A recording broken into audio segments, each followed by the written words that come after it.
The Real Stalin Series, by Dennis Clow McKinsey, hosted by the Espresso Stalinist. SSA's comment: the following is a collection of quotations and citations that build a case for the rehabilitation of Joseph Stalin. The format you will hear repeated is the heading of the section, followed by quotations. Enjoy. Chapter 7.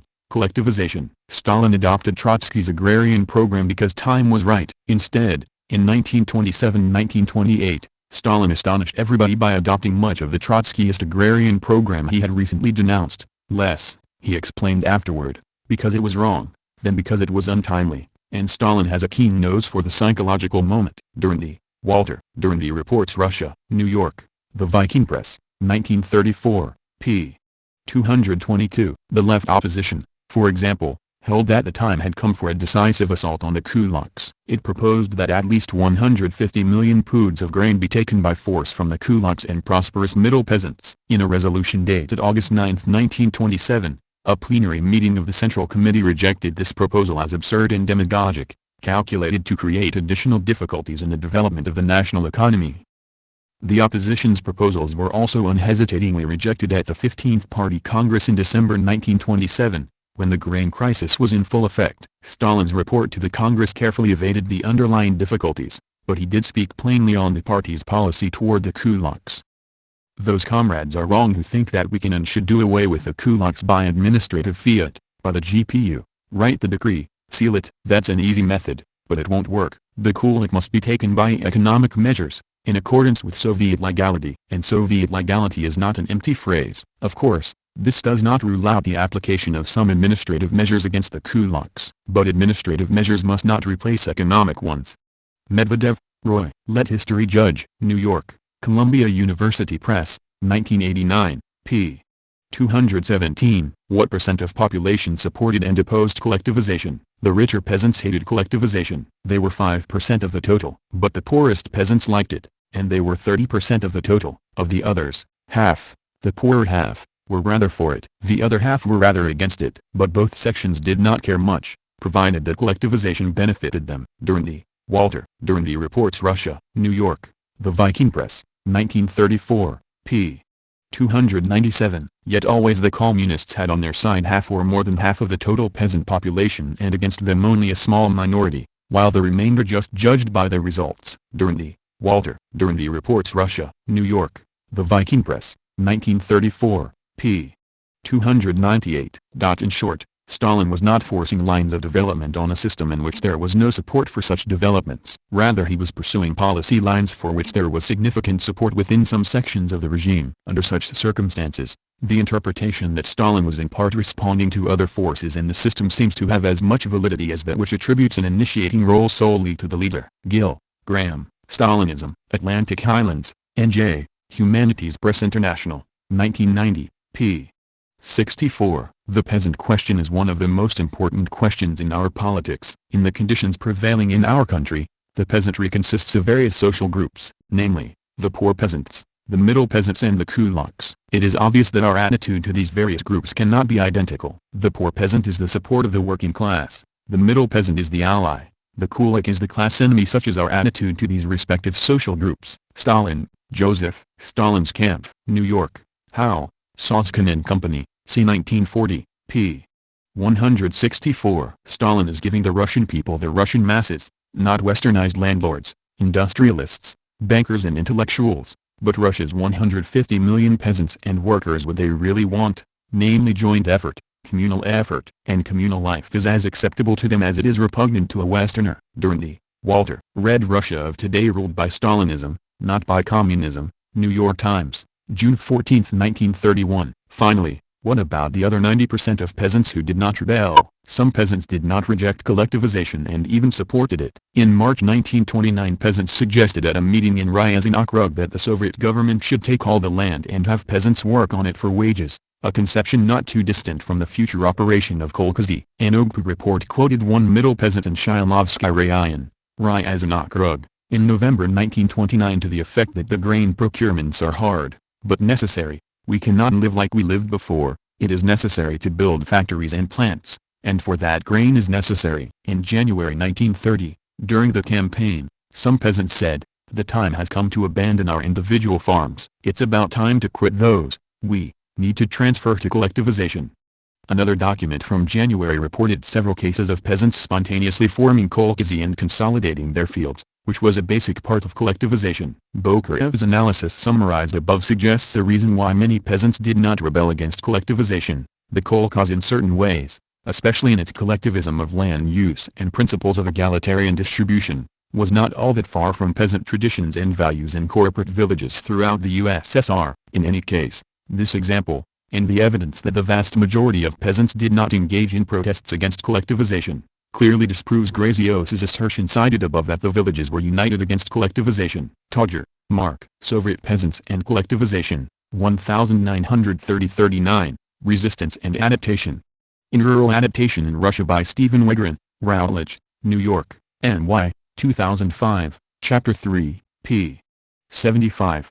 For the same reasons, all such anecdotal citations from OGPU documents of peasants refusing to work are at best problematic and often meaningless as overall indicators of their actions and the consequences of them, and no generalizations or conclusions that most or all peasants resisted work in the farms, are valid if drawn from such evidence. In such extreme versions, the resistance interpretation would lead one to expect that the kolkhoz system could not have functioned, peasants would have avoided work, committed sabotage and subterfuge, and produced little or nothing. Writings in this interpretation rarely indicate that peasants actually performed any agricultural work. From these studies, it appears that virtually all that peasants ever did was show resistance. The harvest data for the 1930s, however, demonstrate that this interpretation is not compatible with the results of the system's work. Many if not most peasants adapted to the new system and worked hard in the crucial periods every year. When conditions were favorable, harvests were adequate and sometimes abundant. When unfavorable, the results were crop failures, and famine if harvests were especially low. Most notably, harvests were larger in the years after natural disasters and crop failures, 1933, 1935, 1937, indicating that many peasants worked under very difficult conditions, even famine, to produce more and overcome the crises. This means that in addition to its problems of evidence, the resistance interpretation, at least in its extreme versions, is one-sided, reductionist and incomplete. Peasants' responses to the kolkhoz system cannot be reduced to resistance without serious omissions and distortions of actual events. A more complete and accurate interpretation has to take more than resistance into account. Todger, Mark. Soviet Peasants and Collectivization, 1930-39, Resistance and Adaptation. In Rural Adaptation in Russia by Stephen Wigrin, Routledge, New York, N.Y., 2005, Chapter 3, p. 78. When one reads that peasants refused to work in certain kolkhozy or in a series of kolkhozy, sometimes one begins to think that those phrases are euphemisms or a code for everyone, everywhere and always. In fact, of course, OGPU personnel did right everywhere and always when they meant it. This focus can also lead the researcher to inflate the concept of resistance to include actions and attitudes that were understandable and temporary responses to natural disaster, mismanagement or other problems, and not attacks on the system. Todger, Mark. Soviet Peasants and Collectivization, 1930-39, Resistance and Adaptation. In Rural Adaptation in Russia by Stephen Wigrin, Routledge, New York, N.Y., 2005, Chapter 3, p. 79. First we need to address the meaning of resistance. Scholars often cite OGPU reports of peasants not going out to work, or of only a few kolkhozniki working. These reports have to be understood in the context that in 1930, and for years afterwards, most collective farms had a labor surplus. An investigation in April 1930 found that kolkhozy in the North Caucasus would employ only 60% of their available labor, and those in the Urals only 50%.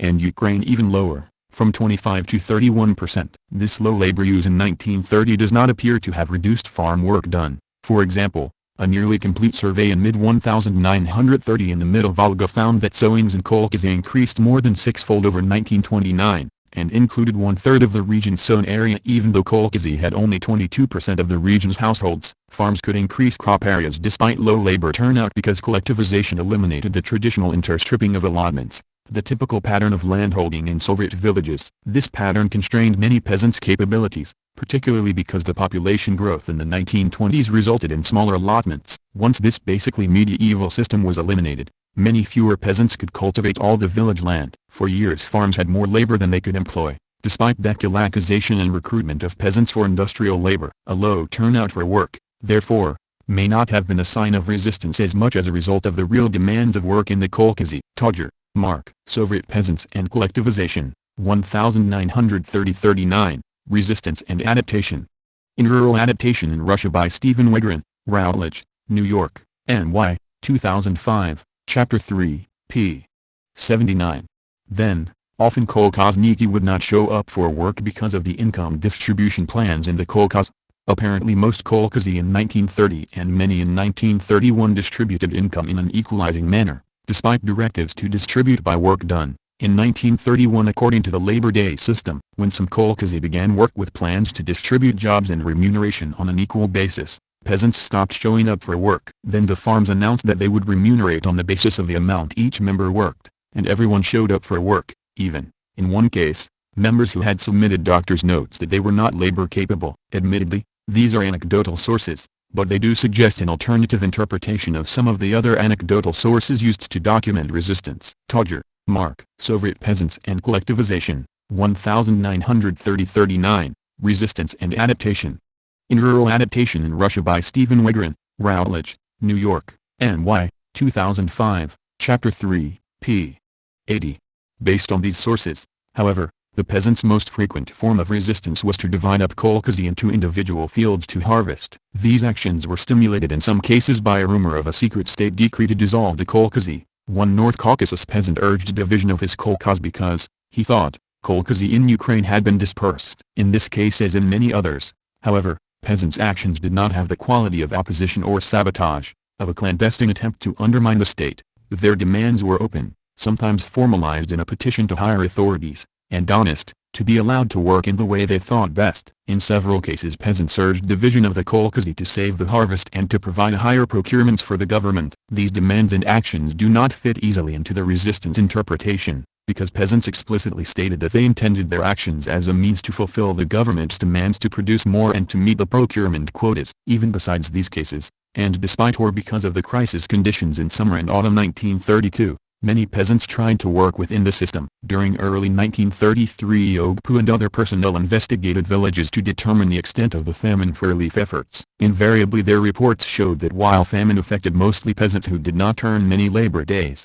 it often struck peasants who had earned hundreds of labor days, and highly productive, successful kolkhozy. Clearly, since many kolkhozniki were hard-working and successful until the procurement campaign of autumn 1932, resistance is far from the whole story. By early 1933, the USSR was in the throes of a catastrophic famine, varying in severity between regions but pervasive. After efforts in January to procure more grain, the regime began desperate efforts in February to aid peasants to produce a crop. The political departments, which the regime introduced into the state arms, Sovkhozy, and the machine tractor stations, MTS, in early 1933, played a crucial role in these efforts. These agencies, composed of a small group of workers and Ogpu personnel in each MTS or Sovkhoz, removed officials who had violated government directives on farm work and procurements, replacing them with kolkhozniki or Sovkhoz workers, who they thought would be more reliable, and organized and otherwise helped farms to produce a good harvest. In 1933, they were supported by draconian and coercive laws enforcing labor discipline in the farms in certain regions, but also by the largest allocation of seed and food aid in Soviet history, 5.76 million tons. And by special sowing commissions set up in crucial regions like Ukraine, the Urals, the Volga and elsewhere to manage regional-level aspects of organization and supplies to the farms. Todger, Mark. Soviet Peasants and Collectivization, 1930-39, Resistance and Adaptation. In Rural Adaptation in Russia by Stephen Wegrin, Routledge, New York, N.Y., 2005, Chapter 3, p. 82.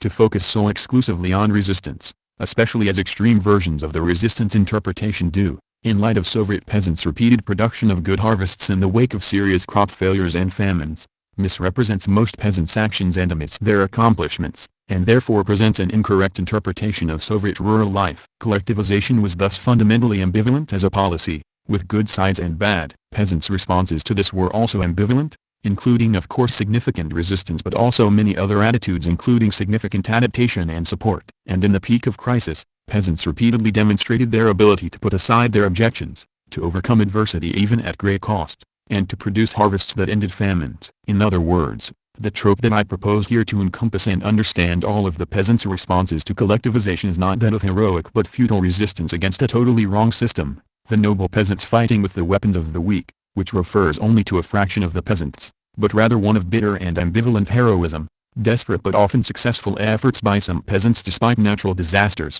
the ineptitude and harshness of the regime, and the scorn and hostility of some of their neighbors. This conception corresponds much better to the concrete results that in most years fed the growing population of the USSR. The resistance interpretation seems to be an example of theory-driven or even politically motivated scholarship, in which scholars selected evidence to fit preconceived theoretical assumptions or express their hostility to the Soviet regime, but did not consider how representative and realistic their evidence actually was. The resistance interpretation, in its extreme versions at least, is actually deeply unrealistic. Peasants, like other people, had different attitudes and responses to the events that affected them. Just consider the wide array of views of some former peasants who came to positions of prominence in the early 20th century Russia and the USSR. Given such a spectrum of perspectives from former peasants, we should expect and seek out a variety of views in the evidence, rather than assume that all peasants were resistant and attribute to all of them the views of a minority. Todger, Mark. Soviet Peasants and Collectivization, 1930-39. Resistance and Adaptation. In Rural Adaptation in Russia by Stephen Wegrin, Routledge, New York, N.Y., 2005, Chapter 3, p. 88. Peasants have accepted collectivization. One thing, however, is sure: the peasants have accepted collectivization and are willingly obeying the Kremlin's orders. The younger peasants already understand that the Kremlin's way will benefit them in the long run, that machines and mass cultivation are superior to the old strip system and individual farming. Durante, Walter. Durante reports Russia, New York, The Viking Press, 1934, p.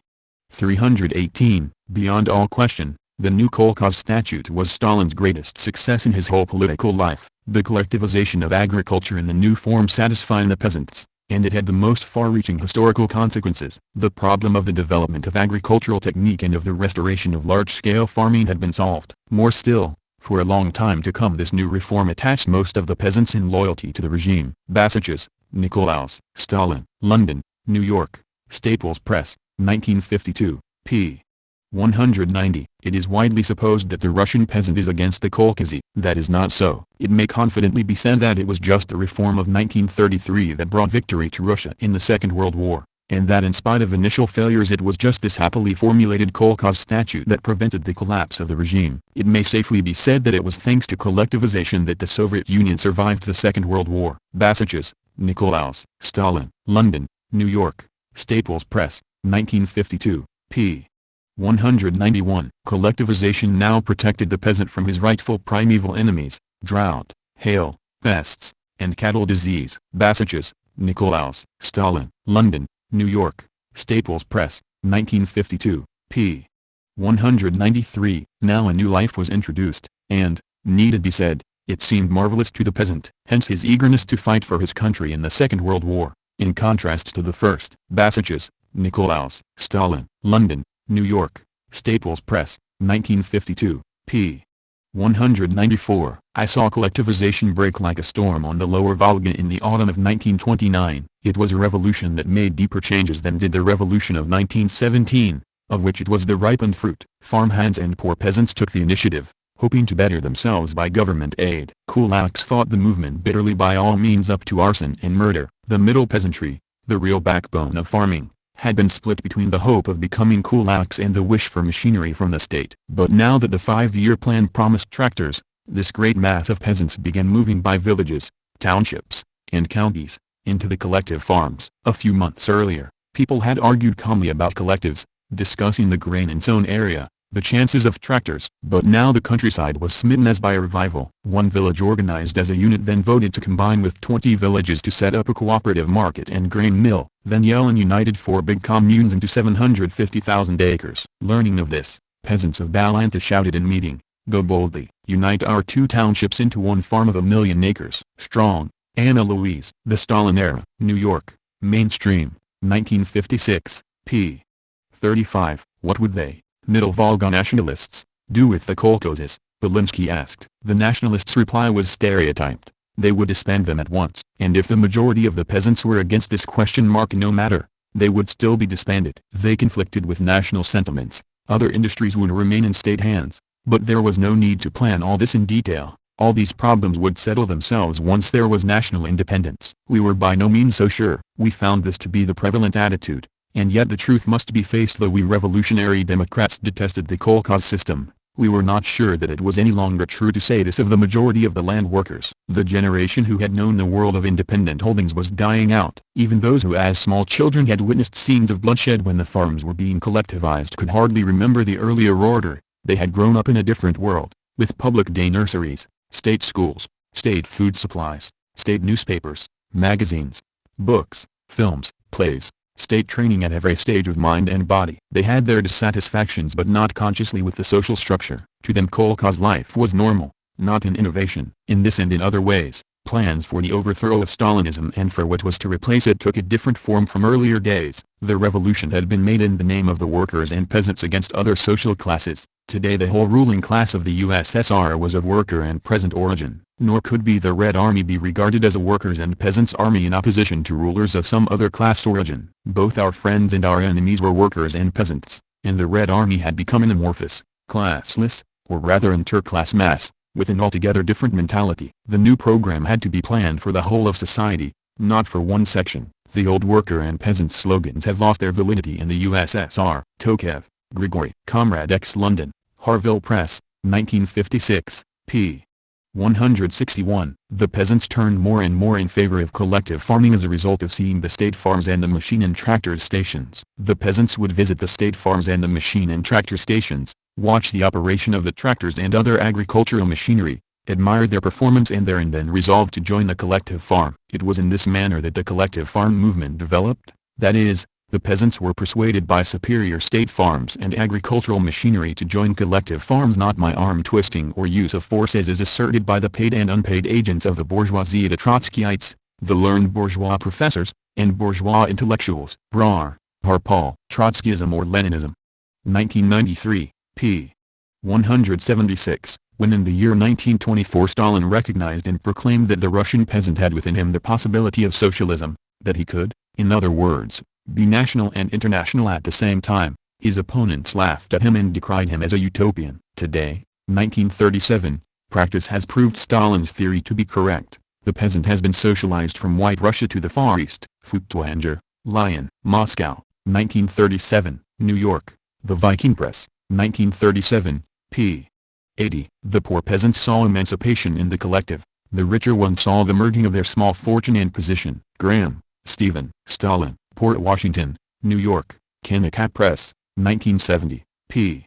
114. Collectivization opposed only by a minority. To the London Times correspondent, collectivization is one of the blackest spots in his gloomy picture. He writes, during the last 2 years 70 million peasants have been driven from 14 million holdings onto 200,000 collective farms. Those who have proved themselves successful farmers, that is the kulaks, are hunted down, exiled to labor in timber camps in the north, massacred, and destroyed.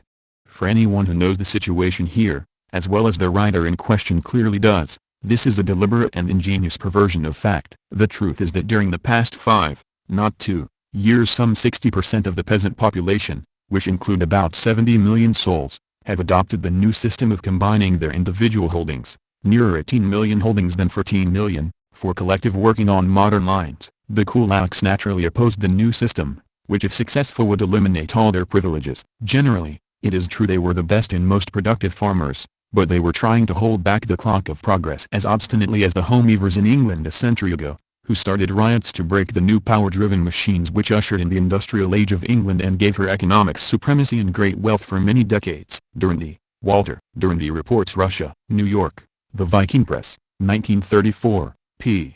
336. The two opposing views of collectivization. Wouldn't you get an increased planted area and a larger harvest if you gave the richer peasants, who own more horses and machinery, greater opportunities in the way of leasing and farming land? I inquired. Lebedev's face grew more tense and his tired eyes flashed as he shot back, yes, perhaps we should. But then these richer peasants would grow in wealth and influence like bloated spiders until they had the whole district in their power. We didn't fight through the Civil War. We didn't beat the white generals and landlords and capitalists, and allied troops who came to help them, for this, to let capitalism creep back in veiled forms. Our policy is to unite the poor and middle-class peasants in cooperatives and collective farms and raise the living standard of all the peasants gradually, instead of letting a few grow rich while the rest remain poor. As revolutionary communists, that is the only policy we can and shall pursue. no matter how many obstacles we shall have to overcome. I left Lebedev's office and went into a neighboring Cossack village, which had suffered so severely during the Civil War that 30% of the homesteads were farmed by women, and one of these Cossack women, burned almost black by the fierce glare of the summer sun over the Don steppes, quite unconsciously gave me the individual peasant's answer to Lebedev: "What does the state mean by trying to make us all bidniaks, poor peasants?" She burst out: "We can't all be equal, because some of us will always work harder than others. Let me work as much land as I can with my own arms and I'll gladly pay rent and taxes to the state for it, and sell my grain too, if I get a fair price and some goods to buy with the money. But nothing will ever come out of this idea of making us all bidniaks and calling everyone who is a capable hard worker a bloodsucker and kulak. That sort of thing keeps us poor, and keeps the state poor too." Here, in a nutshell, are the two viewpoints which are competing for mastery all over the Russian countryside today. Chamberlain, William Henry. Soviet Russia, Boston, Little, Brown, 1930, p.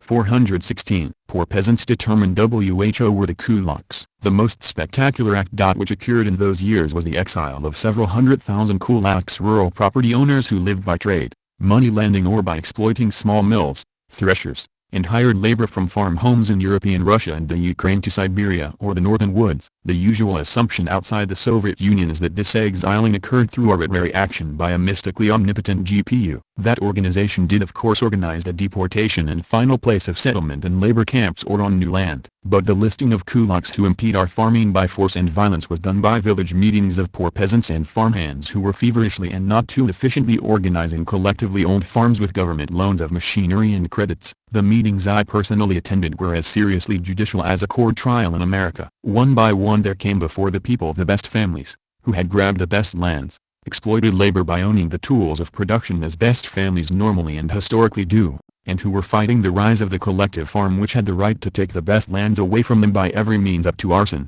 cattle killing, and murder. The meeting of farmhands and poor peasants discussed each case in turn, questioned the kulaks, allowed most of them to remain but asked the government to deport some as troublemakers. It was a harsh, bitter and by no means bloodless conflict, but not one peculiar to Russia. I was reminded of it again in 1933 by the cotton pickers' strike in San Joaquin Valley of California. California local authorities deported pickets who interfered with the farming of ranchers. Soviet authorities deported kulaks who interfered with the collectively owned farming of the poor. In both cases central governments sent commissions to guard against the worst excesses. But the property which could count on government support was in California that of the wealthy rancher. In the USSR it was the collective property of the poor. Strong, Anna Louise, The Soviet World. New York, N.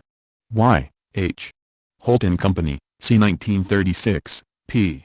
53. Of the enforced removals there have been two kinds. In 1929 and 1930 drastic measures were taken against those elements in the villages which were seriously interfering with the formation of kolkhozy, often by personal violence, and willful damage to buildings and crops. These disturbers of the peace were in many cases forcibly removed from their homes. The usual assumption outside the Soviet Union, writes one who witnessed the proceedings of 1930, is that this exiling occurred through drastic action by a mystically omnipotent GPU. The actual process was quite different. It was done by village meetings of poor peasants and farm hands who listed those kulaks who impede our collective farm by force and violence, and asked the government to deport them. In the hot days of 1930 I attended many of these meetings. There were harsh, bitter discussions, analyzing one by one the best families, who had grabbed the best lands, exploited labor by owning the tools of production, as best families normally and historically do, and who were now fighting the rise of the collective farms by arson, cattle killing and murder. The meetings I personally attended were more seriously judicial,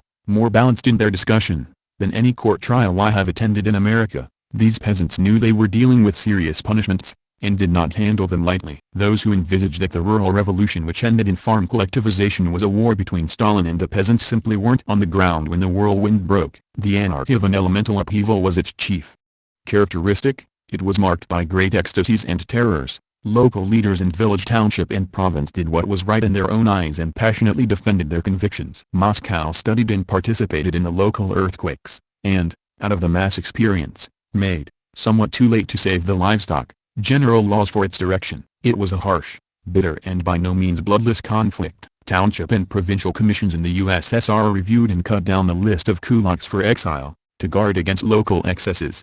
From the Soviet Dictatorship by Anna Louise Strong, in October 1934, Webb, S. Soviet Communism, A New Civilization, London, N.Y., Longmans, Green, 1947, p.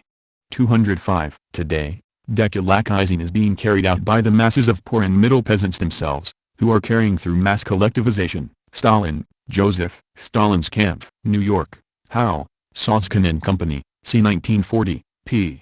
177. The procedure on which the kulaks were got rid of was peculiar. Decrees of the USSR Sovnarkom declared that the kulaks as a class were to be liquidated. Up and down the country the batraks and bedniaks, the landless and the poor peasants, with such of the seredniaks, the middle peasants, as chose to attend, held village meetings, and voted as such and such peasants of their village were kulaks, and were to be dispossessed. Webb, S. Soviet Communism, A New Civilization, London, N.Y., Longmans, Green, 1947, p. 467. What are kulaks and what do they do? Farming, especially, was in the hands of small owners, the strongest of whom were petty capitalists, called kulaks, who profited and grew by exploiting other peasants and cheating the state. Strong, Anna Louise. The Stalin Era, New York, Mainstream, 1956, p. 13. The bourgeoisie has always maintained that the Soviet collectivization destroyed the dynamic forces in the countryside and caused a permanent stagnation of agriculture. It describes the kulaks as individual dynamic and entrepreneurial peasants. This is nothing but an ideological fable destined to tarnish socialism and glorify exploitation. To understand the class struggle that took place in the USSR, it is necessary to try to have a more realistic image of the Russian kulak. At the end of the 19th century, a specialist on Russian peasant life wrote as follows: every village commune has always 3 or 4 regular kulaks, as also some half-dozen smaller fry of the same kidney. They want neither skill nor industry, only promptitude to turn to their own profit the needs, the sorrows, the sufferings and the misfortunes of others. Stepniaks, the Russian peasantry, quoted in Sidney and Beatrice Webb, Soviet Communism, A New Civilization? 2nd edition, London, Victor Gollancz, 1937, p. 563, footnote. The distinctive characteristic of this class is the hard, unflinching cruelty of a thoroughly educated man who has made his way from poverty to wealth, and has come to consider money-making, by whatever means, as the only pursuit to which a rational being should devote himself. Stepniaks, the Russian peasantry, quoted in Sidney and Beatrice Webb, Soviet Communism, A New Civilization? 2nd edition, London, Victor Gollancz, 1937, p. 564. Martins, Ludo, Another View of Stalin, Antwerp, Belgium, Epo, Lang Pastorstraat 2527 2600, p. 62, p.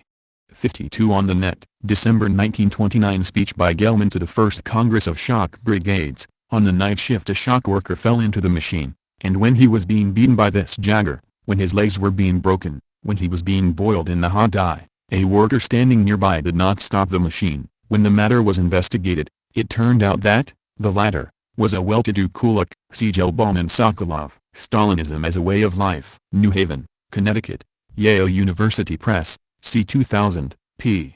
32. Dr. Dillon, whose testimony is of unimpeachable authority, declared in 1918 that this type of man was commonly termed the kulak, or fist, to symbolize his utter callousness to pity or ruth. And of all the human monsters I have ever met in my travels, I cannot recall any so malignant and odious as the Russian kulak. In the revolutionary horrors of 1905 and 1917 he was the ruling spirit, a fiend incarnate. The Eclipse of Russia by Dillon, 1918, page 67, Webb, S.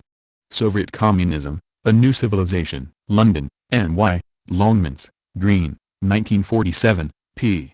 466 and 564. Many illustrative examples of relentless economic oppression by kulaks may be gathered from Russian sources. Yet the kulaks as a class may be said to have done no more than would have been considered sound business by the individualist economists of Victorian England, namely, habitually to take advantage of the economic weakness of those with whom they made their bargains, always to buy in the cheapest and sell in the dearest market, paying the lowest wage at which they could hire the services of those who begged for employment, and extracting the utmost usury from those who voluntarily accepted their loans. Webb, S.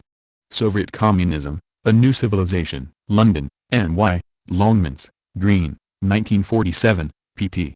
466 and 565, Two Views and Party on Collectivization and Kulaks. The right wing of the Communist Party held that kulaks should be allowed to get rich and that socialism could win through state ownership of industries. The left wing was for forcing peasants rapidly into collective farms under state control. Actual policy shifted for several years under pressure of different groups in the party. The policy finally adopted was to draw peasants into collective farms by offering government credits and tractors, to freeze the kulaks out by high taxes and, later, to abolish them as a class. Strong, Anna Louise. The Stalin Era. New York, Mainstream, 1956, p.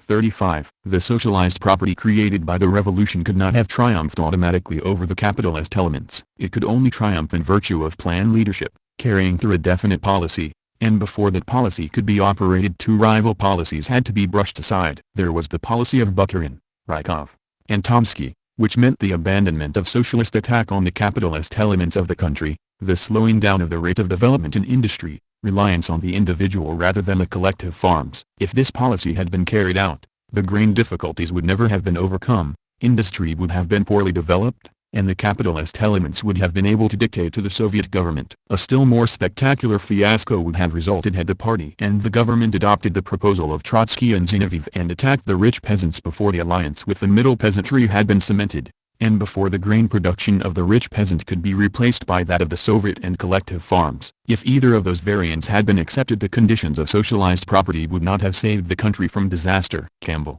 J. R. Soviet Policy and Its Critics. London, V. Gollancz, Limited, 1939, p. 82. Stalin did not use forceful collectivization or cause food shortages. American commentators usually speak of collective farms as enforced by Stalin. They even assert that he deliberately starved millions of peasants to make them join collectives. This is untrue. I traveled the countryside in those years and know what occurred. Stalin certainly promoted the change and guided it, but the drive for collectivization went so much faster than Stalin planned that there were not enough machines ready for the farms, nor enough bookkeepers and managers. Hopeful inefficiency combined with a panic slaying of livestock under Kulak regime, and with 2 dry years, brought serious food shortage in 1932. 2 years after Stalin's alleged pressures, Moscow brought the country through by stern nationwide rationing. Strong, Anna Louise. The Stalin Era. New York, Mainstream, 1956, p. 35. Stalin, half peasant by origin, added, "The peasant is not going to be driven to socialism by any mystical phrase, but only by his self-interest. If we show him that with commonly owned machines he can harvest more and earn more, he will accept it." Ludwig, Emil, Stalin. New York, New York, G. P. Putnam Sons, 1942, p. 151. As early as March 2, 1930, even Stalin recoiled from the chaos and wrote his famous Dizziness with Success article, in which he called for a halt to forced collectivization and ordered a reduction in the use of violence against peasants. Getty and Naumov, The Road to Terror. New Haven, Connecticut, Yale University Press, c. 1999, p. 109. In view of what followed, it is interesting to note that much of his, Stalin, success in the villages, and therefore of his victory over the opposition, was due to his obstinate refusal to put pressure too soon upon the richer peasants. Patience, willingness to bide his time and await the psychological moment, is another outstanding quality of Joseph Stalin. Durante, Walter. Story of Soviet Russia, Philadelphia, N. Y. J. B. Lipinka Company 1944, p. 136. The basic success of the collective movement, Stalin said, lies in the fact that it is largely voluntary on the part of the peasants. To force them further would be a fatal and autocratic error and would imply a rupture between the Communist Party and the masses it controls, whereas in reality its strength and its whole reason for existence are based upon a close connection with and work for the masses. Durante, Walter. Story of Soviet Russia, Philadelphia, N. Y. J. B. Lipinka Company 1944, p. 183. Thus it can be seen, notwithstanding the assertions to the contrary of the Trotskyites and the bourgeois intelligentsia, who were very clever and yet stupid, it was Stalin and the Central Committee who were against any form of coercion in the matter of collectivization. Brar, Harpal. Trotskyism or Leninism. 1993, p. 180. Report from the commander of the Siberian Military District of Voroshilov, chairman of the Revolutionary Military Soviet, April 30, 1930. Regarding directives forbidding use of the military in operations against the kulaks. Based on your, Voroshilov, directives of February 2 and 5 of this year, On February 6 the Revolutionary Military Council of the District issued orders to divisional commanders and military divisional commanders categorically forbidding the use of military formations in the decolectivization operations. Koenker and Bachmann, eds. Revelations from the Russian Archives, Washington, Library of Congress, 1997, p. 383, Resolution of the Central Committee of the All-Union Communist Party March 26, 1932. In many regions we can observe the collectivization of cattle and smaller livestock by forcible means. This practice is a flagrant violation of repeatedly issued directives by the party's Central Committee as well as of the provisions contained in the Statute of the Agricultural Law. The Central Committee stresses that only enemies of the kolkhozes would permit forced collectivization of livestock from individual kolkhoz members. The Central Committee emphasizes that forced requisition of kolkhoz members' cattle and smaller livestock is contrary to the party's political program. The goal of the party is that every member of the kolkhoz have a cow, some smaller livestock, and poultry. The further expansion and development of kolkhozes should occur through breeding and raising younger animals and or by purchasing cattle by the farmers. The Central Committee of the All-Union Communist Party proposes to all party, Soviet, and kolkhoz organizations.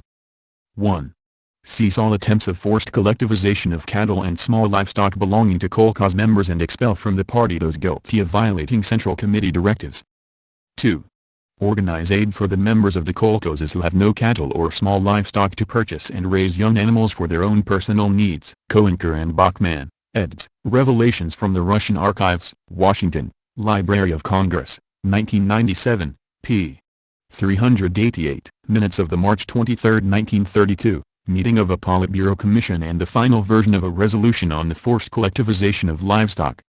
Resolved. The practice of collectivizing cattle and small livestock belonging to individual collective farmers by means of actual coercion has been noted in several regions, in flagrant violation of the repeated directives of the Central Committee of the Party and the regulation governing agricultural cooperative associations. The Central Committee of the All-Union Communist Party most strongly emphasizes that only enemies of collective farms could allow the forced collectivization of cattle and small livestock belonging to individual collective farmers. The Central Committee would like to clarify that the practice of forced confiscation of cattle and small livestock from collective farmers has nothing to do with the policy. The aim of the party consists in seeing that each collective farmer has his own cattle, small livestock, and poultry. The further expansion and development of collective farms should progress only by means of allowing these collective farmers to rear young animals. Koenker and Bachmann, eds. Revelations from the Russian Archives, Washington, Library of Congress, 1997, p. 389. A few facts. 1. The success of our collective farm policy is to be explained, among other things, by the fact that this policy is based on the collective farm movement being a voluntary one and on the recognition of the diversity of conditions existing in the various regions of the Soviet Union. Collective farms cannot be set up by force. To do so would be stupid and reactionary. The collective farm movement must lean on the active support of the basic masses of the peasantry. Forms of collective farm construction in the developed regions cannot be mechanically transplanted to the backward regions. Do so would be stupid and reactionary. Such a policy would discredit the idea of collectivization at one blow. In determining the speed and methods of building collective farms we must carefully take into account the diversity of conditions prevailing in the various regions of the Soviet Union. But what do we sometimes find taking place in practice? Can it be said that the voluntary principle and the principle of taking local peculiarities into account are not violated in a number of regions? No, unfortunately, that cannot be said. It is known, for example, that a number of the northern regions of the grain importing belt, where favorable conditions for the immediate organization of collective farms are comparatively less than in the grain-bearing regions, not infrequently endeavor to replace the preparatory work for the organization of collective farms by bureaucratically decreeing the collective farm movement, by paper resolutions regarding the growth of collective farms, by the organization of collective farms, on paper, farms which in reality do not yet exist, but regarding the existence of which there is a pile of braggart resolutions. Or, let us take certain regions of Turkestan, where conditions favoring the immediate organization of collective farms are even less than in the northern oblasts of the grain importing belt. We know that in a number of regions of Turkestan there have already been attempts to overtake and surpass the advanced regions of the Soviet Union by resorting to threats of applying military force, by threatening to deprive the peasants who do not yet wish to enter the collective farms of irrigation water and of manufactured goods. Stalin, Joseph. Stalin's Camp, New York. Howe, Soskin and Company. C. 1940, p. 254. What relation is there between the Sergeant Pershibuks, a person in one of Chekhov's plays who has the manners of the barracks and the drill ground, policy and the policy of the party, which is based on the voluntary principle and on a regard for local peculiarities in collective farm construction. It is obvious that they have nothing in common. Who benefits by these distortions? This bureaucratic decreeing of the collective farm movement, this wretched threatening of the peasants? Nobody, but our enemies. What may be the result of these distortions? The strengthening of our enemies and the discrediting of the collective farm movement idea. The question arises, who benefits by this stupid and harmful precipitancy? Irritating the peasant collective farm member by collectivizing living premises, all the milk cattle, all the small livestock and the domestic poultry, when the grain problem is still unsolved. When the art form of the collective farm is not yet consolidated, is it not obvious that such a policy can please and benefit only our sworn enemies? One such fiery collectivizer even went so far as to issue an instruction to the art lord ordering that within 3 days every single head of poultry in every household be registered, that special commanders be appointed to register and supervise, to occupy the key positions in the art, to lead the fight for socialism, without quitting their posts, and of course to seize the whole art by the throat. What do you call that? A policy of leading the collective farm, or a policy of disintegrating and discrediting it? How could such blockheaded exercises in collectivization, such ludicrous attempts to lift oneself by one's own bootstraps, attempts the purpose of which is to ignore classes and the class struggle, but which in practice bring grist to the mill of our class enemies, occur in our midst? They could occur only as a result of the fact that certain of our comrades became dizzy with success, and for a while lost clear-mindedness and sober vision. Stalin, Joseph, Stalin's Camp, New York. Howe, Soskin and Company, c. 1940, p. 256. Now he, Stalin, intimated that his instructions had been misunderstood. Collective farms cannot be set up by force. To do so would be stupid and reactionary. He railed at opportunists, blockheads, noisy lefts, timid Philistines, and distortionists apostrophe, and he called for a halt to excesses. Deutscher, Isaac, Stalin, A Political Biography, New York, Oxford University Press, 1967, p. 330. Volodia says, there is the question of the repressions carried out during the time of collectivization. People now put a blame on Stalin. The first thing to say is that the party fully supported the policy of collectivization. The policy of the liquidation of the kulaks as a class was a policy which Lenin considered to be most correct. He considered the kulak the most malicious enemy of Soviet power beside the capitalist landowner. He considered that as long as the kulaks continued to exist there would be a threat of the restoration of capitalism. In the course of this collectivization mistakes were made, but in that case you have to look at the people who were carrying out the policy. Stalin's business was to arrange the general direction, but it was a question of how it was organized locally that affected how it was actually carried out. There is probably data on how many were transported to the camps. I would think that far more were transported than perished. As for those who were transported, in the end they did have the possibility of going home. People talk a lot now about how it was not just the head of the family who was transported, but also his family and children. People consider this anti-humanitarian, but from the other point of view, to abandon the children to the vagaries of fate would be far less humane than to exile them and to provide them with a place to live in another region of the country. Richardson, Rosamond, Stalin's Shadow, New York, St. Martin's Press, 1994, p. 276. People differ widely on their views of collectivization. Into these discussions penetrated organizers from the party, sometimes farm experts giving counsel, sometimes workers ignorant of farming but aflame with zeal for collectivization. Discussions were hot and hostile. Later, Moscow denounced the disease of giantism. But at first the enthusiasts called all caution counter-revolution. Families split. The young man followed the enthusiasts, eager for new ways. The old men doubted. They saw themselves losing control of the household along with the acres. The women worried over the fate of the family cow. Strong, Anna Louise. The Stalin Era, New York, Mainstream, 1956, p. 35. Only a minority were complaining about collectivization mistakes. Toward the end of March, I went south to meet the spring. 24 hours from Moscow I found it, on the line to Stalingrad. When my train set me down after midnight, I was appalled by the crowds of peasants who surrounded me, pouring out bitter words. A former bandit got into the party and bossed our village. Stalin says collectives are voluntary, but they won't give back our oxen. Next morning in the township center, I heard similar complaints heaped on a tired secretary from dawn till long after dark. The chairman isn't here, he explained. He went to help a village where kulaks last night burned a barn containing 27 horses that were relied on for the sowing. He must organize emergency help. Meantime the secretary wearily repeated to all comers that of course they would get their oxen back if they decided to leave the collective farm, but they couldn't disorganize sowing by grabbing the oxen on a day's notice from field gangs plowing 20 miles away, especially when they kept changing their minds several times a week. Farms seemed going to pieces under a dozen pressures, violence of kulaks, attacks by priests, official stupidities, and just plain inefficiency of medieval Russia. Yet, as soon as I left the railway and went inland, the chaos was replaced by a spectacular mass sowing. I saw then that all journalists who judge by the railway and the township center must judge wrongly. All complaints and injustice flowed to the railroad and sought adjustment from the township center. No peasant who could plow went to the railway he was plowing. Beyond the railroad, men were fighting for a record harvest to establish their right to land and machines. Strong, Anna Louise. The Stalin Era. New York, Mainstream, 1956, p. 3940. A reporter notes the grain shortage but says working alone will be worse. Working out from Stalingrad when the traveling struggle.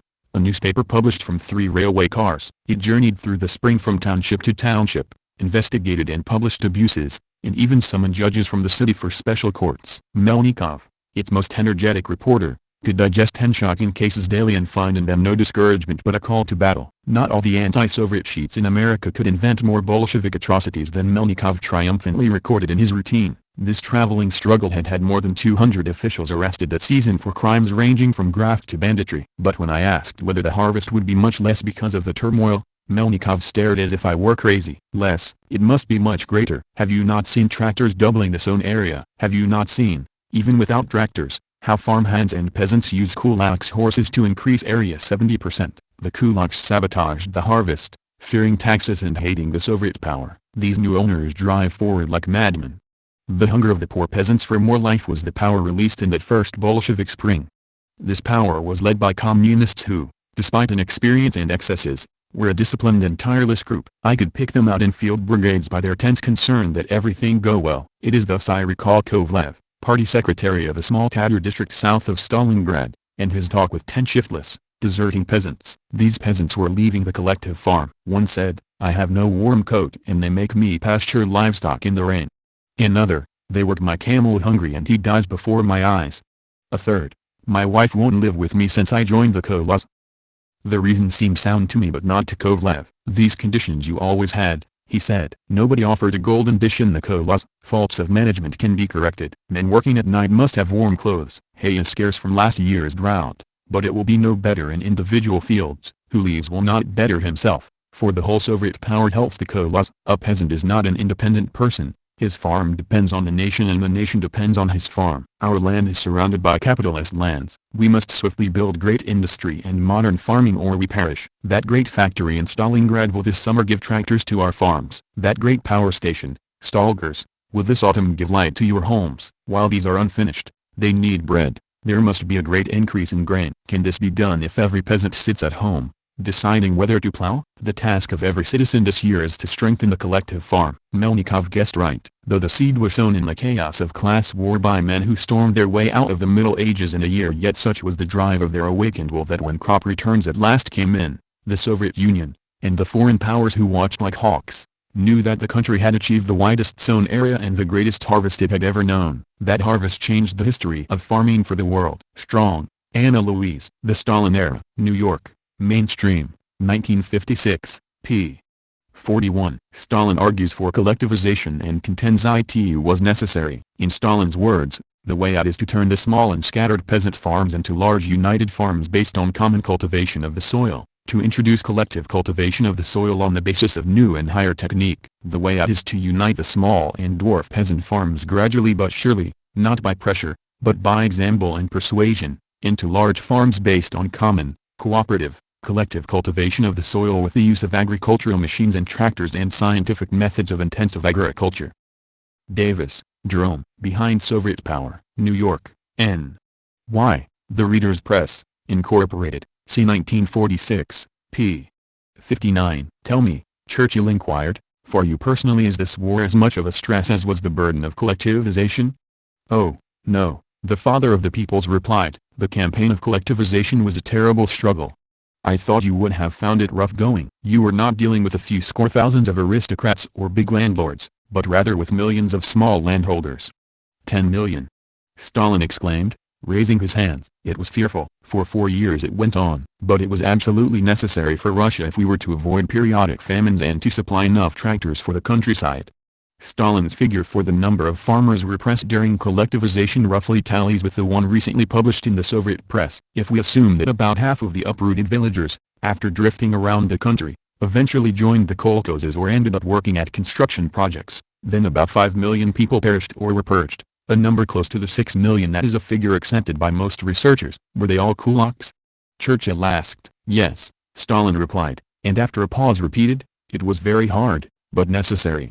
Bryzkov, Valentin, at Stalin's side, Secaucus, New Jersey, Carroll Pub, Group, c. 1994, p.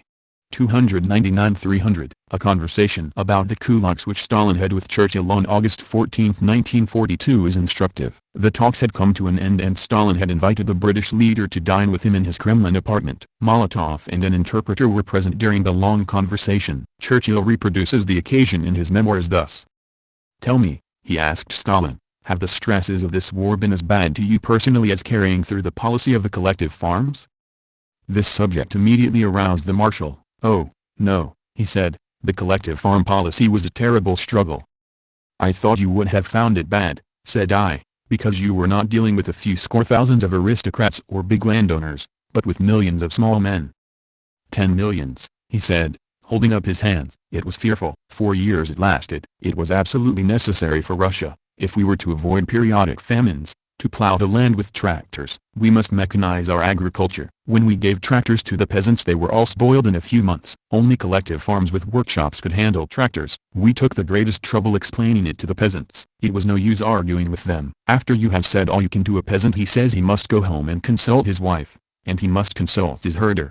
This last was a new expression to me in this connection. After he has talked it over with them he always answers that he does not want the collective farm and would rather do without the tractors. These were what you call kulaks? Yes, he said, but he did not repeat the word. After a pause, it was all very bad and difficult but necessary. What happened? Well, he said, many of them agreed to come in with us. Some of them were given land of their own to cultivate in the province of Tomsk or the province of Irkutsk or farther north, but the great bulk were very unpopular and were wiped out by their laborers. Volkogonov, Dmitry, Stalin, Triumph and Tragedy. New York, Grove Weidenfeld, 1991, p. 167. As Stalin looked back in his later years at collectivization and the record of the collective farms, he might well have groaned as he groaned to Churchill, but he might also have had much cause for satisfaction. The agricultural settlement had been difficult, but it did work. The countryside was socialist. The threat of counter-revolution was gone. The regime was getting the lion's share of the crops. Production was now more scientific, and it was rising, even if it did not outstrip the rise in population. The agrarian surplus appropriated by the regime had proved sufficient to support the new industrial plant that had made the defeat of Hitler possible. Stalin had in the long run secured the essentials of what he wanted from the peasants. The only sufferers were the peasants themselves. Yet theirs was the glory of having toiled and suffered for the benefit of posterity, which would be appropriately grateful to them. In the last analysis, Stalin thought the sufferings of his peasants were unfortunate, but that they were more than justified by the record of his industry, which the sufferings of the peasants had made possible. Randall, Francis. Stalin's Russia. New York, Free Press, 1965, p. 170. Lenin would have carried out collectivization the same way. Chuev, some argue that Lenin would have carried it through differently. Molotov, they are opportunists. They just don't understand. They are obtuse. They are unable to get to the heart of the matter. Chuev, Felix. Molotov remembers. Chicago, I. R. D. 1993, p. 245. Khrushchev opposes collectivization. Personally I think Gomulka was absolutely right to oppose collectivization. Talbot, Strobe, Trans. And ed. Khrushchev remembers. Boston, Little Brown, c. 1970, p. 206. Bolsheviks realize power rests on a balance between the towns and peasantry. The Bolsheviks, who are the least blind of men when looking into the future, knew quite well that the future of the socialist state depended upon harmony between the productive economy of the land and that of the towns, in the same way that the revolution itself, indeed, only succeeded because the peasants as a whole had accepted it, in some cases had even assisted it or had let it go on. Barbus, Henri. Stalin. New York, The Macmillan Company, 1935, p.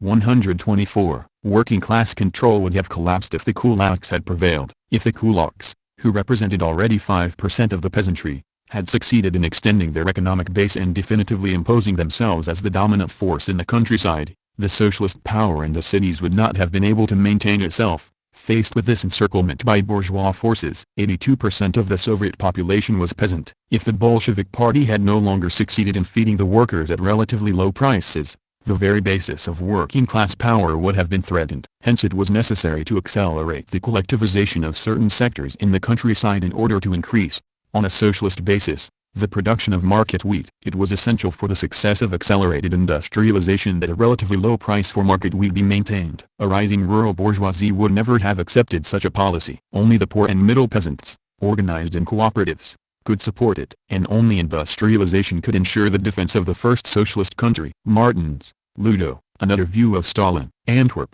Belgium, EPO, Lang Pastorstraat 2527 2600, p. 65, p. 52 on the net. When collectivization is called for, groups rush to help install it. Once the Central Committee of the Bolshevik Party had called for accelerating the collectivization, a spontaneous movement developed, brought to the regions by activists, youth, old soldiers of the Red Army and the local apparatus of the party. Martens, Ludo, Another View of Stalin, Antwerp, Belgium, EPO, Lang Pastorstraat 2527 2600, p. 65, p. 53 on the net. A Trotskyite capitulator, an engineer of the Putyliv factory, mentioned an interesting case to me in which the workers took a favorable attitude towards Stalin's policy of collectivization. One of the 25,000 had been killed. 10 volunteers offered to replace him. Among them was one of the oldest workers in the factory. My informant quoted the case to prove that the mass of the workers was supporting Stalin's policy and that the opposition should do the same. Siliga, Anti, The Russian Enigma, London, Inklings, 1979, p. 111. Poor peasants were the primary implementers of collectivization. Numerous anti-communist books tell us that collectivization was imposed by the leadership of the party and by Stalin and implemented with terror. This is a lie. The essential impulse during the violent episodes of collectivization came from the most oppressed of the peasant masses. Martens, Ludo, Another View of Stalin, Antwerp, Belgium, EPO, Lang Pastorstraat 2527 2600, p. 66, p.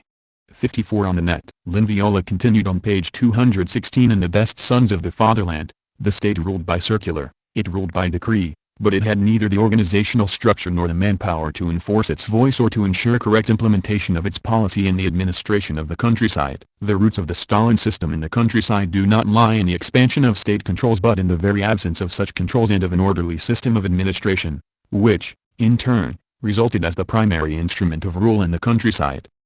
This conclusion, drawn from a careful observation of the real progress of collectivization, requires two comments. The thesis of communist totalitarianism exercised by an omnipresent party bureaucracy has no real bearing with the actual Soviet power under Stalin. It is a slogan showing the bourgeoisie's hatred of real socialism. In 1929 to 1933, the Soviet state did not have the technical means, the required qualified personnel, nor the sufficient communist leadership to direct collectivization in a planned and orderly manner. To describe it as an all-powerful and totalitarian state is absurd. In the countryside, the essential urge for collectivization came from the most oppressed peasants. The party prepared and initiated the collectivization, and communists from the cities gave it leadership. But this gigantic upheaval of peasant habits and traditions could not have succeeded if the poorest peasants had not been convinced of its necessity. Viola's judgment, according to which repression became the principal instrument of power, does not correspond to reality. The primary instrument was mobilization, consciousness raising, education and organization of the masses of peasants. This constructive work,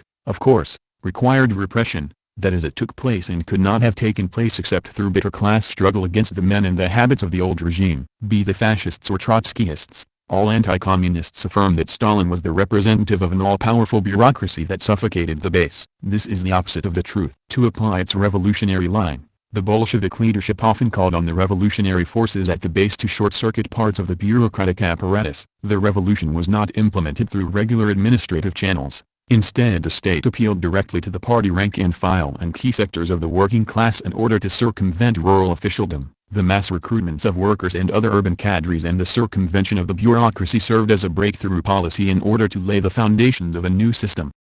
Martens, Ludo, Another View of Stalin, Antwerp, Belgium. EPO, Lang Pastorstraat 2527 2600, p. 67, p. 55 on the net. To understand the Bolshevik Party's line during the collectivization, it is important to keep in mind that on the eve of 1930, the state and party apparatus in the countryside was extremely weak. the exact opposite of the terrible totalitarian machine imagined by anti-communists. The weakness of the communist apparatus was one of the conditions that allowed the kulaks to throw all their forces into a vicious battle against the new society. On January 1, 1930, there were 339,000 communists among a rural population of about 120 million people, 28 communists for a region of 10,000 inhabitants. Martens, Ludo, Another View of Stalin, Antwerp, Belgium, EPO. Lang past Horstraat 2527 2600, p. 69, p. 56 on the net. The usual assumption outside the Soviet Union is that this exiling occurred through drastic action by a mystically omnipotent GPU. The actual process was quite different. It was done by the village meetings of poor peasants and farmhands which listed those kulaks who impede the collective farm by force and violence and asked the government to deport them. In the hot days of 1930 I attended several of these meetings. They were harsh, ruthless discussions, analyzing one by one the best families, which had grabbed the best lands, exploited labor by owning the tools of production, as best families normally and historically do, and who were now fighting the rise of the collective farms by arson, cattle killing and murder. Meetings of poor peasants and farmhands discussed them, questioned them, passed on them, allowing some to remain but listing others as dangerous to our peaceful development should be deported from our village. It was a harsh, bitter and by no means bloodless conflict. I was reminded of it again in the San Joaquin Valley of California by the cotton pickers' strike in the autumn of 1933, the same gradations from half-starved farmhand to wealthy rancher, though the extremes in California were wider. California local authorities permitted deportation of pickets who interfered with farming of private ranchers. Soviet authorities permitted deportation of kulaks who interfered with the collectively owned farms of poor peasants and laborers. In both cases the central government sent investigating commissions, slightly moderating and therewith sanctioning the local actions. The Governor's Commission in California threw out a few of the most untenable cases against strikers. In the USSR the township and provincial commissions reviewed the lists of kulaks for exile and greatly cut them down, guarding against local spites and excesses. But the active winning will which could count on the backing of government was in California the will of ranchers and finance corporations. In the USSR, the will of organized farmhands. Strong, Anna Louise. Dictatorship and Democracy in the Soviet Union. New York, International Pamphlets, 1934, p. 4-5. The traditions of the rural Russian communities and the primitive collectivism of the peasants contributed mightily to the success of collectivization. The Russian villages had never liked the capitalist peasant, the kulak, growing rich at the expense of the mere village community. Siliga, Anti, The Russian Enigma. London, Inklings, 1979, p. 101. The dispossession and dispersal of the kulaks was, on the whole, a popular policy among proletarians and party activists, by no means something that Stalin imposed on reluctant comrades. McNeill, Robert, Stalin, Man and Ruler. New York, New York University Press, 1988, p. 313. The kulak class was to be eliminated, not the kulaks themselves. The Soviet term, liquidation of the kulaks as a class, indicates perfectly clearly that it is the capitalist exploitation organized by the kulaks that is to be eliminated and not the physical liquidation of the kulaks as persons. Playing with the word liquidation, academic hacks such as Nolte and Conquest claim that the exiled kulaks were exterminated. Martens, Ludo, Another View of Stalin, Antwerp, Belgium, EPO. Lang past Horstraat 2527 2600, p. 94, p. 80 on the net. In a directive circular Stalin declared, one must rely entirely on the poor peasants and consolidate the alliance with the moderately prosperous peasants in order to engage in the decisive struggle to annihilate the kulaks as a social class.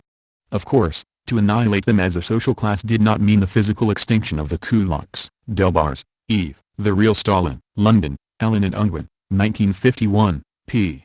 162. It is hard and horrible, for 20th century America to hear this, but facts are facts. Stalinism not only aims but boasts of aiming at the complete smashing of class boundaries, at the death of all distinctions save talent and state service between man and man. Rank may replace class in the Bolshevik cosmogony to satisfy human needs, but rank based on merit, not on wealth or birth. But what, you may ask, becomes of the former people, or the kulaks or engineers thus doomed apparently to perish. Must all of them and their families be physically abolished? Of course not. They must be liquidated or melted in the hot fire of exiling labor into the proletarian mass. To illustrate, they take a kulak or other type of former individualism, a private businessman or self-seeking engineer, and send him to the northern woods or Siberian construction camps. Sometimes his family goes too. More generally it remains to be absorbed by poverty into the lower proletarian surroundings. Then they tell him, "You outcast, you man that was, and now is not. You can get back your civic rights, can be reborn a proletarian, can become a free member of our Adheep by working for and with us for our communal purpose. If you don't,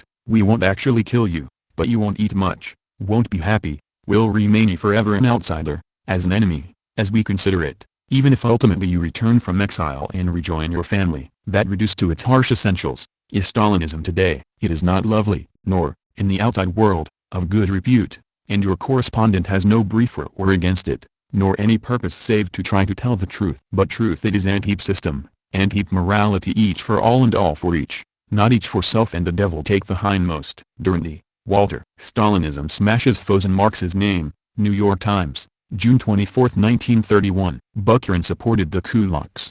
The next great ideological struggle was led against Bukharin's rightist deviation during the collectivization. Bukharin put forward a social democratic line, based on the idea of class reconciliation. In fact, he was protecting the development of the kulaks in the countryside and represented their interests. He insisted on a slowing down of the industrialization of the country. Bukharin was torn asunder by the bitterness of a class struggle in the countryside, whose horrors he described and denounced. Martins, Ludo, Another View of Stalin. Antwerp, Belgium, Epo, Lang Past Horstraat 2527 2600, p.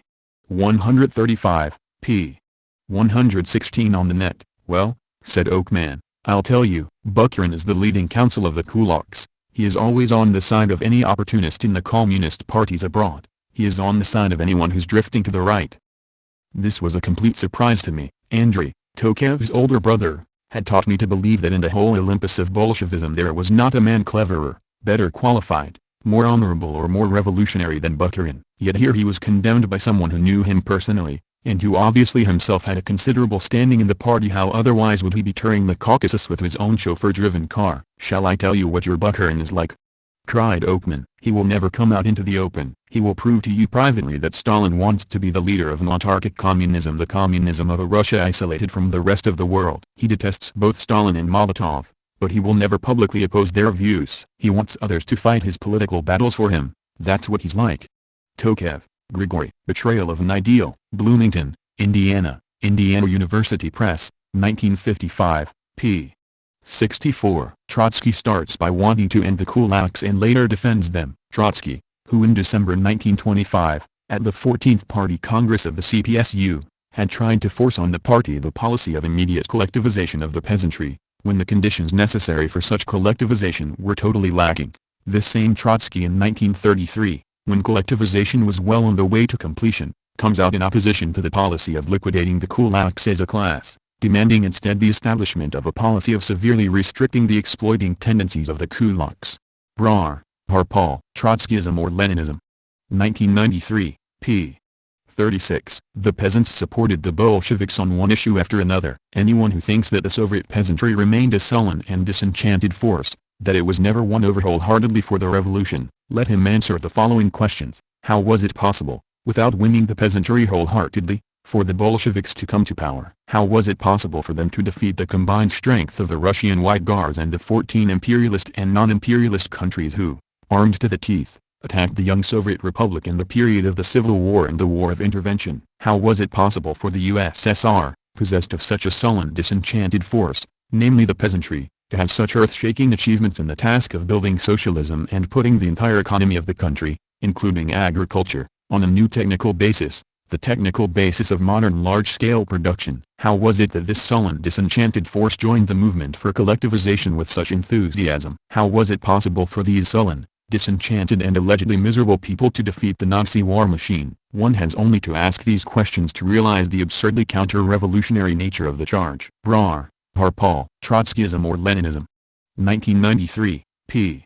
499. Gauft compromised on collectivization with the farmers in Far East. During the first years after 1929, When the whole country was in an uproar from so many social upheavals occurring simultaneously, forced laborers were treated worse than they were later. The police simply couldn't cope with the problem of handling so many people at once, and it took years to build up an efficient organization. Thousands of them didn't have decent quarters to live in, or sufficient food. But this wasn't deliberate. As I see it, the police simply were given more to do than they could handle properly. Later, the forced labor camps became better organized, and those I have observed in recent years were orderly and reasonably comfortable. They had schools and cinema theaters, and inmates didn't live a very different life from ordinary Soviet citizens. Littlepage, John D. In Search of Soviet Gold, New York, Harcourt, Brace, c. 1938, p. 134. Collectivization could only work when the middle peasant was ready to join. There is no industry here. The building of socialism could only be carried through on the basis of decisively attacking the rich peasant, not by tickling him, or irritating him, but by eliminating him. That could only be done on the basis of ruthless class struggle on the countryside, and for the struggle the working class and the poor peasantry required a firm ally, the middle peasant. To have attacked the capitalist peasant in 1925-26 before this alliance had been strengthened would have been a despairing adventure worthy of a Trotsky. The alliance could only be strengthened and the middle peasant turned towards collectivization when industry was able to give active support to the peasantry, by the provision of tractors, fertilizers, etc., and when the state was able to advance credits. Further, the middle peasantry had to be led, on the basis of their own experience in agricultural cooperation, to see the possibility of the collective farms. Here the state farms help the peasantry in the transfer from the individual to the collective working of the soil. The state farm Shevchenko established the first machine and tractor station, and helped the surrounding peasantry with the loan of machinery. The success of these and similar measures led to a powerful turn of the middle peasants to the collective farms. It was the extent of this turn and not merely the existence of difficulties on the grain front that led the Soviet government to accelerate the process of collectivization. Campbell, J. R. Soviet Policy and Its Critics. London, V. Gollancz, Limited, 1939, p. 73. Stalin hoped to enlist the left opposition in his battle with the kulaks. Stalin needed the assistance of men of ability who would be eager to carry out an anti-kulak policy and would carry it out with conviction and zeal. He could find such men in the left opposition. He was therefore anxious to win to his side as much Trotskyist and Zinoviev talent as he could without yielding ground to Trotsky and Zinoviev. Another Trotskyist, who was still in Stalin's diplomatic service, informed him, Trotsky, from Berlin about Stalin's presumed plan of action. According to this correspondent, Stalin hoped to improve his difficult position by inducing influential banished oppositionists to recant with their assistance. He expected to put the left course into effect and to give Trotsky the coup de grace. Deutscher, Isaac, The Prophet Unarmed. London, New York, Oxford University Press, 1959, p. 410. Bukharin opposes collectivization. He, Bukharin, almost always favored longer postponement of the collectivization drive, slower rates, and, in effect, less collectivization than any other major participant in a given debate. One wonders if Soviet agriculture would ever have been collectivized if Bukharin had gained power. Randall, Francis. Stalin's Russia. New York, Free Press, 1965, p. 148. Collectivization and the scissors crisis produce real hardship. The year 1927 saw the recrudescence of these three elemental powers, the cry for bread, the emergency of war and the economic isolation. The cry for bread went up once more. The abundance of grain in the village and the famine of goods in the city led the peasant to retain his reserves. The scissors, the disparity in prices of manufactured articles and rural produce, grew wider than ever. The state was deprived of its greatest medium of exchange abroad, the export of grain. The city workers suffered intensely. The peasants had no incentive to surrender their bread. The grain collection program of the government showed an enormous deficit. The winter of 1927-28 was ushered in with all the appearances of an internal catastrophe. We had but 2 or 3 months left before the spring thaw, declared Stalin several months later in an address delivered at Leningrad. We therefore faced this alternative: either to make up the losses and re-establish the normal rate of grain collections for the future, or be confronted by the inevitability of a serious crisis in our entire national economy. The grain question, the specter of starvation, was defying all peaceful theories. Levine, Isaac. Stalin, New York, Cosmopolitan Book Corporation, c. 1931, p.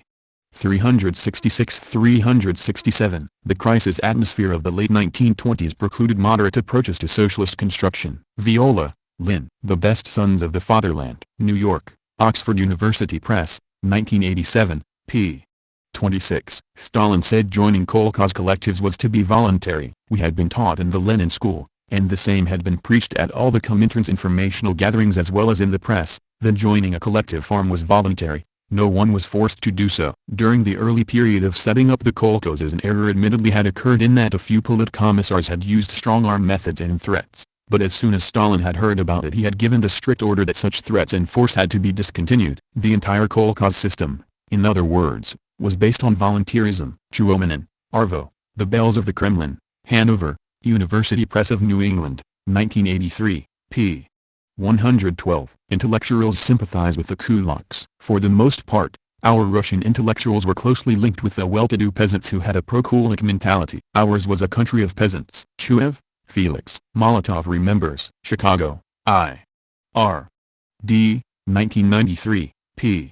309. Stalin reigns in collectivization excess. At no time did Stalin lose control of the situation. It had been estimated that by the end of the first 5-year plan some 30% of the farms would be collectivized, but suddenly towards the end of 1929 and in 1930 the process of transformation developed into a mass rush of the poor and middle-poor peasants into collectivization, a rush that entirely outstripped the capacity of the still developing industry to supply the requisite technical equipment. With the characteristic Russian flair for making the sky limit, collectivization at all costs and by all means, including compulsory methods, became a universal craze. Stalin put on the brakes. Standing firmly on the cumulative decisions of the Congresses, he published an open letter telling the Bolsheviks they had become dizzy with success, and brought them back to the line of voluntary collectivization. Murphy, John Thomas. Stalin, London, John Lane, 1945, p.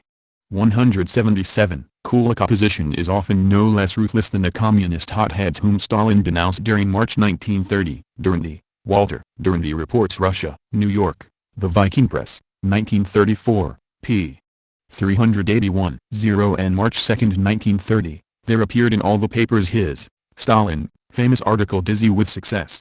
The newspapers were then reporting the complete collectivization of agriculture in European Russia. In this famous article Stalin declared that the success of collectivization had intoxicated the party and government officials in the villages, so that they had lost all sense of proportion. They had shot far beyond the target. It was an entire mistake to aim already at the agricultural commune. It was success enough to have attained the agricultural cooperative. The art associations for common use of the soil would also suffice. In this article Stalin quite openly mentioned the dangers, especially the possibility that the majority of the peasants might turn against the Soviet state. Basaches, Nicolaus. Stalin, London, New York, Staples Press, 1952, p. 185. On March 2, 1930, when the basic grain areas had their seed collections made, Stalin issued his famous statement, "Dizziness from Success." He said that the speed with which peasants joined collective farms had made some comrades dizzy. He reminded everyone that membership was voluntary and that the type of collective farm recommended for the present period socialized only the land, draft animals, and larger machinery, but left as personal property such domestic animals as cows, sheep, pigs, chickens. Every paper in the land published the statement in full. Millions of copies circulated as leaflets. Peasants rode to town and paid high for the last available copy, to wave in the face of local organizers as their charter of freedom. Stalin suddenly became a hero to millions of peasants, their champion against local excesses. Stalin quickly checked this hero worship by publishing answers to collective farmers, in which he stated, "Some people speak as if Stalin alone made that statement. The Central Committee does not permit such actions by any individual." The statement was by the Central Committee. Strong, Anna Louise. The Stalin Era. New York, Mainstream, 1956, p. 39. How did Stalin and the leadership of the Bolshevik Party react to the spontaneous and violent collectivization and dekulakization tide? They basically tried to lead, discipline and rectify the existing movement, both politically and practically. The party leadership did everything in its power to ensure that the great collectivization revolution could take place in optimal conditions and at the least cost. But it could not prevent deep antagonisms from bursting or blowing up, given the countryside's backward state. Martins, Ludo, Another View of Stalin. Antwerp, Belgium, Epo, Lang Pastorstraat 2527 2600, p. 68, p. 56 on the net. Letter from Stalin to Sholikov, May 3, 1933, on sabotage by the grain growers of the Veshinsky Rayon. I am thankful to you for your letters, as they reveal the open sores in party and Soviet work. They reveal how our officials, in their ardent desire to restrain the enemy, sometimes inadvertently beat up their friends and sink to the point of sadism. Koenker and Bachmann, eds. Revelations from the Russian Archives, Washington, Library of Congress, 1997, p. 397. In his article Dizzy from Success he was quite frank to admit that the collectivization of the peasants had progressed too quickly. Gunter, John. Inside Europe, New York, London, Harper and Brothers, c. 1940, p. 517. But with all the phenomenal progress of collectivization, certain faults on the part of party workers, distortions of the party policy and collective farm development, soon revealed themselves. Although the Central Committee had warned party workers not to be carried away by the success of collectivization, many of them began to force the pace of collectivization artificially, without regard to the conditions of time and place, and heedless of the degree of readiness of the peasants to join the collective farms. It was found that the voluntary principle of forming collective farms was being violated, and that in a number of districts the peasants were being forced into the collective farms under threat of being dispossessed, disfranchised, and so on. Commission of the Central Committee of the CPSU, B. ed. History of the CPSU, Bolsheviks, Short Course, Moscow, FLPH, 1939, p. 307. Although the Central Committee had specified that the chief form of the collective farm movement must be the agricultural artel, in which only the principal means of production are collectivized, in a number of places pig-headed attempts were made to skip the artel form and pass straight to the commune. Dwellings, milk cows, small livestock, poultry, etc., not exploited for the market, were collectivized. Carried away by the initial success of collectivization, persons in authority in certain regions violated the Central Committee's explicit instructions regarding the pace and time limits of collectivization. Commission of the Central Committee of the CPSU, B. ed. History of the CPSU, Bolsheviks, Short Course, Moscow, FLPH, 1939, p. 307. Take, for example, our mistakes in collective farm construction. You, no doubt, remember 1930, when our party comrades thought they could solve the very complicated problem of transferring the peasantry to collective farm construction in a matter of 3 or 4 months, and when the Central Committee of the party found itself obliged to curb these overzealous comrades. This was one of the most dangerous periods in the life of our party. The mistake was that our party comrades forgot about the voluntary nature of collective farm construction, forgot that the peasants could not be transferred to the collective farm path by administrative pressure. They forgot that collective farm construction required, not several months, but several years of careful and thoughtful work. They forgot about this and did not want to admit their mistakes. You, no doubt, remember that the Central Committee's reference to comrades being dizzy with success and its warning to our comrades in the districts not to run too far ahead and ignore the real situation were met with hostility. But this did not restrain the Central Committee from going against the stream and turning our party comrades to the right path. Well, it is now clear to everybody that the party achieved its same by turning our party comrades to the right path. Now we have tens of thousands of excellent peasant cadres for collective farm construction and for collective farm leadership. These cadres were educated and trained on the mistakes of 1930. But we would not have had these cadres today had not the party realized its mistakes then, and had it not rectified them in time. Stalin, Joseph. Works, Volume 14, Speech in Reply to Debate, April 1, 1937, Red Star Press, London, Pravda 1978, pp. 285. Killing of priest. WHO supported collectivization. April 4, 1930. The following is an authentic case which recently occurred in a Volga village. The local priest was up-to-date and enthusiastic, which is not always so in Russian villages. He did not fast like many of his colleagues, despair of the church in a communist state, or attempt to engage in feudal opposition, but tried to reconcile his congregation to the facts of their present existence. One Sunday he chose as the theme of his sermon the story of Ananias and Sapphira who fell dead before Peter because they had sold a piece of land, lied about its price, and withheld part of the money from the common fund. This, the priest said, was like the peasant who before joining a collective sold his cow or his horse instead of contributing it for the common weal. He enlarged upon the communism of the early Christians and quoted texts to show the duty of obedience to authority. The following night the priest was shot dead by an unknown person as the clergyman was entering a barn to see whether it was suitable for the storage of newly collected seed grain. A week later the church caught fire and burned to the ground. No legal proceedings have followed,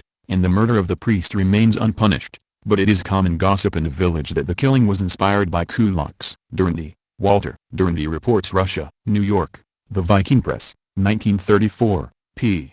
381. Our situation, especially after Lenin was gone, became very dangerous. Chuev, Felix. Molotov remembers. Chicago, I. R. D. 1993, p.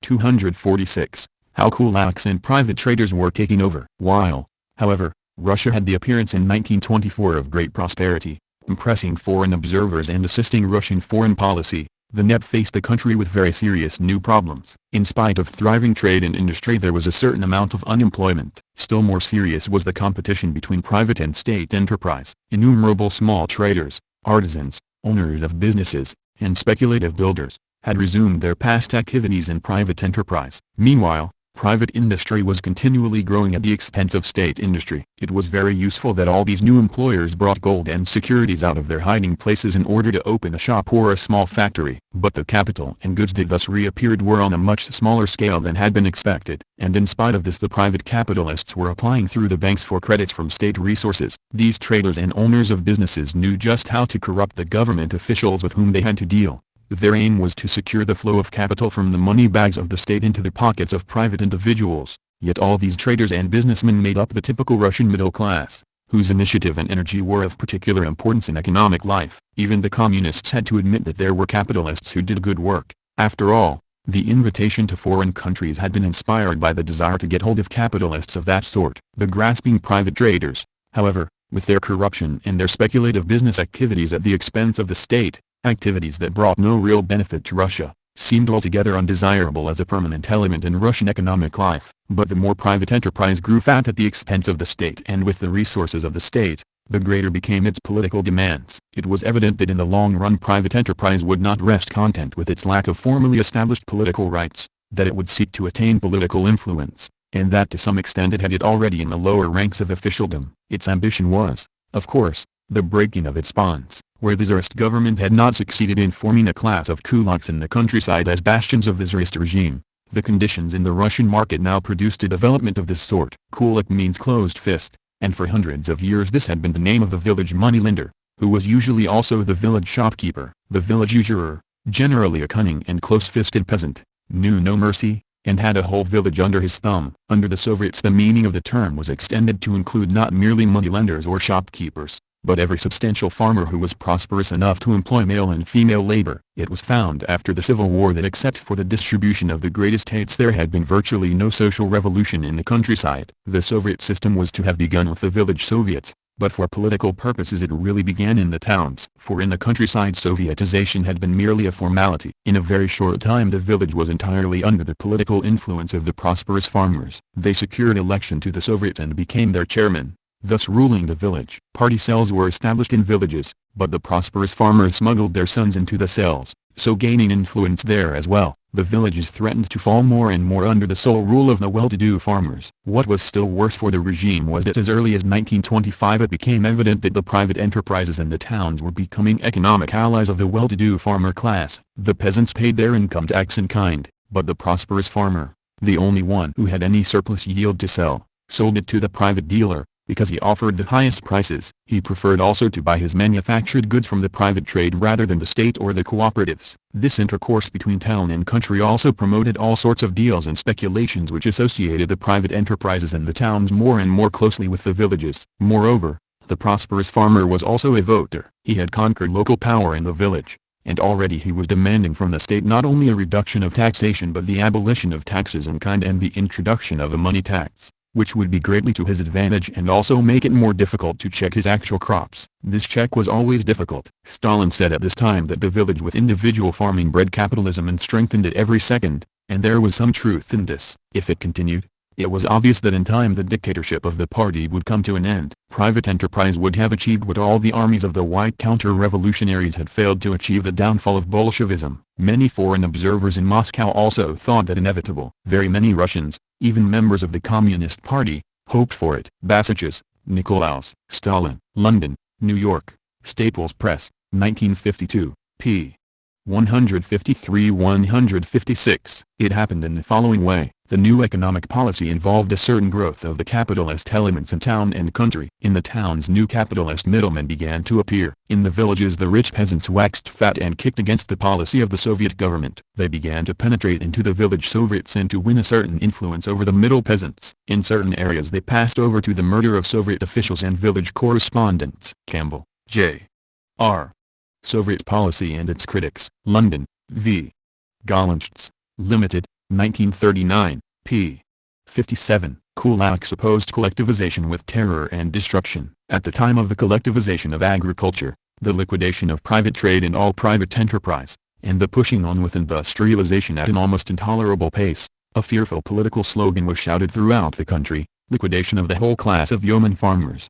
This at once provoked widespread consequences. In the war on the prosperous farmers thus declared, resort was had to devices of the Civil War. At that time, during the Civil War, poor peasants' committees had played an important part, and now these committees were called into being again. The village party cells were to have control of them. The committees were given vast powers. The government and the party declared quite officially that in each village 2 to 3% of the farms were big farms. This new war without visible fronts was much more gruesome and horrible. The big farmers, men of a hard and cruel type, did not give up easily. They, too, had open or secret supporters in the villages. There came the first terrorist attacks. Soviet officials, communist agitators, leaders of the poor peasants' committees, were murdered openly or in secret. The weapons hidden after the First World War and in the Civil War were brought out. A counter-terror began at once, radical and merciless. Basaches, Nicolaus. Stalin. London, New York, Staples Press, 1952, p.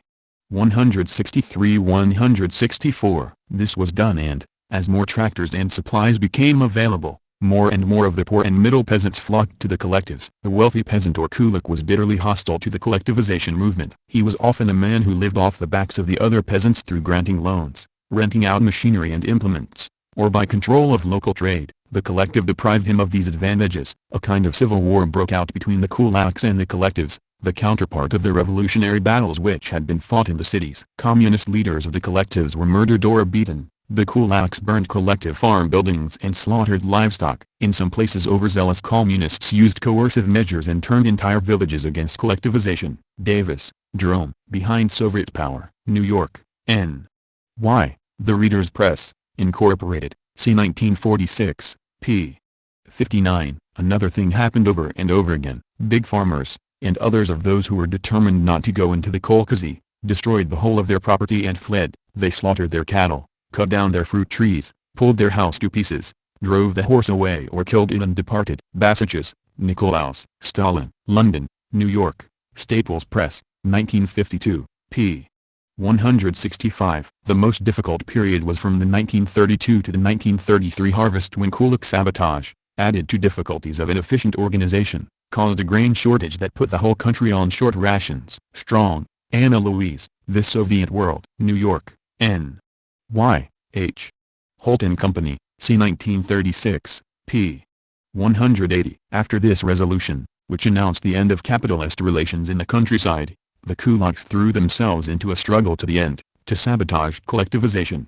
They burnt crops, set barns, houses and other buildings on fire and killed militant Bolsheviks. Most importantly, the kulaks wanted to prevent collective farms from starting up, by killing an essential part of the productive forces in the countryside, horses and oxen. All the work on the land was done with draft animals. The kulaks killed half of them. Rather than cede their cattle to the collectives, they butchered them and incited the middle peasants to do the same. Of the 34 million horses in the country in 1928, there remain only 15 million in 1932. A terse Bolshevik spoke of the liquidation of the horses as a class. Of the 70.5 million head of cattle, there only remained 40.7 million in 1932. Only 11.6 million pigs out of 26 million survived the collectivization period. Charles Bedelier, L'économie soviétique, Paris, Editions Recueil Syrie, 1950, p. 87. Martins, Ludo, Another View of Stalin. Antwerp, Belgium, Epo, Lang Pastorstraat 2527 2600, p. 79, p. 66. On the net. Before joining the collective farms, many peasants slaughtered their livestock, cows, sheep, pigs, even poultry. In February and March 1930 alone, approximately 14 million head of cattle, one-third of all pigs, and one-fourth of all sheep and goats were destroyed. Medvedev, Roy. Let History Judge. New York, Columbia University Press, 1989, p.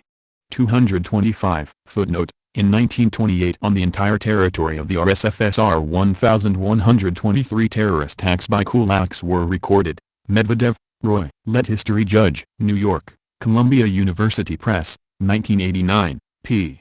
232. No one doubts that acts of sabotage did take place. Many who have been officers, manufacturers, or large farmers, but were now deposed, contrived to obtain important appointments and carry on sabotage. If, today, the supply of leather for private citizens and of shoes in particular, is inadequate. It is without question the fault of these large farmers who, at the time, sabotaged cattle breeding. The chemical industry and the transport services, too, suffered for a long time from acts of sabotage. If, today, there is an extremely strict supervision of factories and machines, it can be justified on very good grounds. Feuchtwanger, Lyon, Moscow, 1937, New York, The Viking Press, 1937, p.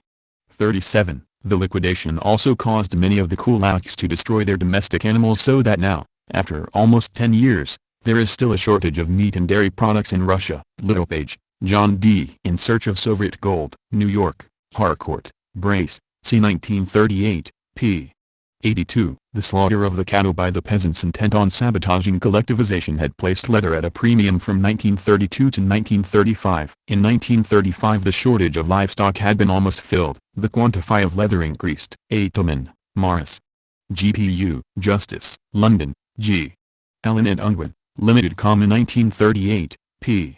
32. A great deal of trouble is caused by the kulaks who not only try to cut down production but terrorize the middle, Seredniaks, and poor, Bidniaks, peasants in order to bring disaster to all government endeavors. The Soviets are striving to put over a project never before undertaken: complete socialization of agriculture. Every means possible, including large expenditures, is employed. They are counteracting the menace of the kulaks, who are withholding and lessening their production, by using every resource available for the completion of the collective and state farm projects. Wright, Russell, 1/6 of the world's surface. Hammond, Indiana, the author, c. 1932, p. 94. The slaughter of cattle, the fall in grain production are all ascribed to administrative errors of the leadership. That there were administrative errors is undoubted, but the difficulties of carrying through the first 5-year plan were not difficulties due to administrative mistakes. They were difficulties created by the resistance of the capitalist elements whom the plan was threatening. The aim of the plan was not merely the reconstruction of the technical basis of the country, but also the transformation of economic and social relations, the progressive elimination of the capitalist elements. To expect the 5-year plan to proceed without class struggle, without sabotage, as if it was a question of the new housing estate, instead of the revolutionary transformation of a great country, is indeed to adopt a bourgeois administrative point of view, which ignores the class struggle. To ascribe the relative temporary disorganization caused in certain branches of economy by the fiercely contested class struggle, to the administrative mistakes of the leadership or the lack of foresight, as Trotsky does repeatedly in his book, can hardly be called ignorance. It is calculated misrepresentation. But because the Communist Party of the Soviet Union had won the confidence of the working class, because it could mobilize the great trade unions and cooperatives, because it had a firm alliance with the middle peasantry, it was able to lead the masses of the Soviet Union in the struggle to break down the class opposition, and to realize the plan, not by bureaucracy, not by slick administration, but by the struggle of the majority of the Russian people under communist leadership, were their plans realized. Campbell, J. R. Soviet Policy and Its Critics. London, V. Gollancz, Limited, 1939, p. 80-81. From 1931 till 1932, the struggle of the rich peasants in the Soviet Union grew in intensity, and all kinds of sabotage were resorted to in order to destroy the collective farms from within. Here is a description, from the pen of a Ukrainian counter-revolutionary, of the sabotage that was practiced. At first there were mass disturbances in the kolkhozy, collective farms, or else the communist officials or their agents were killed, but later a system of passive resistance was favored, which aimed at the systematic frustration of the Bolshevik plans for the sowing and the gathering of the harvest. The peasants and workers, seeing the ruthless export by their Bolshevik masters of all food produce, began to take steps to save themselves from starvation in the wintertime and to grasp at any means of fighting against the hated foreign rule. This is the main reason for the wholesale hoarding of grain and the thefts from the fields, offenses which if detected are punishable by death. The peasants are passive resistors everywhere, but in Ukraine the resistance has assumed the form of a national struggle. The opposition of the Ukrainian population caused the failure of the grain storing plan of 1931 and still more so that of 1932. The catastrophe of 1931-32 was the hardest blow that the Soviet Ukraine had to face since the famine of 1921-22. The autumn and spring sowing campaigns both failed. Whole tracts were left unsown. In addition, when the crops were being gathered last year, it happened that, in many areas, especially in the south, 20, 40, or even 50% was left in the fields and was either not collected at all or was ruined in the threshing. Isaac Mazpa in Slavonic Review, January 1934. How leaving the harvest to rot in the field squares with a desire to take steps to save oneself from starvation in the wintertime, Heaven and the Ukrainian counter-revolutionaries alone know. But the description of the methods of sabotage, practiced not by the whole population as alleged, but by the kulaks with some misguided middle peasants supporting them, gives a sufficiently clear idea of the situation in some parts of the country, at the height of the resistance to collectivization. Campbell, J. R. Soviet Policy and Its Critics. London, V. Gollancz, Limited, 1939, p. 198. The Ukraine and several of the more distant provinces were in the throes of famine. In 1932, drought had nothing to do with it. Food shortage was due entirely to the breakdown of agriculture caused by collectivization, and by the policy of maximum exports. Barman, Alexander, Memoirs of a Soviet Diplomat. London, L. Dixon Limited, 1938, p. 264. As a result of deliberations by a Politburo commission chaired by Molotov, and under pressure from Stalin, in January 1930 the Central Committee passed a resolution on measures for liquidating kulak farms in areas of full collectivization. Correspondingly, kulak assaults on the Soviet regime arose, at times extending over wide areas. Actions against the better-off section of the peasantry gave rise to a wave of protest, banditry, and armed risings against the authorities. Grain production immediately went into a slide, soon followed by a decline in stock breeding. The peasants' native enterprise was cut down at the root. The mass order of animals began in many regions. Compared to 1928, livestock fell to half or a third in number by 1933. Volkogonov, Dmitry, Stalin, Triumph and Tragedy. New York, Grove Weidenfeld, 1991, p. 169. Rather than allow their cattle to fall into the hands of the state, they had slaughtered half the country's herd. By March it was plain that disaster had overtaken the countryside. Conquest, Robert, Stalin, Breaker of Nations. New York, Viking, 1991, p. 160. In the case of full-scale collectivization, which commenced in late 1929, resistance was massive. It ran the gamut from insurgencies and other acts of violence, to murders of collectivizers and their local collaborators, to vociferous protests by women, frequently in connection with Rai and Soviet decisions to close churches and or confiscate church property, to the Razbazar-Ivany, squandering, of livestock and other property through slaughter and sale, the destruction of collective farm buildings, the liberation of arrested kulaks, the reacquisition of confiscated property, and the disbandment of collective farms. See Gelbaum and Sokolov, Stalinism as a Way of Life. New Haven, Connecticut, Yale University Press, c. 2000, p. 11. Once implemented, collectivization had a catastrophic effect on agricultural production. Animal husbandry suffered more than anything else because of the mass slaughter of cattle when peasants joined collective farms. See Gelbaum and Sokolov, Stalinism as a Way of Life. New Haven, Connecticut, Yale University Press, c. 2000, p. 62. Masses of kulaks were deported to remote unpopulated lands in Siberia.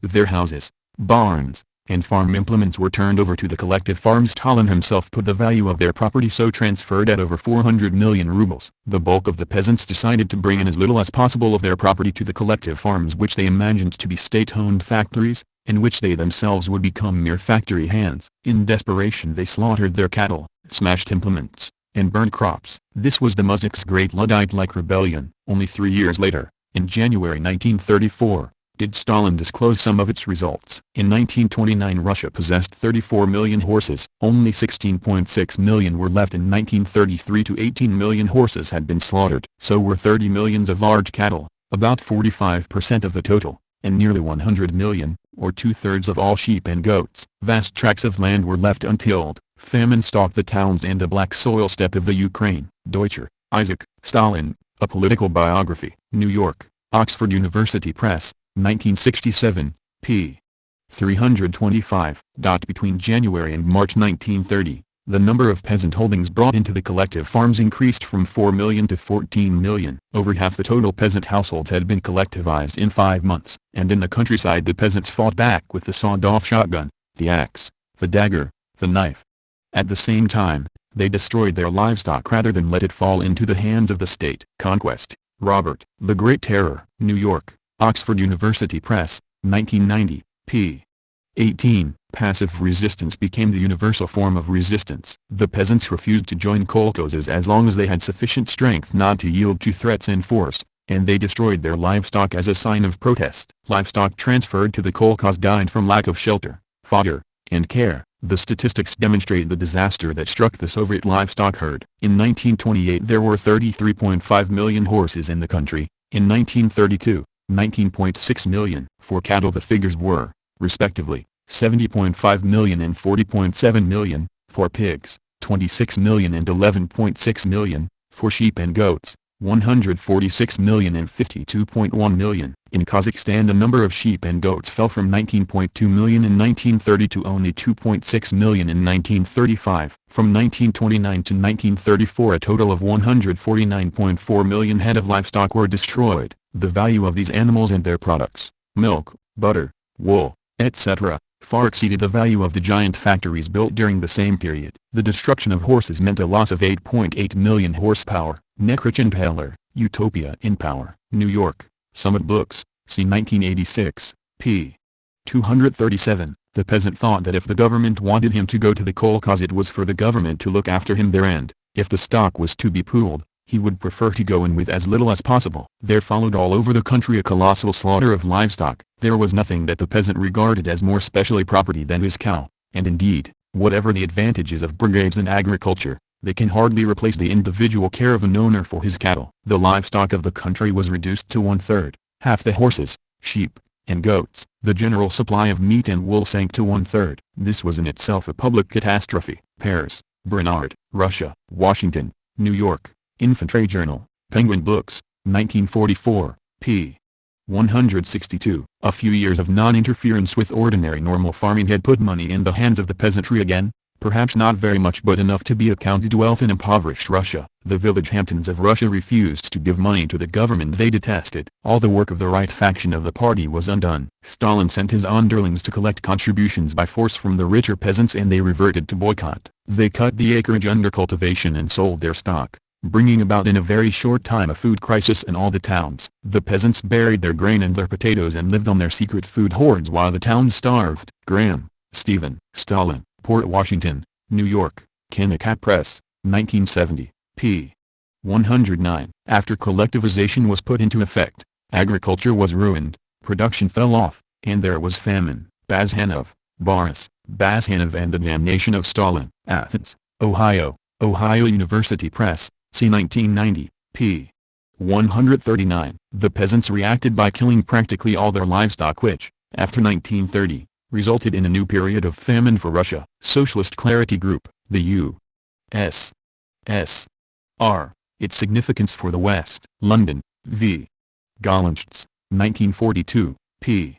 35. The kulaks responded fighting against collectivization with an organized campaign of large-scale destruction. The struggle swept through the countryside, approaching civil war scale in many areas, with devastating results particularly in Ukraine. Frederick L. Schuman, Woodrow Wilson, professor of government at Williams College at the time of writing, states that he and thousands of other tourists traveled in Ukraine during the famine period. He writes, there, kulak opposition took the initial form of slaughtering their cattle and horses in preference to having them collectivized. The result was a grievous blow to Soviet agriculture, for most of the cattle and horses were owned by the kulaks. Between 1928 and 1933 the number of horses in the USSR declined from almost 30 million to less than 15 million. Of horned cattle from 70 million, including 31 million cows, to 38 million, including 20 million cows, of sheep and goats from 147 million to 50 million, and hogs from 20 million to 12 million. Soviet rural economy had not recovered from this staggering loss by 1941.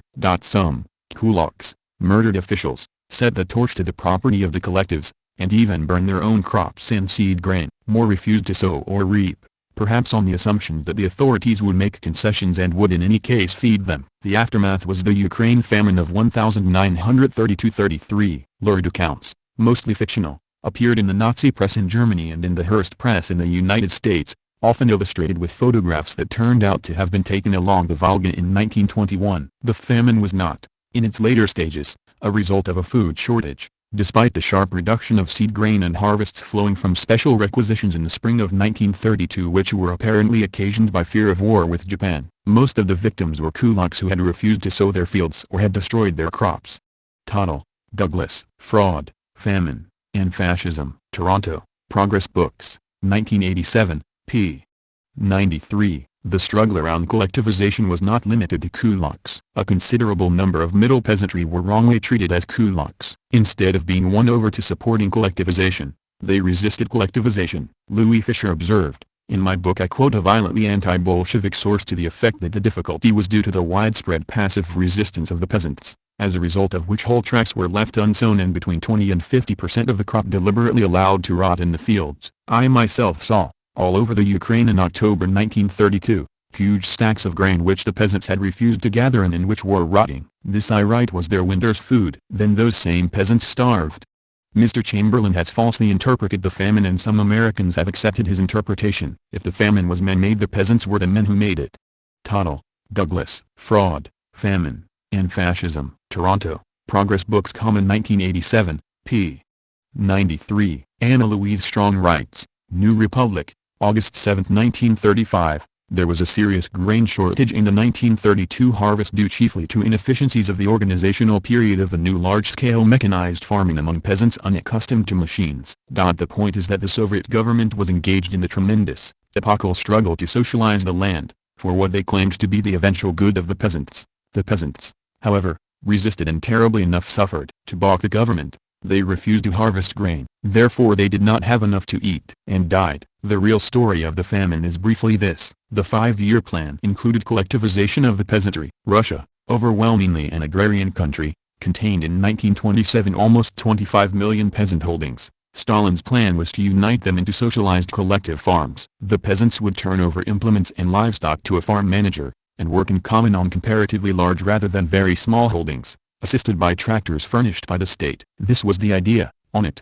the future of socialism in the USSR depended. What happened was that the peasants, bitterly indignant, staged two major resistances to the immense forcible process of collectivization. First, they slaughtered their livestock, rather than turn it over to the collectives. It was an extraordinary and tragic event, though not so tragic as the human starvation later. There was no organization among the peasants, no communication, yet in hundreds of villages, separated by hundreds of miles, a simultaneous destruction of animals began. Rather than turn over their precious pigs, sheep, cattle, to the collective authorities, the peasants murdered them. Gunter, John. Inside Europe, New York, London, Harper and Brothers, c. 1940, p.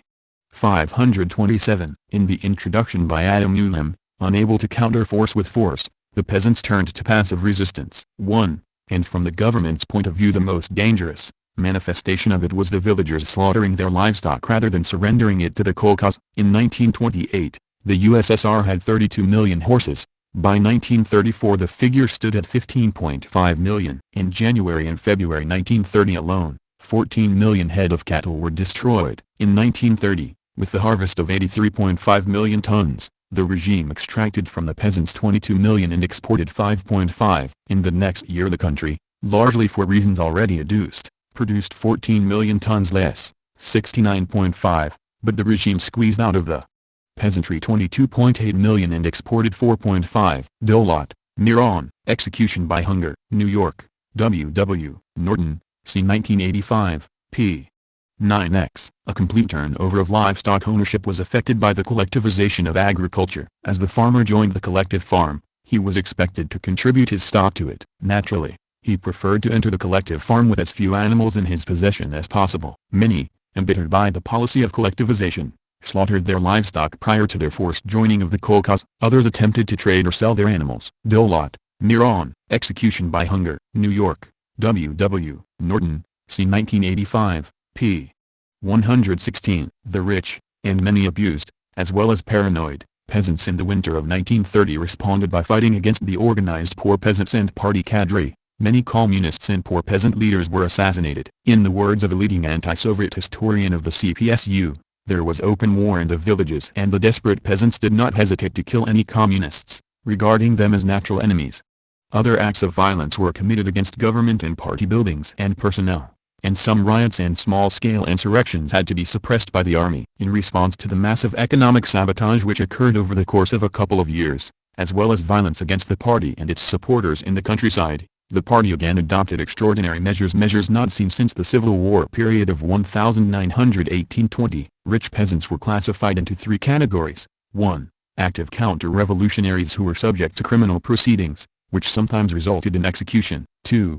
counter-revolutionary elements who were exiled and resettled after the confiscation of most of their productive property, and 3. Those who had to be drawn into socially useful labor and who were given the opportunity for re-education through socially useful production, a category which covered most of the rich peasants. The total percentage of those classified as kulaks was not to exceed 3 to 5% in grain areas and 2 to 3% in non-grain areas. About 20% of kulaks were to be classified in categories 1 and 2. Economic sabotage by the rich peasants continued. As a result of these serious problems, the great promise of collectivization, the development of a modern efficient agriculture with a rapidly expanding output, remained unfulfilled. By 1932 vast tracts of land were left untilled, famine stalked the towns and the black steppe of the Ukraine. Szymanski, Albert. Human Rights in the Soviet Union. London, Z Books, 1984, p. 223. The kulaks, and many middle and even poor peasants, were implacable in their hatred of the commissars. Arson and killings of party agents and agitators were daily occurrences in the villages. Deutscher, Isaac, The Prophet Outcast. London, New York, Oxford University Press, 1963, p. 69. While the peasants were being rapidly reduced to this state, they still took a fiercely insane plunge into dissipation. In the first months of collectivization they slaughtered over 15 million cows and oxen, nearly 40 million goats and sheep, 7 million pigs, and 4 million horses. The slaughter went on until the nation's cattle stock was brought down to less than half what it had been. This great shambles of meat was the main dish at the feast with which the smallholder celebrated his own funeral. The kulak began the carnage and incited others to follow suit. Seeing that he had lost all, that he, the nation's provider, was to be robbed of his property, he set out to rob the nation of its food supply, and rather than allow the collectivizers to drive away his cattle to communal assembly stations, he filled his own larders with the carcasses so as to let his enemies starve. The collectivizers were at first taken aback by this form of class warfare and watched with helpless amazement as the middle peasants and even the poor joined in the butchery, until the whole of rural Russia was turned into an abattoir. An epidemic of orgiastic gluttony spread from village to village, from Volost to Volost, and from gubernia to gubernia. Men, women, and children gorged themselves, vomited, and went back to the flesh pots. Never before had so much vodka been brewed in the country. Almost every hut became a distillery, and the drinking was, in the old Slav fashion, hard and deep. As they guzzled and gulped, the kulaks illuminated the villages with bonfires they made of their own barns and stables. People suffocated with the stench of rotting meat, with the vapors of vodka, with the smoke of their blazing possessions, and with their own despair. Such was often the scene upon which a brigade of collectivizers descended to interrupt the grim carouse with the rattle of machine guns. They executed on the spot or dragged away the crapulous enemies of collectivization. Deutscher, Isaac, The Prophet Outcast. London, New York, Oxford University Press, 1963, p. 118. Since it was rapidly known that most of the crops and animals would be seized by the regime for its collective farms, most peasants who had such wealth ate as much as possible before it should vanish. Even a kulak can only eat so much, so he often prepared bread from his grain, slaughtered many of his animals, and gave mad, hysterical, gargantuan feasts for family, friends, and often the whole village. These feasts often combined elements of a potlatch, of Nero's banquet while Rome burned, and of an apocalyptic Holy Communion table. To Stalin's men, however, not only the givers of the feasts but the poorest banqueters were saboteurs, knowing destroyers of the people's food supply. There was an enormous amount of intentional sabotage as well, especially after the collective farms had actually been formed. Collective fields were fired, collective animals were murdered wholesale by enraged, vengeful, self-destructive peasants. In many villages more than half the grain crops from 1929 to 1932 were destroyed. In the whole USSR, collectivization meant the destruction by peasants of roughly 40% of the cattle and hogs,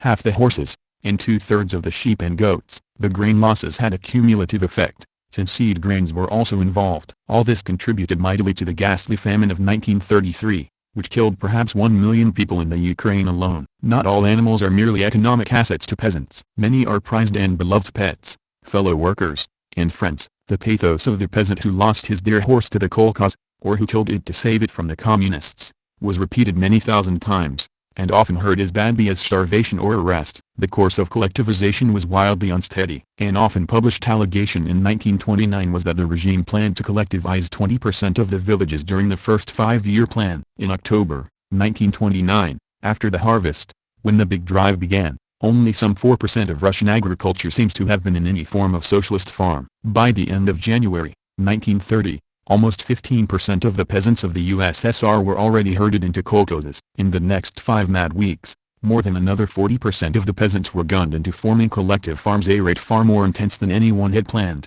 and one that provoked the major peasant resistance and reprisals that Stalin and other high communists had feared. On March 2, 1930, Stalin published his famous editorial in Pravda, Dizzy with Success, in which he blasted the communist organizers of collective farms for using hasty, coercive, and violent methods when they should have persuaded the peasants to join voluntarily on a much slower schedule. Stalin has often been accused by his enemies of blaming his agents for atrocities which he himself had secretly ordered. Certainly Stalin had set forth no detailed schedules, and had made no effective administrative provisions against letting the collectivization drive get out of hand. Yet he certainly felt himself sincerely aggrieved at the incompetence of his agents. He did not yet suggest treason as the explanation. Stalin's dim view of the peasants had led him into authorizing the most forceful measures against them when necessary. But his Bolshevik optimism had led him to expect that these measures would not be so invariably necessary. He sincerely blamed others. Stalin's blast sent the entire collectivization drive into chaotic reverse. By May Day,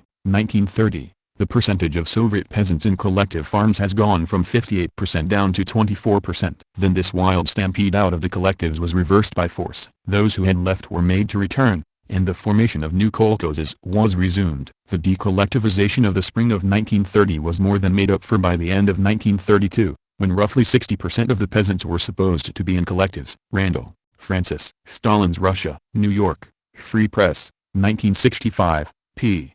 159-161. The answer turns on an ominous phenomenon that had already begun in the last quarter of 1929, the mass slaughter of livestock by peasants who were being pressured into joining collective farms. To various officials, both local and at the center, a logical countermeasure appeared to be to go at once to the higher forms of collective farm in which even small animals, poultry, and the family milk cow would be appropriated for the collective before they could be slaughtered by the peasants. The peasants' already apparent tendency to slaughter their stock rather than turn it over to the collectives. To strike out the Politburo Commission's stipulation on retention of some animals was therefore the only course that Stalin could think of taking. Tucker, Robert. Stalin in Power, 1929-1941. New York, Norton, 1990, p. 144-145. In this his, Stalin, revolutionary motivation was doubtless stiffened by a sense of desperation over incoming information on the spreading peasant slaughter of livestock. By the beginning of 1930, for example, the number of horses in the country and in the continuing absence of large numbers of tractors, horses were as essential to collective farming as they had been to private farming had sharply declined due to slaughter, disease, and lack of feeding. Tucker, Robert. Stalin in Power, 1929-1941. New York, Norton, 1990, p. 178. More serious still, the livestock slaughter begun by the peasants in the last quarter of 1929 continued on a steeply rising scale in early 1930, and the regime's frantic effort to forestall it by preemptive seizure proved unavailing. It only turned the collective farm into the thrice-dreaded commune and hardened the peasant's solemn resolve to enter it, if he must, without his livestock. I, a rural communist leader, told the people that they had to join the collective, that these were Moscow's orders, and if they didn't, they would be exiled and their property taken away from them. They all signed the paper that same night, every one of them. Don't ask me how I felt and how they felt. And the same night they started to do what the other villages of the USSR were doing when forced into collectives to kill their livestock. According to the official account, it was during the 2 months of February and March 1930 that the great bulk of the slaughter of the following totals of livestock lost in the 1929-30 economic year took place: 1/4 of all cattle, 1/3 of the country's pigs, and more than 1/4 of its sheep and goats. Over the whole period of peasant collectivization, 1928-33, the statistics of peasant livestock slaughter, revealed after Stalin died, are 26.6 million head of cattle, or 46.6% of the total, 15.3 million head of horses, or 47% of the total, and 63.4 million head of sheep, or 65.1% of the total. Tucker, Robert. Stalin in Power, 1929-1941. New York, Norton, 1990, p. 182. There were things the peasants could do in protest, and they were doing them. They were slaughtering their livestock, consuming it, and giving it away rather than surrendering it to the kolkhoz. In January and February alone 14 million head of cattle were destroyed. In 1928 the USSR had 32 million horses. In 1934, after the regime had made some concessions on this issue and the situation improved, the figure stood at 15.5 million. For cattle, the figures are 60 and 33.5 million, for pigs 22 and 11.5 million, for sheep 97.3 and 32.9 million. The peasants' resistance assumed ominous proportions also in a more direct sense. Riots and terrorist attacks against officials were reaching epidemic proportions. Ulam, Adam, Stalin, The Man in His Era. New York, Viking Press, 1973, p. 331. That many people died in the 1930s is of course certain, but by far the largest number died as a result not of the Stalin purges proper but of the collectivization of agriculture during the earlier part of the decade. In the liquidation of the kulaks many were killed, since they desperately and often violently resisted collectivization, but a far greater number were deported, together with their families, to timber camps. This deportation in itself would not have brought about many deaths had it not been for the deliberate slaughter by the peasants, and not only the kulaks, of an immense proportion of the country's livestock, together with the chaotic state of agriculture during the few years that followed the collectivization drive, aggravated moreover by some severe droughts. This produced perhaps the worst famine Russia had ever known. It reached its peak in 1931-32 and as a result several million people died of hunger or acute undernourishment, and not just in the timber camps to which the kulaks had been deported, but in the country generally. The consequences of the mass slaughter of livestock were to be felt for many years after, and by the time the war broke out in 1941 meat and dairy produce were still lamentably short. Even long after the war, in 1959, there were many fewer cattle in the Soviet Union than there had been in 1916, before the revolution. In today, 1971, their number scarcely exceeds the 1916 figure. This is, of course, in fantastic contrast with industrial production, which, since the revolution, has increased about 70 times. During the intervening period Russia had developed from a near undeveloped country to the second largest industrial power in the world. Worth, Alexander, Russia, The Post-War Years. New York, Tapliner Pub. Co., 1971, p.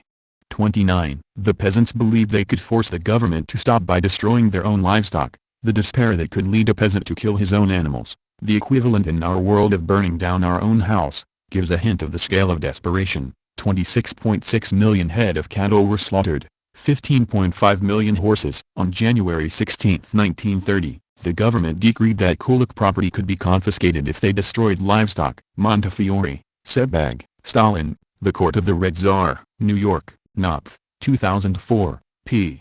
47. And, in fact, the resistance of the kulaks became increasingly stubborn. They refused en masse to sell to the Soviet state their grain surpluses, of which they had considerable hoards. They resorted to terrorism against the collective farmers, against party workers and government officials in the countryside, and burned down collective farms and state granaries. Commission of the Central Committee of the CPSU, B. ed. History of the CPSU, Bolsheviks, Short Course. Moscow, FLPH, 1939, p.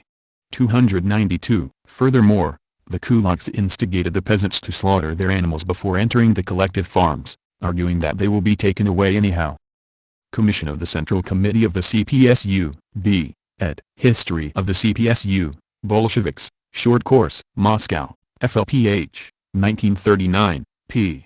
307. The middle peasants, feeling themselves condemned to a murder that was repugnant to them, in many instances slaughtered, in 1929-1930, their cattle and horses, sheep and pigs, rather than bring them into the common stock. So widespread was the outcry that the central committees were driven to instruct Stalin to issue his manifesto entitled Dizzy with Success, in which the zeal of the government agents was rebuked, the voluntary character of membership of the collectives was emphasized, permission to withdraw was conceded, and proper consideration of the varying stock brought in by different members was insisted on. Nevertheless the animals continued to be slaughtered and the total membership to fall off. Partial failures of crop in 1931 and 1932 deepened the discontent. Footnote: the magnitude of this holocaust of livestock is seldom realized. The following table shows that in one year, 1929 to 1930, more than 60 million animals were slaughtered, being 1/4 of the whole, and in the course of the next 3 years 1931 to 1933, over 80 million more. In 1933 the total livestock was less than 4/9 of the total in 1929. This colossal slaughter,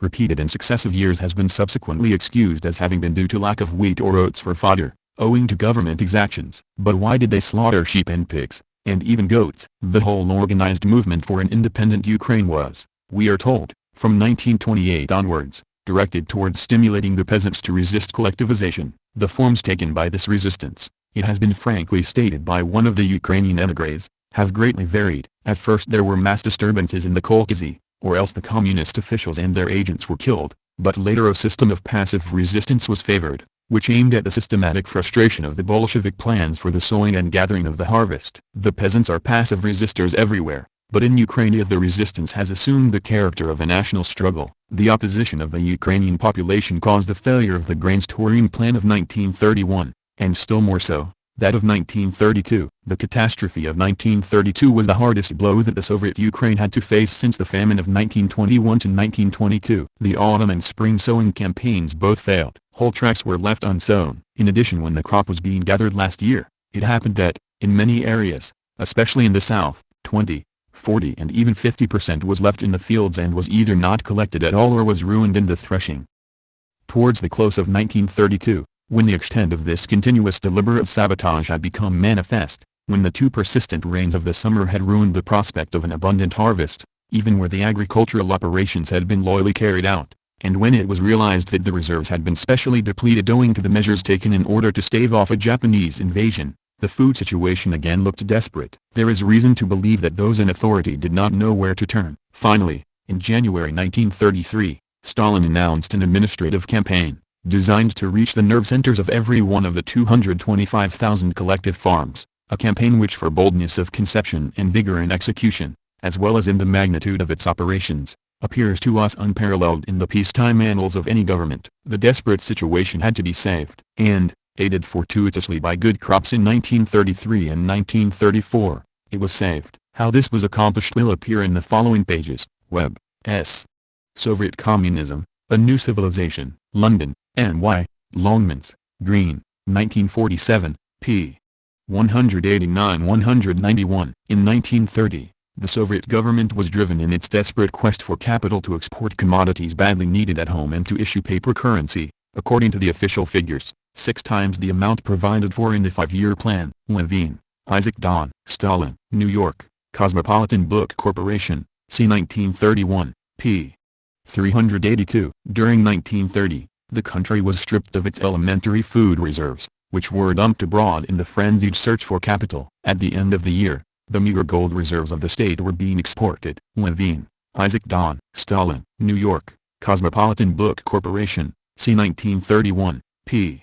390. The peasants refused to be accommodating and preferred to slaughter their beasts rather than to deliver them up to the Caucasus. From the new arrivals we learned that both bread and meat were lacking in the towns, especially in Leningrad and Moscow. Siliga, Anti, The Russian Enigma. London, Inklings, 1979, p.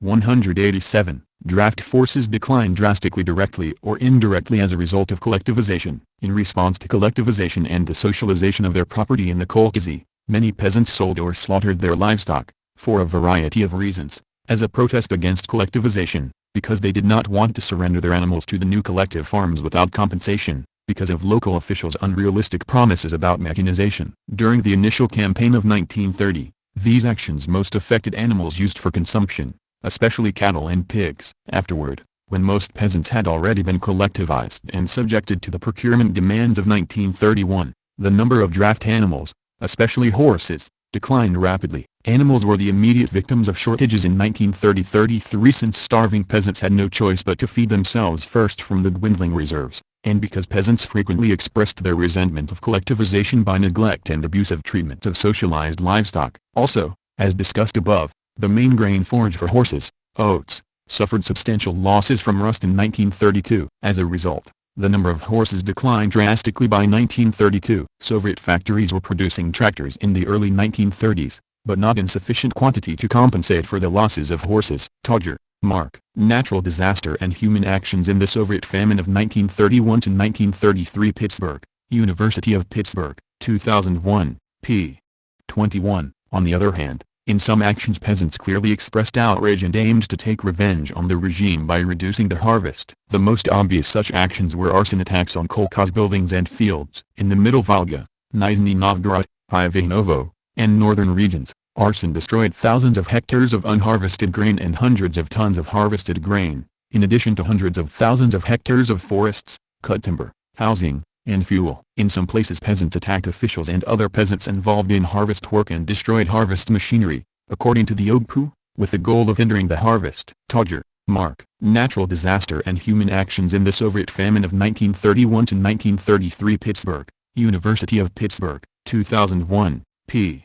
31. I do not mean to imply that all the OGPU reports, such as those on agriculture cited above, were falsified. Most of those descriptions can be confirmed in other archival and published sources. Many sources, for example, document efforts by peasants to dismantle kolkhozy and restore traditional farming practices during the process of collectivization in 1929-1930 and repeatedly thereafter. The OGPU reports on this cited above confirm these reports and provide important details. Todger, Mark. Natural Disaster and Human Actions in the Soviet Famine of 1931 to 1933. Pittsburgh, University of Pittsburgh, 2001, p.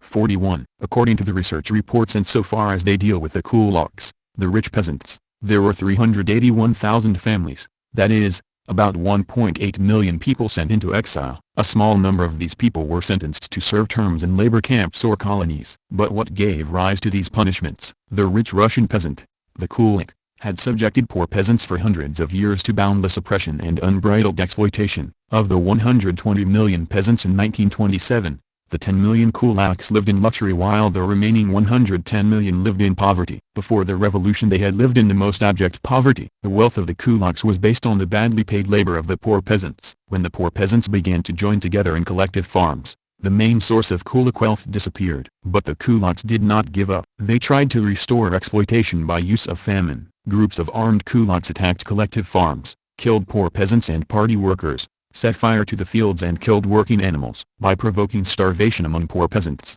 the kulaks were trying to secure the perpetuation of poverty and their own positions of power. The events which ensued were not those expected by these murderers. This time the poor peasants had the support of the revolution and proved to be stronger than the kulaks, who were defeated, imprisoned and sent into exile or sentenced to terms in labor camps. Of the 10 million kulaks, 1.8 million were exiled or convicted. There may have been injustices perpetrated in the course of this massive class struggle in the Soviet countryside, a struggle involving 120 million people. But can we blame the poor and the oppressed, in their struggle for a life worth living, in their struggle to ensure their children would not be starving illiterates, for not being sufficiently civilized or showing enough mercy in their courts? Can one point the finger at people who for hundreds of years had no access to the advances made by civilization for not being civilized, and tell us, when was the kulak exploiter civilized or merciful in his dealings with poor peasants during the years and years of endless exploitation? Souza, Mario. Lies Concerning the History of the Soviet Union, June 15, 1998. Kulaks opposed those bringing in collectivization. When the harbingers of such revolutionary ideas arrived in the villages, their observations soon aroused the opposition of the kulaks, who had formerly, by virtue of their wealth, exercised much authority in local affairs. They endeavored at first to smooth out the difficulties, on the ground that collectivization was a step forward to true socialism, but soon became aware that the kulaks were far more concerned with defending their own privileged position than pursuing abstractions for the general good. In many districts the local proprietors took the offensive against the proposals of the 5-year plan and used their money to obstruct the scheme as much as possible. Cole, David M. Joseph Stalin, Man of Steel, London, New York, Rich and Cowan, 1942, p. 83, a May 8, 1933. Decree by Stalin and Molotov halting mass arrests states, the class struggle in the countryside will inevitably become more acute. It will become more acute because the class enemy sees that the kolkhozy have triumphed, that the days of his existence are numbered, and he cannot but grasp out of sheer desperation at the harshest forms of struggle against Soviet power. For this reason there can be no question at all of relaxing our struggle against the class enemy. Getty and Naumov. The Road to Terror. New Haven, Connecticut, Yale University Press, c. 1999. p. 115-116. Contradicting all his recent statements, Stalin now asserted that, by withholding grain from the government, the kulak was disrupting the Soviet economic policy. In June 1928 new emergency measures were announced, and in July Stalin called upon the party to strike hard at the kulaks. Such injunctions were not willingly followed by Bolsheviks in the countryside, for in the last 3 years the importance of the alliance with the peasantry had been impressed upon them and they had been taught that hostility toward the Muzdik was the distinctive mark of the Trotskyist heresy. Deutscher, Isaac, Stalin, A Political Biography. New York, Oxford University Press, 1967, p. 313. The cost was terrible. Stalin 4 years late admitted it. The agrarian economy of the Soviet Union suffered a blow from which it cannot fully recover till about 1940. It'll take till then to replenish the slaughtered stock. 4. Once the killing began, it progressed till about 50% of the animals in the Soviet Union were killed. Official figures admit that the number of horses in the country diminished from 33,500,000 in 1928 to 19,600,000 in 1932, the number of cattle from 70,500,000 to 40,700,000, sheep and goats from 146,700,000 to 52,100,000, pigs from 25,900,000 to 11,600,000. The peasants, stunned by this catastrophe, sank into temporary stupor. The government, when the worst of the damage was done, retreated hastily. Probably Stalin had not realized the formidable extent of the slaughter until it was too late. The tempo of collectivization had been far too rapid. The plan called for full collectivization only after 10 years, but within 2 years, in 1930, 65% of all the farms had been collectivized. So the pace was toned down. Even so, in 1932, the peasants, stiffening into a final vain protest, rebelled again. As if by government agreement, another psychic epidemic spread through the rich fields of the Caucasus and Ukraine. The farmers, those still outside the collectives, were paid miserable prices. Either they could buy no manufactured goods at all, or goods only of indifferent quality. They hit on a plan. They had sowed the crop, which was abundant, but they decided not to harvest all of it. They harvested exactly what they calculated they would themselves need during the winter, and left the rest to rot. What was the use of slaving to produce a handsome crop, if the state simply seized it all? This was, of course, mutiny, but it was not only defiance of Stalin, it was a threat to starve him into submission. The Soviet government needed grain to distribute to the industrial regions, the great cities. It needed grain for export, to pay for the machinery it had to import for the 5-year plan. Even the farmers already in the collectives let their grain rot. There were few communist overseers, few trained and loyal farm managers. Word got to Moscow that the harvest, which should have been handsome, was largely lost. Stalin saw that this was a major crisis. If the peasants were permitted to get away with this, the revolution was beaten. Obsolete classes don't voluntarily disappear, he told Wells. He had to act, and he acted. Government grain collectors descended on the farms, tall with weeds, and seized that small share of the crop that the peasants had saved for their own use. One by one, they visited every holding, and took every lick of grain due the government and taxes. If a man's normal crop was, say, 60 bushels, the tax might be 20 bushels. But the farmer had only harvested, say, 25 bushels. So when the government took 20, the farmer and his family had only 5 instead of 25 to live on the whole winter and spring. Russian economy is still extremely primitive. The question of grain, of bread, is a matter of life and death. When there was no grain left, the people began to die. The government might have diverted some grain from the cities, though that was a pinched, hungry year everywhere to feed the peasants. But the government did not do so. Stalin decided that the peasants must pay the penalty for their rebellion. They had refused, blindly, stupidly, to provide grain. Very well, let them starve. And they starved. The famine broke the back of peasant resistance in the USSR. The peasants killed their animals, then they killed themselves. Gunter, John. Inside Europe, New York, London, Harper and Brothers, c. 1940, p. 528-529. Stalin only reacted against those opposing collectivization as a last resort. Guerrilla bands roamed the country districts, robbing the new collectives, destroying their buildings and burning their crops. Without any clear objective, they descended into thinly disguised banditry, raiding and killing in the way their Mongolian and Tatar ancestors had done under Tamerlane. For a long time Stalin remained patient. He knew from bitter experience in Georgia how difficult it is to bring new ideas to a backward people, and he had a sympathetic regard for the sturdy individualism which resists any act of authority by force. When finally action was forced upon him, he moved with his usual firmness, but not until every other avenue had been exhaustively explored. Cole, David M. Joseph Stalin, Man of Steel, London, New York, Rich and Cowan, 1942, p. 84. Stalin had great patience, but it was finally exhausted by anti-collectivists. Where resistance persisted in spite of all efforts, the state began the wholesale deportation of treasonous elements and, if necessary, did not hesitate to remove whole villages to Siberia and the northern wastes. As had been done many times before, Stalin's training gave him strength to carry on through this period. The man who could pardon Zinoviev and Kamenev, who had 3 times betrayed him, the leader who let Bukharin live in freedom, though Bukharin had openly proclaimed a determination to kill him, would stop at nothing where his faith was concerned. Cole, David M. Joseph Stalin, Man of Steel, London, New York, Rich and Cowan, 1942, p. 85. Kulaks spread rumors about the collectives and used violence. Kulaks and priests clouded the issue with rumors, playing on the emotions of sex and fear. Everywhere, I heard of the one great blanket under which all men and women of the collective farm would sleep. Everywhere, rumor said that babies would be socialized. In some places, kulaks joined collectives to rule or ruin. Elsewhere, they were being expelled from collectives as undesirable. Some collectives took in kulaks' horses but not kulaks, as had been done with landlords' equipment in the revolution. Kulaks fought back by burning the collective barns and even by assassination. The trial of 12 kulaks for the murder of a party secretary was closing in at Karsk. "He died for all of us," declared the prosecution. The peasant audience wept. The storm of collectivization rose higher as farms were named in the martyr's honor. As I left the area, I asked a local official, "What does Moscow say about this, about that?" He replied, hurriedly but proudly, "We can't wait to hear from Moscow. Moscow makes its plans from what we do." Strong, Anna Louise. The Stalin Era. New York, Mainstream, 1956, p. 35. Collectivization went to excess at times. The winter of 1929 to 1930 was a time of considerable chaos. The precise form of the collective was not yet clear. Stalin, also making his plans from the peasants' actions, stated on December 27, 1929, that the time had come to abolish kulaks as a class.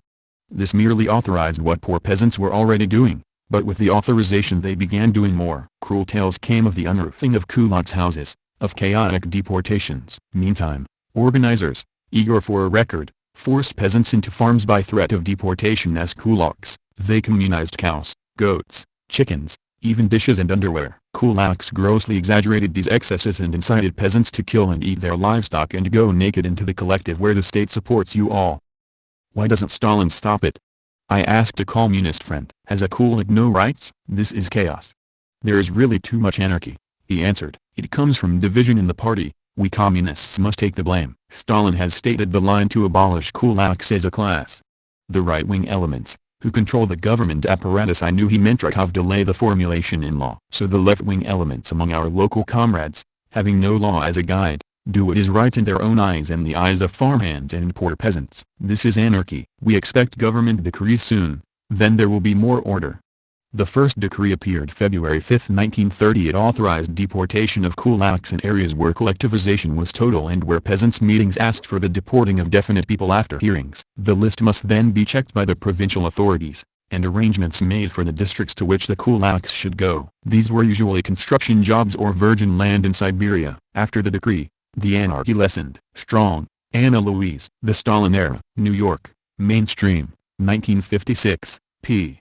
38. Problems inherent to the massive introduction of a new, collective system of farming further complicated the situation. The very scale and speed of collectivization was astounding. In the space of 4 years, over 14 million farms were collectivized, including 70% of the farms in Ukraine. Collectivization took place at rates and with methods subject to extreme swings depending on the abilities and attitudes of local and the regional authorities. Careful planning gave way to confusion as even at the top level collectivization schedules and targets were subject to drastic changes and revisions. With limited historical experience to draw upon and in a countryside renowned for backwardness and age-old peasant traditions, millions of small strips and holdings were amalgamated into a few 100,000 collective farms. Peasants long used to manual labor and working with draft animals were now introduced to tractor plows, tractor-drawn seeders, mechanical combines and threshers. Against this background and widespread sabotage, a smooth transition was impossible. Added to this were errors and excesses committed in the course of collectivization. Contrary to what nationalist ideologues and experts would have us believe,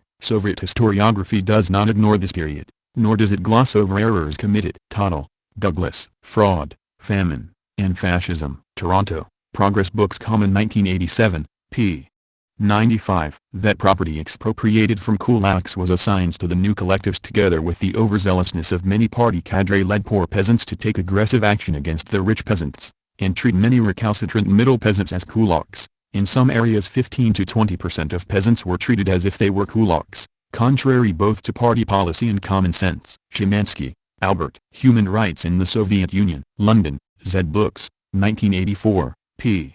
221. Some rich peasants slaughtered their animals rather than contribute them to the collectives, more because the fodder to keep them alive was appropriated to feed the cities. Between spring 1929 and spring 1930 the number of farm animals in the USSR fell by 25%. To have continued the hectic measures of January and February would have resulted in famine and possibly collapse of the regime. On March 2, 1930, summing up those measures, The Central Committee of the party issued a statement criticizing its local cadre and poor peasant supporters for becoming dizzy with success, ignoring the basic rule that peasants must join the collectives voluntarily, and alienating the majority of middle peasants who, until the winter of 1930, had been undecided about whether or not to join, thus pushing them into the arms of the kulaks. The party also emphasized that the collective farm socialized only the land, draft animals and larger machinery, leaving cows, sheep, chickens, pigs, and other personal property in the hands of the individual peasants. The decree read in part, "The kolkhoz must not be imposed by force, that would be stupid and reactionary. The kolkhoz movement must be based on the active support of the main mass of the peasantry." What can these distortions lead to?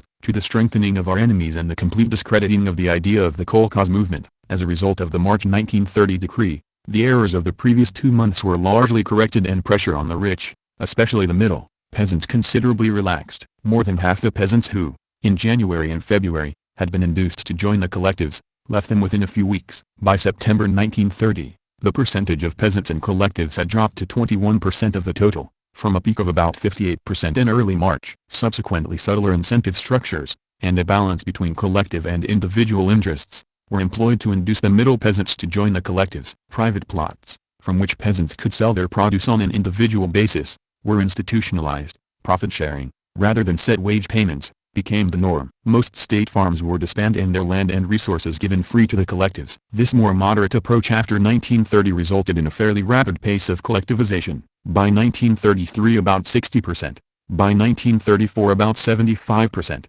and by 1940, 97% of peasants were organized in collective or state farms. The slaughter of farm animals by rich and middle peasants in the winter of 1930 together with the continuingly serious problems of organization of the collectives and motivation of the peasants meant, in Isaac Deutscher's words, that rapid mechanization of agriculture now became a matter of life and death. The food crisis continued unabated. In 1929 the average Soviet urban dweller's annual consumption of meat, poultry and fat was 48 pounds, in 1930 it was 33. Falling to 27 in 1931, and less than 17 in the famine year of 1932. Szymanski, Albert. Human Rights in the Soviet Union. London, Z Books, 1984, p. 221-222. Since Stalin said he desired a smooth transition to socialist agriculture, the government put out vague and shifting schedules for collectivization, which supposedly spread the process out over 10 years or more. But the local communist organizers in fact went ahead far more quickly and disruptively. Not because Stalin had given them secret hurry-up orders, as his enemies charge, but because schedules were hopelessly vague, and because both idealism and careerism pressed the communist organizer ahead as fast as possible. To Stalin the enemy in the villages was above all the kulak, while the poor peasantry and even most of the middle peasantry were merely coerced or misled by the kulaks. Randall, Francis. Stalin's Russia. New York, Free Press, 1965, p.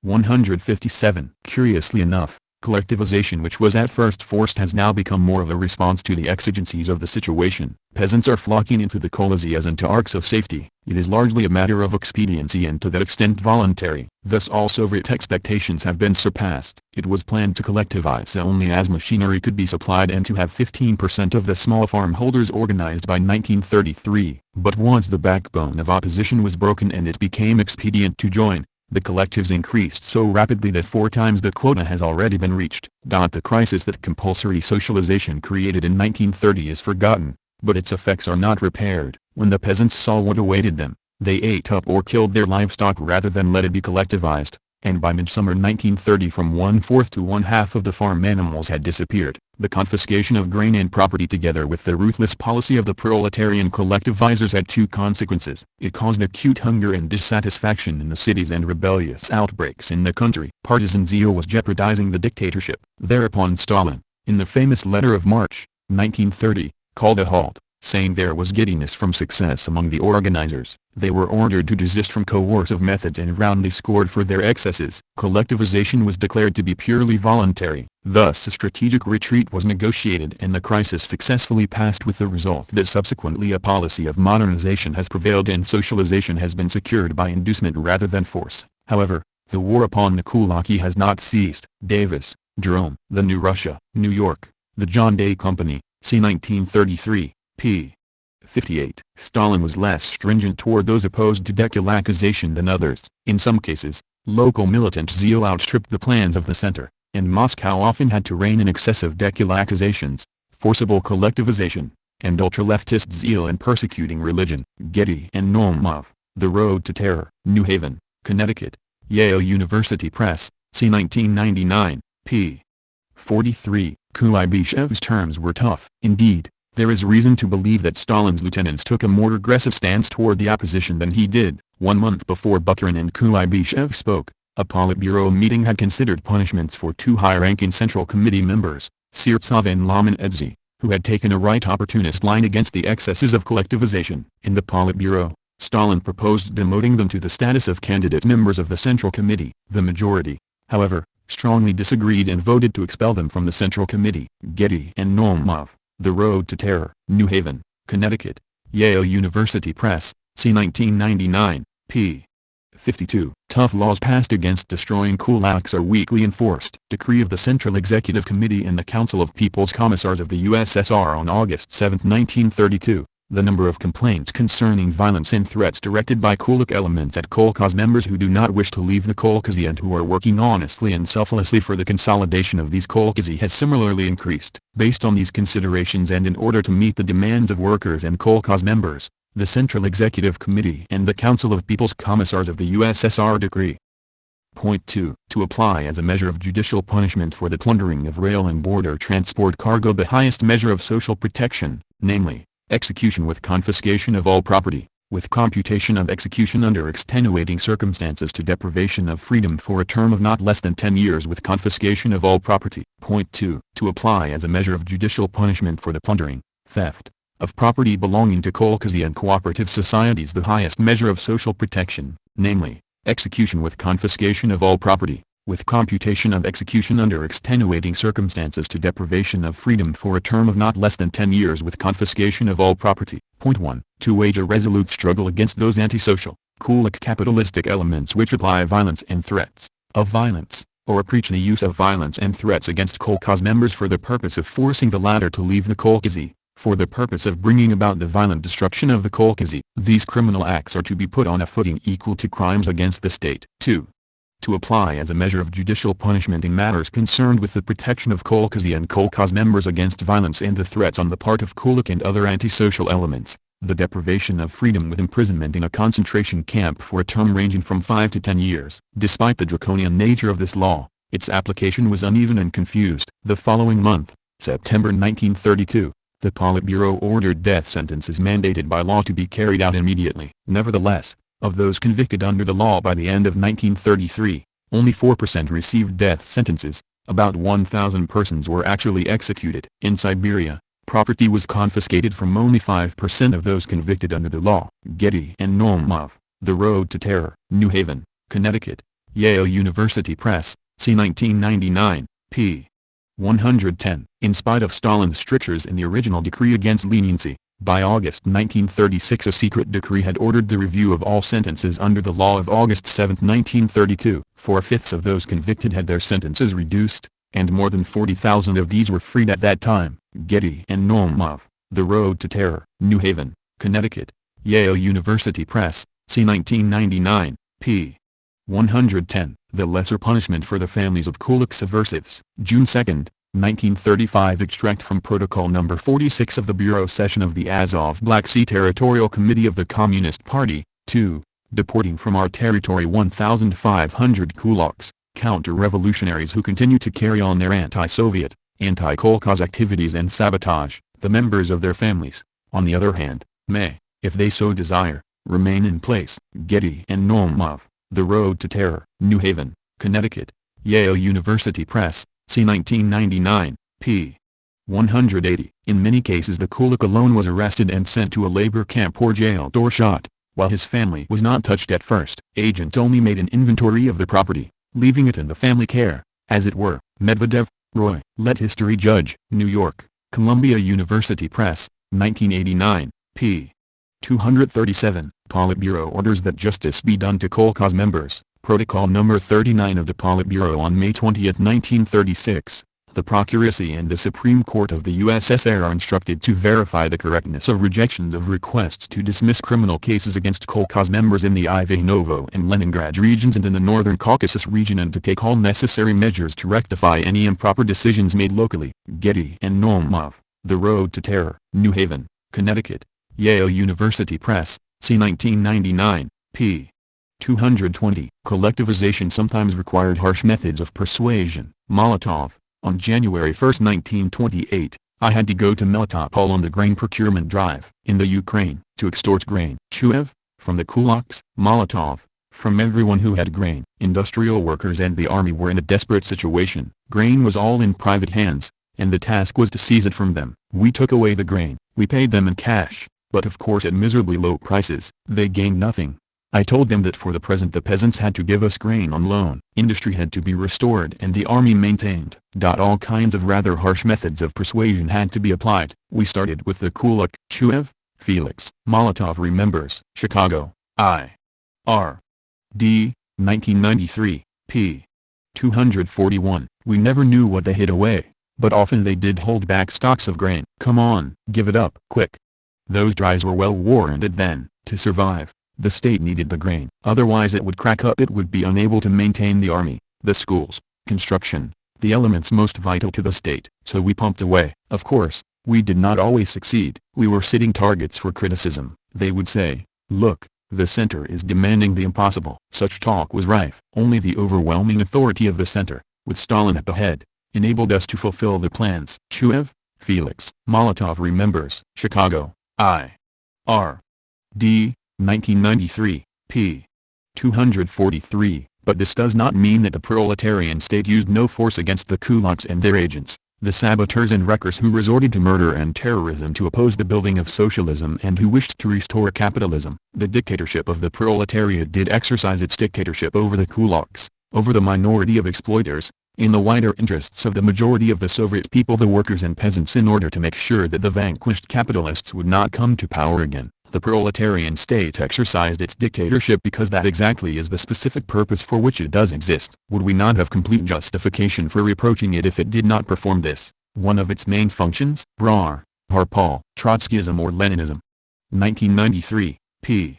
176. Kulaks refused to hand over the grain for 2 years. Back then our position was restriction of the kulak, not liquidation. Not until the autumn of 1929, in October or November, did Stalin launch the slogan of liquidation of the kulaks as a class. You see, we would say to the peasants that the grain was needed, neither the working class nor the army could get along without it, but the kulak would not hand it over. What were we to do? So, a year passed, then another, by which time the liquidation of the kulaks as a class had been prepared. There was no other way. Chuev, Felix. Molotov remembers. Chicago, I. R. D. 1993, p. 245. Soviet Gov tries to save from epidemic the children sent into exile. Stefan Merle, a German researcher, describes the precarious conditions in which the first kulaks were sent to Siberia, during the first wave of collectivization in January to March 1930. With the beginning of spring, the situation in the receiving camps aggravated. Epidemics were widespread, leaving many victims, particularly among the children. For this reason, all children were removed from the camps in April 1930 and sent back to their native villages. At that time, some 400,000 persons had already been deported to the north. Until summer of 1930, probably 20,000 to 40,000 persons died. Merle, Stefan, Ausrottung der Bourgeoisie und der Kulaken in Sozialstaat, Geschichte und Gesellschaft 13, 1987, p. 376. Martens, Ludo, Another View of Stalin. Antwerp, Belgium. EPO, Langpasthorstraat 2527 2600, p. 96, p. 80 on the net. Many deported people died because party directives were ignored. Others, whose case was reviewed, were allowed to return home. An undetermined number, that we have estimated at 100,000, died during the travels, mainly because of epidemics. The considerable number of deaths during displacements must be seen in the context of that epoch: a weak administration, precarious living conditions for the entire population, sometimes chaotic class struggles among the peasant population overtaken by leftism. Of course, for each death during displacement, the right affirms that the guilty party is Stalin. But in fact the contrary is true. The party's position is clearly stated in one of the numerous reports about this problem. This one dated December 20, 1931 by the person responsible for a work camp at Novosibirsk. The high mortality observed for convoys Nos 18 to 23 coming from the North Caucasus, 2,421 persons out of 10,086 upon departure, can be explained by the following reasons. 1. A negligent, criminal approach to the selection of deported contingents, among whom were many children, aged over 65 years of age and sick people. 2. The non-respect of directives about the right for deportees to bring with them provisions for 2 months of transfer. 3. The lack of clean water, which forced the deported to drink unclean water. Many are dead of dysentery and of other epidemics. Worth, Nicholas, Gulag, Les Reyes Chiffres, El Historia 169, September 1993, p. 44. Martins, Ludo. Another View of Stalin, Antwerp, Belgium, Epo, Lang Pastorstraat 2527 2600, p. 98, p. 8182 on the net. All these deaths are classed under the heading Stalinist crimes. But this report shows that 2 of the causes of death were linked to the non-respect of party directives and the third had to do with the deplorable sanitary conditions and habits in the entire country. Martins, Ludo, Another View of Stalin, Antwerp, Belgium, Epo, Lang Pastorstraat 2527 2600, p. 98, p. 82 on the net. Ruthless struggle gaining middle-class support was needed for collectivization. Capitalist elements in the countryside, the kulaks, could only be eliminated by a ruthless class struggle. For this class struggle, the proletariat needed a firm alliance with the middle peasantry. This alliance could only be strengthened by turning the middle peasant to collectivization. This in turn could only be accomplished when industry was sufficiently developed to give real, active support to the peasantry by the provision of tractors, other agricultural machinery, fertilizers, and when the state was able to advance credits. Last, though not least, the middle peasantry had to be persuaded on the basis of their own experience, and by example, not by coercion or force, to turn from individual farming to collective farming. Brar, Harpal, Trotskyism or Leninism. 1993, p. 168. Early report says opposition to grain requisitions caused by Governetness. Party Memorandum of May 1929 reporting on resistance in the countryside to grain requisitioning, food shortages, and the closing of religious institutions. In his letter, Comrade Kativich arrives at the following conclusions.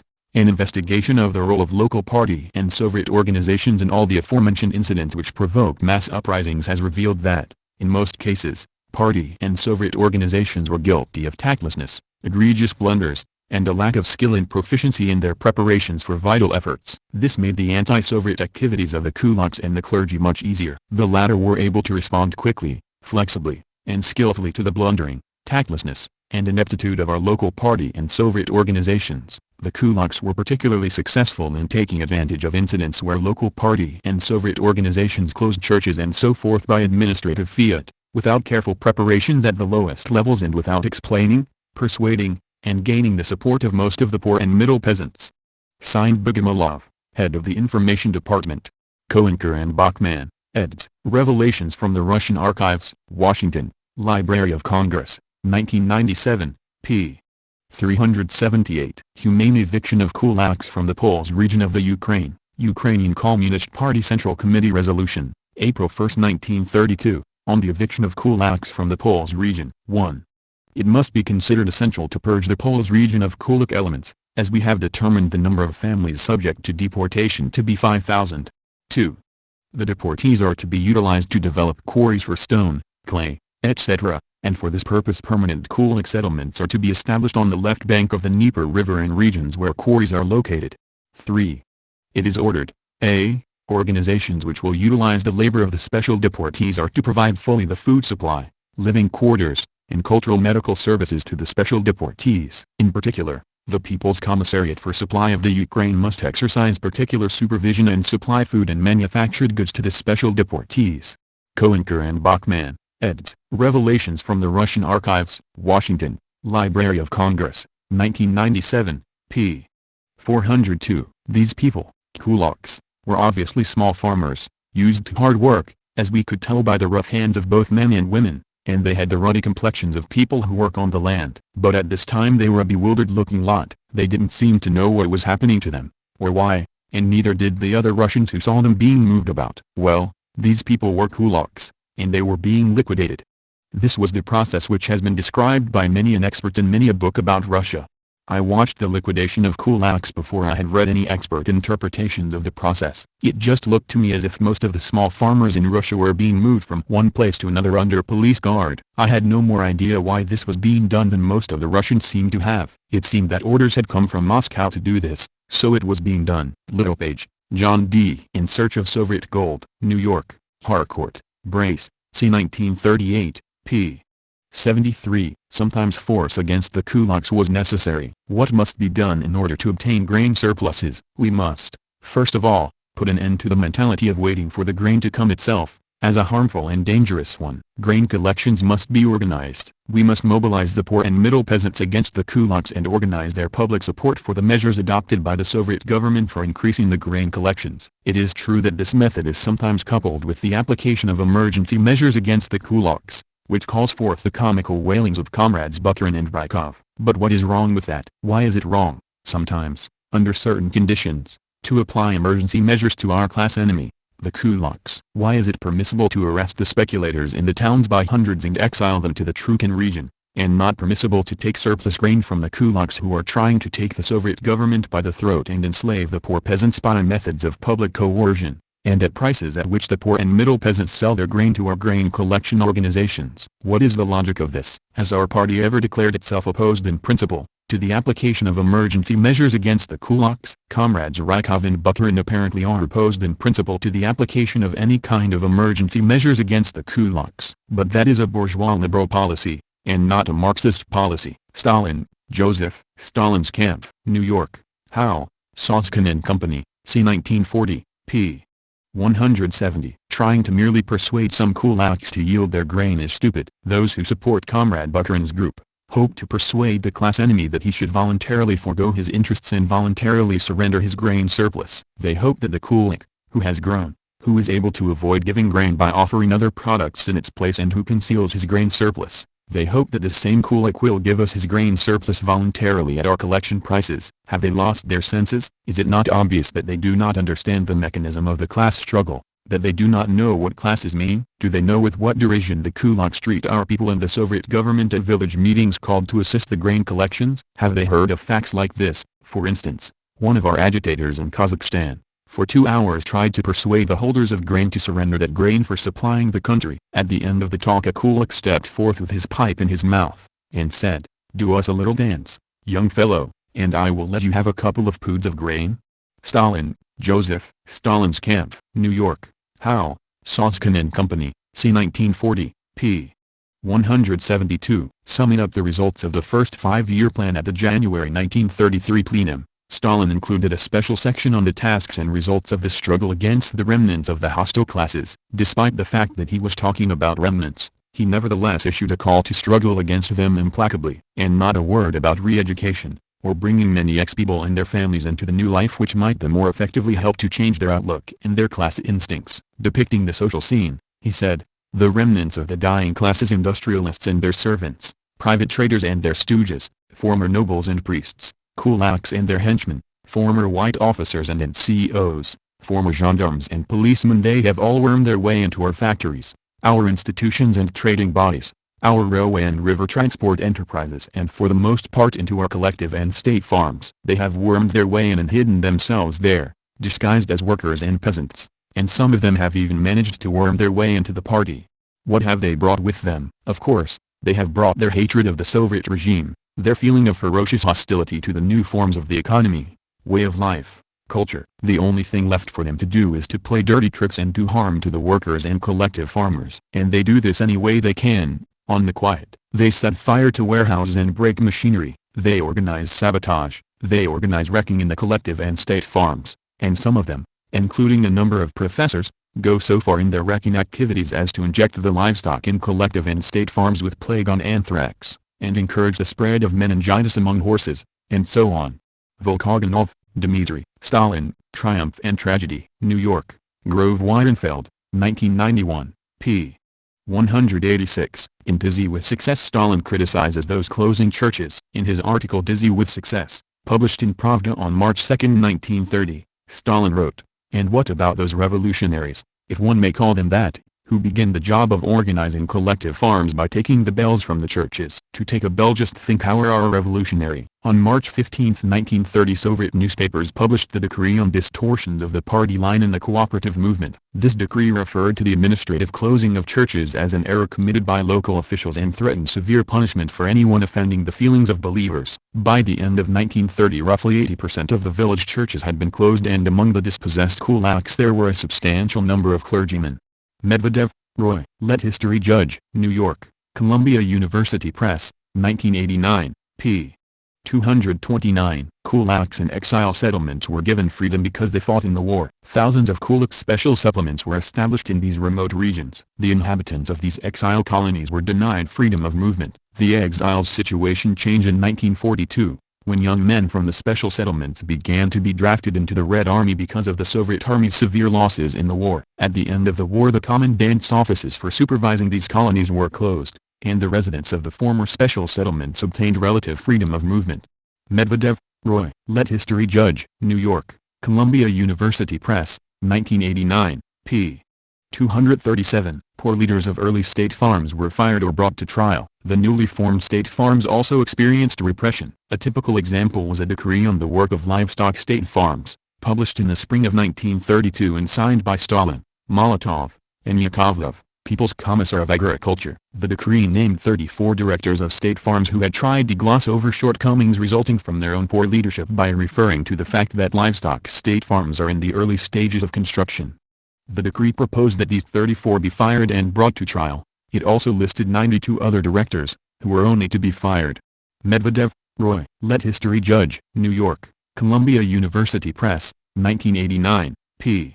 240. How were the kulaks treated during collectivization? And about the time we arrived in Russia, the Communist General Staff in Moscow had decided to reorganize agriculture. They didn't like the idea of small farmers cultivating their little plots and selling their products in bazaars and markets such as the one at Kokr, just as they didn't like the idea of the nomad herders roaming around on the steppes with their flocks of sheep and cattle and milk mares. These people, who somehow derived their living from the land, composed about 85% of the population of Russia at that time, and the communists decided they couldn't get ahead with their plans to industrialize and socialize the country so long as these small farmers were left as they were. So the communists worked out an ingenious scheme for reorganization of Russian agriculture. They had already confiscated all the largest estates and turned them over to the state, which operated them as huge state farms. Now the communists got the idea of combining small farmers into collective farms under state control. Since the small farmers already lived in villages, as I have explained, and even had a loose kind of cooperative organization in most villages, it would be a simple matter, the communists decided, to persuade the small farmers to pool their land holdings and domestic animals and thus create thousands of collective farms, in which the small farmers would lose their deep-seated desires to own land on their own and acquire instead the socialist instinct. At the same time, these collective farms could use large-scale agricultural machinery and make use of the latest technical methods. The scheme had much to recommend it, especially in Russia, where the small farmers already lived in villages and where nothing new would have to be built to install the proposed new system. It seemed to be merely a question of persuading the small farmers to adopt the scheme by showing them it would be to their advantage. Littlepage, John D. In Search of Soviet Gold. New York: Harcourt, Brace, C. 1938, p. 75. But small farmers are conservative. They are not easily persuaded to accept changes, especially changes which affect the whole routine of their daily lives. And some small farmers had managed to accumulate a little more stock than their neighbors, perhaps an extra horse or a couple of cows or even a tractor. These people didn't see why they should turn their things into a collective farm on a basis of equality with those who had nothing to turn in. To make matters worse, the first collective farms were not run properly, and the people who went into them were miserable. Some time before this, in order to equalize the holdings of small farmers, the authorities had instructed the farmers in every village to be divided into 3 classifications: poor peasants, middle peasants, and kulaks. This last name had an unpleasant meaning in Russia, having been used before the revolution to describe the village moneylenders who charged excessive rates of interest and gradually got hold of most of the land and employed labor to work it. But it couldn't have any such meaning anymore, because the communist authorities didn't allow money lending or mortgages of any kind. The farmers classified as kulaks were taxed a much heavier percentage of their crops and earnings than the other small farmers. This classification caused much ill feeling in the villages, and aroused one group against the others, which was one purpose the communists had in mind. By arousing the small farmers against each other, they figured they could reorganize agriculture with less difficulty. At this time the term kulak was used concerning any farmer who opposed, generally passively, the collectivization of the farmers. Little page, John D. In Search of Soviet Gold, New York, Harcourt, Brace, c. 1938, p. 76. The Communist General Staff at Moscow had given orders to hurry up the process of collectivization, but officials in the farm villages reported that the small farmers were balking. They especially blamed the kulaks, who, they claimed, were persuading the other peasants not to join collective farms. The people in Moscow decided that something would have to be done to break the logjam in the villages. They therefore announced one day that the kulaks must be liquidated as a class. Several 100,000 families in the thousands of farm villages were classified as kulaks, and the process of liquidating them began. First, they were driven out of their houses, and their furniture, domestic animals, and all except the few personal possessions were taken away from them. The confiscated houses and goods were turned over to the collective farm to be used for clubs and offices. Then the dispossessed small farmers and their families were herded into district centers, and arrangements were made to ship them off to some distant part of the country. It can be imagined what scenes of disorder and confusion resulted in all these farm villages. The small farmers who had not been labeled kulaks assisted in the process of liquidation because many of them had been envious of their better-to-do neighbors and others hoped to get something out of it. Little page, John D. In Search of Soviet Gold, New York, Harcourt, Brace, c. 1938, p. 77. The task of handling the kulaks and their families after they had been dispossessed was entrusted to the federal police, who were well organized to take care of it. It is my opinion that the liquidation of kulaks was based as much upon the need for unskilled labor in industry during this period as it was upon the desire to reorganize agriculture. I can testify that we had difficulty keeping enough labor on hand in the mines, and I believe this was also true in the new industrial centers. Housing conditions in those places were still very bad, the shortage of food and other human needs was great, and retail stores were so badly organized that there seemed no immediate prospect of improvement. Free workers therefore were constantly on the move in search of more agreeable living conditions, and the labor turnover was terrific and very bad for production. It seems to me that a conversation something like the following must have taken place at communist headquarters in Moscow. One of the big communists said, "Well, what will we do about it? We can't put through our plans for industry unless we have a few million workers who will stay put. There will be too much of a howl if we simply make the free workers stay where they are. What can we do?" And someone may have answered, "Why not liquidate the kulaks? We can kill two birds with one stone, get these obstinate small farmers away from the villages, where they obstruct our scheme for collectivization, and at the same time get plenty of industrial labor which will stay put because it is under police guard." At any rate, the dispossessed small farmers were rapidly converted into forced labor in mines, factories, and forests. Little page, John D. In Search of Soviet Gold, New York, Harcourt, Brace, c. 1938, p.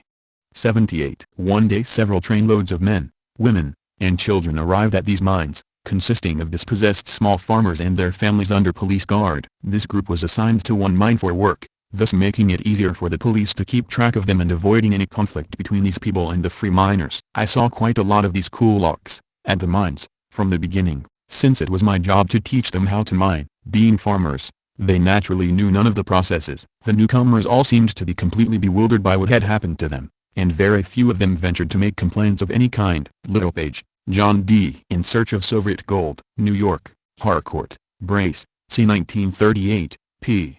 79. They lived very much the same as other miners, whose standards of living at that time, 1931, from the American viewpoint, were unbelievably low. This was the period when the food shortage was most acute, partly because these kulaks were no longer working their land, but they got their share of what was available. They occupied old houses which had been used by the miners before the revolution, and by our standards, were hovels of the worst type. Eventually, however, some of them put up better houses of their own. The working hours and rates of pay for the kulaks were the same as for the other miners, with the exception that the kulaks paid out a portion of their wages into a fund to look after old and disabled persons in their own group. They were free to move around within the district, an area of several miles, so long as they reported once a week to the chief police officer. Very few of these people made any effort to escape. Their experiences seemed to have broken up any spirit of defiance they may have had before. Once in a while 2 or 3 of them walked off and didn't come back. I never learned what happened to such people. The authorities from the beginning tried to encourage them to submit promptly to circumstances.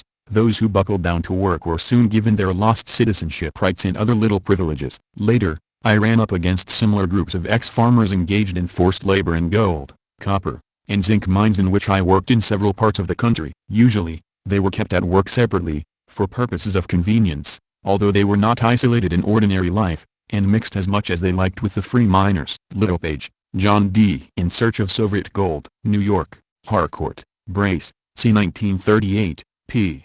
80. When they were brought into a mine, production ordinarily fell off for 6 months or longer, and then gradually climbed up again. The kulaks, who had been the most intelligent and ambitious small farmers, became superior miners too, once they had learned the trade. I don't know how many of these kulaks were put at forced labor. I have run across them all over the eastern districts of Russia, not only in mines, but in factories and forests and at work on dams, railways, canals, and powerhouses. There were so many of them that they converted the federal police into the largest single employers of labor in Russia, and gave the police a great reputation with the communist general staff for getting things done. The kulaks form the backbone and basis for the great forced labor army which has worked in Russia ever since. This army of forced labor mixes up murderers, thieves, and other ordinary criminals with such groups as kulaks, whose offense was of a different nature. The communist authorities probably are well pleased with the results of the liquidation of the kulaks. It worked out about as they had figured, in that it broke up the opposition to collectivization in farm villages,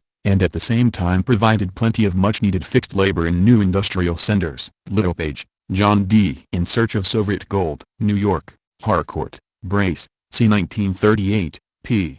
81. On the basis of resolutions passed by the Central Committee of the Party, the government's Central Executive Committee, and the Council of People's Commissars on January 3 and February 1, 1930, all kulaks and podkulakniki were divided into 3 categories: organizers and perpetrators of terrorist acts, and those engaged in active anti-Soviet work, were isolated and sent to concentration camps. Kulaks who demonstrated the slightest active resistance were deported to remote regions of the country, where they were put to work cutting down the forests, doing farm labor, etc. The other kulaks remained where they were, but they could not have any land allotments from within the bounds of the kolkhozes. Nekrich and Heller, Utopia in Power, New York, Summit Books, c. 1986, p. 235. For instance, in the Donets coal basin no fewer than 40% of the miners were, in 1930, expropriated kulaks and other peasants. Deutscher, Isaac, The Prophet Outcast, London, New York, Oxford University Press, 1963, p.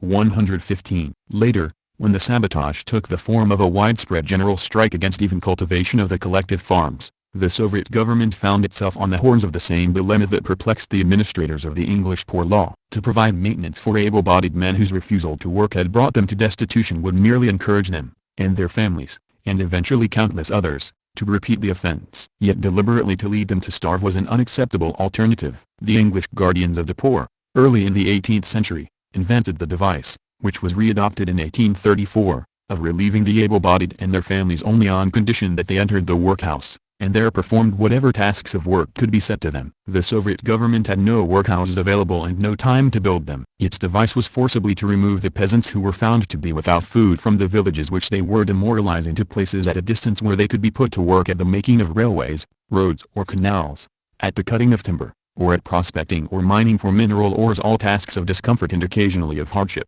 by which they were enabled to earn the bare subsistence wage of relief work. It was a rough and ready expedient of famine relief, which undoubtedly caused much suffering to innocent victims. But candid students of the circumstances may not unwarrantably come to the conclusion that, when the crisis of possible starvation arrived, as the result largely of deliberate sabotage, the Soviet government could hardly have acted otherwise than it did. Footnote: the enforced expropriation of these peasants has seemed to foreign critics as extreme injustice. Were not the peasants, in limiting their production, merely doing what they liked with their own? In fact, the peasants in the USSR are not owners of the land they till, but merely occupants of nationalized land, for the purpose of cultivating it. But whether or not they are in the same position as the peasant proprietors of France or Flanders, there seems nothing unreasonable or inequitable in the view that, wherever the land is entrusted to a peasant class by the community, it is on the paramount condition that they should produce, up to their ability, the foodstuffs required for the maintenance of the community. Any organized refusal to cultivate must inevitably be met by expropriation.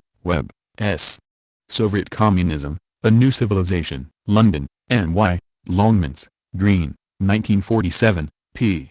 206. Wives and daughters often accompanied kulaks in labor camp work. The wives and daughters of kulaks usually accompanied them at forced labor in some of the mines I supervised, and they sometimes also worked in the mines. These women had worked hard in the fields, and thought nothing of performing manual labor. They were not compelled to work in the mines, but were permitted to do so, and preferred to eke out their husbands' modest earnings. In this way thousands of Soviet peasant women got their first training for industry, and many of them later went into mills and factories as operators. My wife and I can testify, from our own experience, that many people in the outside world have an exaggerated impression of the relations between men and women in Russia. The old story about the nationalization of women, started soon after the revolution, has been kept in circulation ever since, and other equally false reports have somehow gotten around. Littlepage, John D. In Search of Soviet Gold, New York, Harcourt, Brace, c. 1938, p.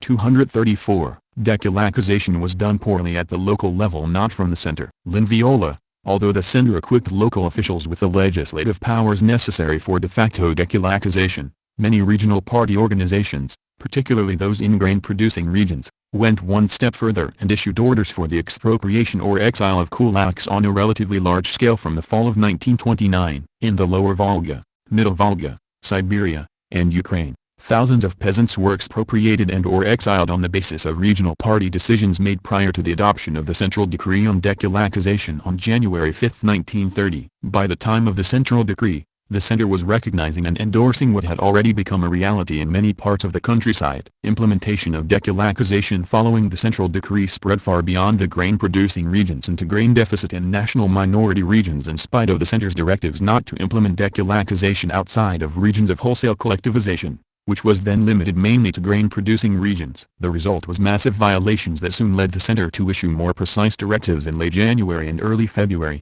in hope of establishing control over the campaign and standardizing and regulating procedures. Finally, the center issued a strict warning that dekulakization was to occur only in regions of wholesale collectivization and that dekulakization should not be considered an end in itself. These directives represented the center's belated attempt to regain the initiative in policy implementation. The directives, however, failed to stem the tide of violence and anarchy unleashed in the countryside, and the center was finally forced in early March to signal a retreat with the publication of Stalin's famous article, Dizziness with Success, and the Central Committee Decree of March 14, 1930. Getty and Manning, Stalinist Terror. Cambridge, N.Y., Cambridge University Press, 1993, p.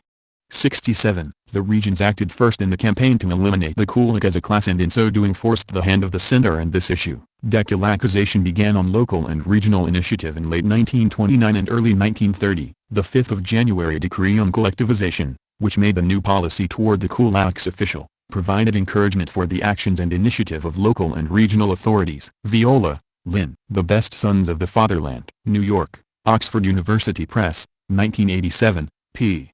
96. Moreover, to view the retreat as an act of total cynicism would be to deny the very fact that rural cadres had indeed become dizzy from success, and, despite the central impetus of the campaign, had carried the campaign beyond the control of the center. Viola, Lynn. The Best Sons of the Fatherland. New York, Oxford University Press, 1987, p.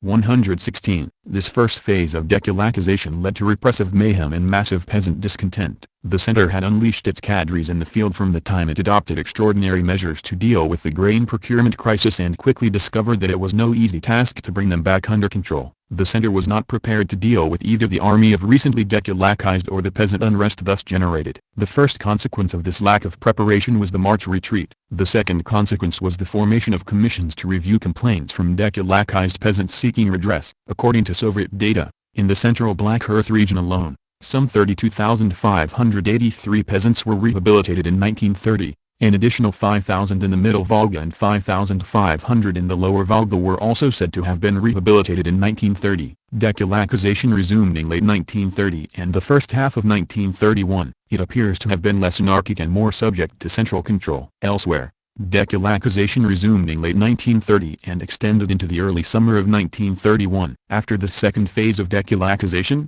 the state claimed that dekulakization was basically accomplished in the major grain-producing regions. Another form of dekulakization, perhaps better called simple repression, occurred in conjunction with the notorious Tikhaya Sapa. On this sly, activities of the kulak and included civil and criminal penalties for a large range of offenses, such as infiltration of collective or state farms and MTS, machine tractor stations, units, theft of socialist property, and so on. In reference to kulak work on the sly, Soviet sources generally stress the frequency of such activities in Ukraine and North Caucasus, in particular, and the Volga regions as well, the prime areas hit by the 1932 famine. The final phase of dekulakization tapered off after 1934 and was followed by several amnesties for an undetermined part of the repressed. Repression, however, should not be mistaken for central control. Although the center was responsible for setting policy, the cadres in the field were responsible for interpreting and implementing policy. The vague and frequently contradictory directives of the center, as well as the very broad official definition of the kulak, allowed local cadres great latitude in labeling peasants kulaks, resulting in an explosion of local proizvol or arbitrariness. Getty and Manning, Stalinist Terror. Cambridge, N.Y., Cambridge University Press, 1993, p. 68-69. Center opposed local use of genealogies to determine WHO was a kulak. Local cadres and activists, however, carried the manhunt further than the center wished in their zeal for genealogical purity. Central authorities and legal officials, in particular, often inveighed against the extremes that the genealogical craze assumed. The problem with these protests was that they were seldom consistent and often contradicted one another. There were some genuine concerns, however, that some of the activities of local cadres, the collective farm expulsions in particular, were getting out of hand. For example, in one district in the Ivanovo industrial region, collective farm expulsions were condemned because they were implemented formally on the basis of pre-revolutionary social and economic status, including information on the property holdings of parents and even grandparents. In Ordinsky district in the Sverdlov region, local authorities suggested purging from the collective farms all those with even the most distant kulak relatives and all those who served in the White Army. As a consequence, there were massive illegal expulsions in this district, later condemned by the center. Getty and Manning, Stalinist Terror. Cambridge, N.Y., Cambridge University Press, 1993, p. 79. Center orders no dekulakization of teachers by local officials. The government consistently noted and condemned the repression of rural school teachers. The dekulakization of teachers, along with other rural specialists, was expressly forbidden. Also forbidden was expulsion of teachers from collective farms in the collective farm purges of the famine years. According to the central authorities, teachers could not be subject to repression regardless of their social origin. The government's directives to stem the tide of repressive measures aimed at teachers and other rural specialists were prompted by an unanticipated rash of attacks on teachers. Yet the directives and the constant appeals of the center appear to have had little effect on alleviating the victims' plight. Getty and Manning, Stalinist Terror. Cambridge, N.Y., Cambridge University Press, 1993, p. 82. Center condemns locals mistreating and condemning unfortunates as kulaks. Divisions within the village may also explain the repression of another group of unexpected targets among the so-called class enemies of this time. These targets were economically marginal households or individuals, who were needy, incapable of contributing their fair share of work in the collective farm, or entitled to collective farm privileges. This category included Red Army families, the elderly and ill, the families of exiled or rehabilitated kulaks, and women of special repute. These individuals and households were subject to expulsion from the collective farm and taxation as kulaks. Less frequently, they were subject to dekulakization. In all cases, the state condemned their persecution. Getty and Manning, Stalinist Terror. Cambridge, N.Y., Cambridge University Press, 1993, p. 90. Numbers given for repressed kulaks are far too high. But Conquest, does seem altogether too high in his estimates of the number of dead kulaks and of those shot and incarcerated in the Great Purge. Getty and Manning, Stalinist Terror. Cambridge, N.Y., Cambridge University Press, 1993, p. 274. It is, we think, to be regretted that no statistics are accessible, and not even a descriptive report has been published, as to the manner in which this enforced diaspora of probably some hundreds of thousands of persons was effected. We can form no estimate of the number of cases in which practically the whole property of these families was confiscated, or was simply taken over by the kolkhozy, which, as kulaks, they were not allowed to join, or membership in which they stubbornly refused. We can form no idea as to how many of them could accurately be described as kulaks, or persons guilty of economic oppression of their less successful neighbors, and how many were merely obstinate individualists who, whether or not their separate cultivation of their little holdings had been successful, resolutely declined to merge these in the collective farms. We do not know to what extent or by what means their cases were investigated, before they were forcibly ejected from their homes. We have been unable to learn how many of these peasants were removed to prison, or, as is specifically alleged, deported to the lumber camps in the northern forest areas, or employed on public works of railway or canal construction, or taken on as laborers at such gigantic industrial enterprises perpetually hungry for men as Magnitogorsk or Chelyabinsk, or sent to the Donets basin to work in the coal mines, which had been equally suffering from a shortage of labor force. Nor is there any account known to us of the conditions under which these hundreds of thousands of men, women, and children have had to live in this process of arbitrary removal and resettlement, nor any estimate of the mortality involved in their displacement. So far as we are aware, the Soviet government has not deigned to reply to the numerous denunciations of the cruelty on a gigantic scale alleged to have been perpetrated by its agents, nor published any explanatory account of its proceedings in this summary liquidation of so large a proportion of its citizens. Webb, S. Soviet Communism, A New Civilization, London, N.Y., Longmans, Green, 1947, p. 467. How many kulaks were summarily expropriated in this way, stripped of all their possessions, and turned out of their villages, we cannot say. But this was not the only cause of their liquidation. In 1931 and 1932, concurrently with the widespread partial failure of the harvest that we have described, many peasants, both members of the new kolkhozy and non-members, obstinately refused to cultivate their holdings, limited their sowing to a small proportion of their land which they thought would yield a crop large enough for their own maintenance, wholly neglected the weeding, and when the grain ripened limited their reaping to the minimum that they required, and left the rest of the harvest to rot on the ground. The result was that, when the drought interfered with their estimates of yield, many peasants in Ukraine and in the North Caucasus found that they had nothing to live on during the winter and spring. The Soviet government, after remitting taxes, and in some cases bringing grain to the starving, decided that it was impolitic to feed these recalcitrants in the holdings which they had refused to cultivate. They were deported, either as individual families or, in some cases in the North Caucasus, as whole villages, to places in which they could be saved from starvation by being employed, as on relief works, at bare subsistence wages. Tens of thousands of the men were put to work on the construction of the White Sea Canal. Others were sent to swell the labor force building the new cities of Chelyabinsk and Magnitogorsk. How many hundreds of thousands of families were thus,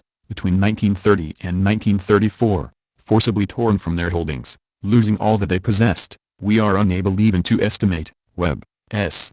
Soviet Communism, A New Civilization, London, N.Y., Longmans, Green, 1947, p.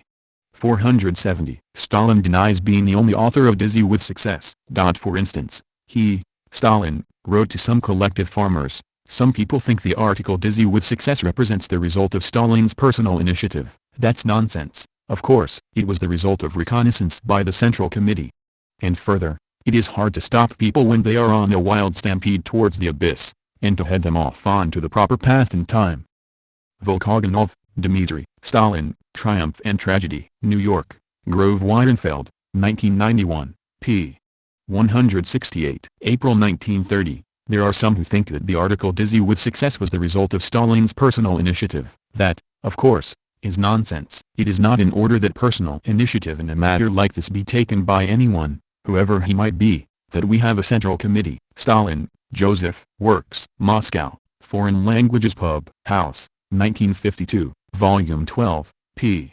218. What it takes to be a kolkhoz leader and what subversion you must look for. October 15, 1933. Letter from Soviet Chairman Onishchenko to Kalinin. I am 40 years old and have been working for 28 years. I was mobilized by the town party committee to go to the country as chairman of the rural Soviet of Tsvetno village and have served in this post since January 1, 1933. This work was completely unfamiliar to me, but after 9.5 months I've become somewhat familiar with it. To be a worker and to work as an executive are two quite different things. Since 1913 I've worked as a loader with interruptions caused by the imperialist and civil wars. It was easier for me then than it is now. The work I'm doing now requires that you know how to work yourself and to teach others to work, to give sensible answers to kolkhoz members, to be conversant with all the laws, to know the psychology of the village in all matters, to study the people you work with. You have to know how to skillfully expose everything that causes harm, to conduct a daily battle with the kulak element, to study his tactics, to unmask him, and expel him from the kolkhoz ranks. You have to know how not to violate revolutionary legality and order and acquire a lot of other knowledge and sensitivities. You have to know how to forge a new group of party activists,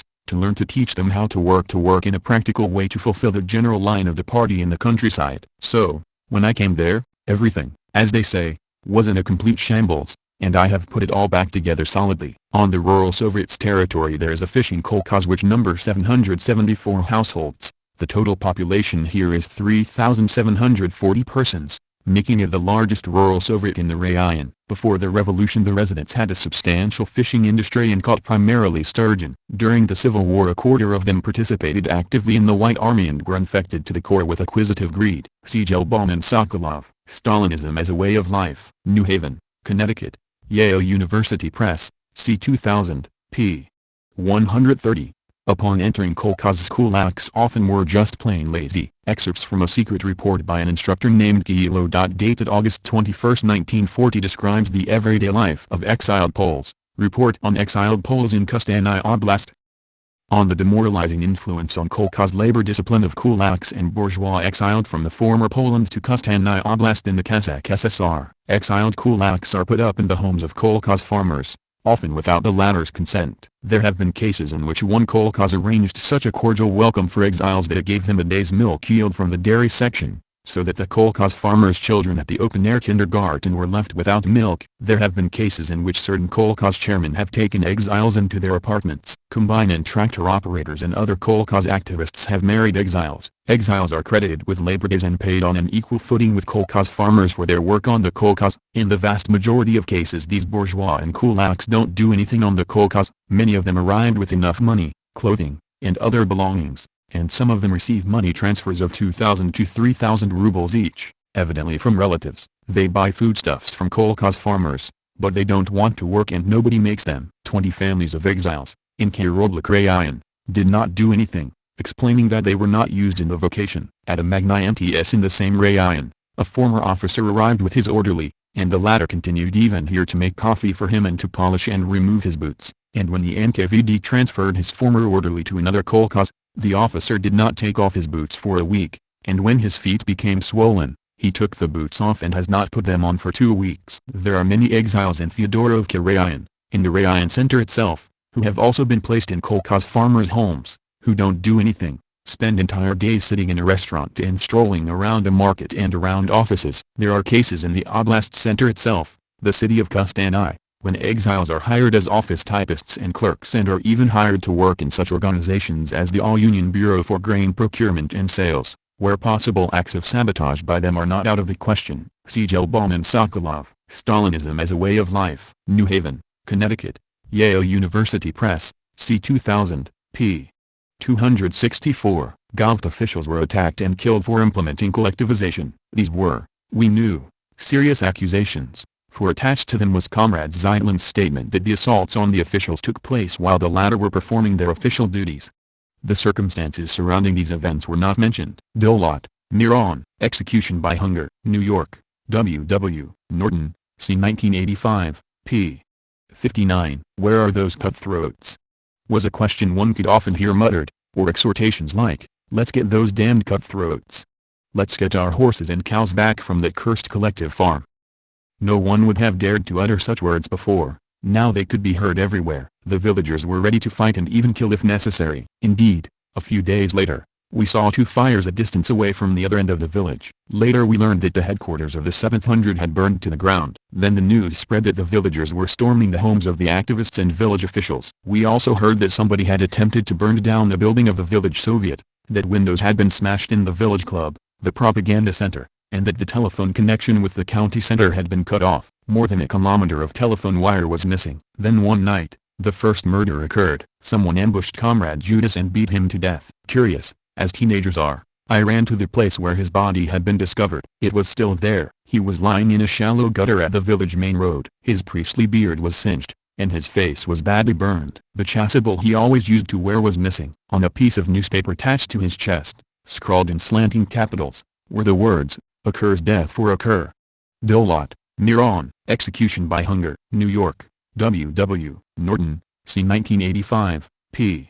76. Kulaks admit they hid grain from the Govt and broke the law in 2 ways. After much worried thinking and discussion, our mother finally hit upon an idea. It was very simple, but extremely risky. Why not enlist the help of the government? She remarked, as if it were obvious. We did not understand what she had in mind. What do you mean?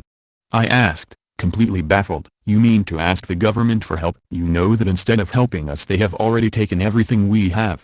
No, not that, she answered quietly, as was her way. I mean we should hide whatever food we have in a pit on government land. We had to agree with her. It was an excellent idea. Its logic was clear. No official would even think of someone daring to hide food from the government on the government's own land. Any personal use of government property was severely punished by law, but we dared to defy that law, and by doing it we saved our lives. As we anticipated, the Bread Procurement Commission searched all over our backyard and garden, but did not bother to cross the boundary to the government property adjacent sand dunes. Lot, Miron, Execution by Hunger, New York, W. W. Norton, c. 1985, p. 170. We took the road along a strip of sand dunes that separated the woods from our neighborhood. It was here we had hidden some of our food. Lot, Miron, Execution by Hunger, New York, W. W. Norton, c. 1985, p. 209. Soviet legal treatment of rebelling kulaks was fair. The standard penalty for peasants accused of counter-revolutionary activity was confiscation of property and resettlement. Between 300,000 and 380,000 peasant families, 1,200,001,500,000 individuals, were exiled to distant locations during the 1930-33 collectivization drive, mostly in 1930 and 1931. The majority of displaced peasants were deprived of their voting rights and sentenced to exile without confinement and allowed to keep an essential minimum of agricultural implements to begin life anew as poor, middle peasants. The most active opponents, however, were sentenced to exile with forced labor. Most of these served sentences of 5 years, after which their voting rights were restored. Special settlements were organized for the resettled rich peasants in the virgin lands of the East, in Kazakhstan, Siberia, and the Urals. Some left the virgin lands after their period of forced exile was over, but the bulk of them were not allowed to return to their native regions. In late 1941 there were still approximately 930,000 former kulaks settled where they had been relocated in the early 1930s. That the number of kulaks still in their places of exile both in 1935 and 1941 was approximately the same number as the number forcibly relocated in the 1930-33 period, indicates that most of them survived the often harsh conditions of transit and beginning a new life. Szymanski, Albert. Human Rights in the Soviet Union. London, Zed Books, 1984, p. 224-225. Peasant revolts in the early 1930s. Nor was peasant resistance passive only. There took place during February and March 1930 what Soviet historians after Stalin have called anti-Kolkhoz and even anti-Soviet peasant outbreaks, and the atmosphere in the countryside grew tense in the extreme. Not only were peasants engaging in arson, here and there they were rising up in armed rebellion. There were 38 armed outbreaks in the central Black Earth province between December 17, 1929 and February 14, 1930. Tucker, Robert. Stalin in Power, 1929-1941. New York, Norton, 1990, p.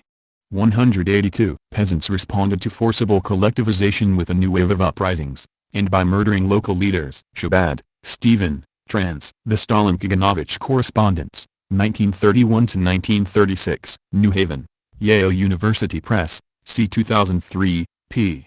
4. The most important document is a long OGPU report from March 1931, which lists 13,754 peasant protests during 1930. The document specifies that the OGPU had data on the number of people involved in only some 10,000 of these events, and these data totaled approximately 2.5 million people. Yet the rural population in the USSR, according to the 1926 census, exceeded 120 million, of whom more than 70 million people, approximately 60%, were over 15 years of age, and these numbers increased by 1930. The approximately 3.3 million protesters attested in the OGPU document thus comprised about 5% of the adult rural population. What happened to the other tens of millions of households already collectivized and the nearly 50% outside the Kolkhozy? To the extent that this document is correct, and even if it understates the total number of protesters, it indicates that the vast majority of Soviet peasants, some 95% based on the data in this document, did not engage in protests against collectivization. In this way, in other words, this key document actually supports Viola's point that resistance was likely a small part of a continuum of societal responses to Soviet policies. Even in regions where protests were more widespread, with few exceptions, protests involved a small minority of villages, and even of peasants in many rebellious villages. Todger, Mark. Soviet Peasants and Collectivization, 1930-39, Resistance and Adaptation. In Rural Adaptation in Russia by Stephen Wegrin, Routledge, New York, N.Y., 2005, Chapter 3, p. 71-72.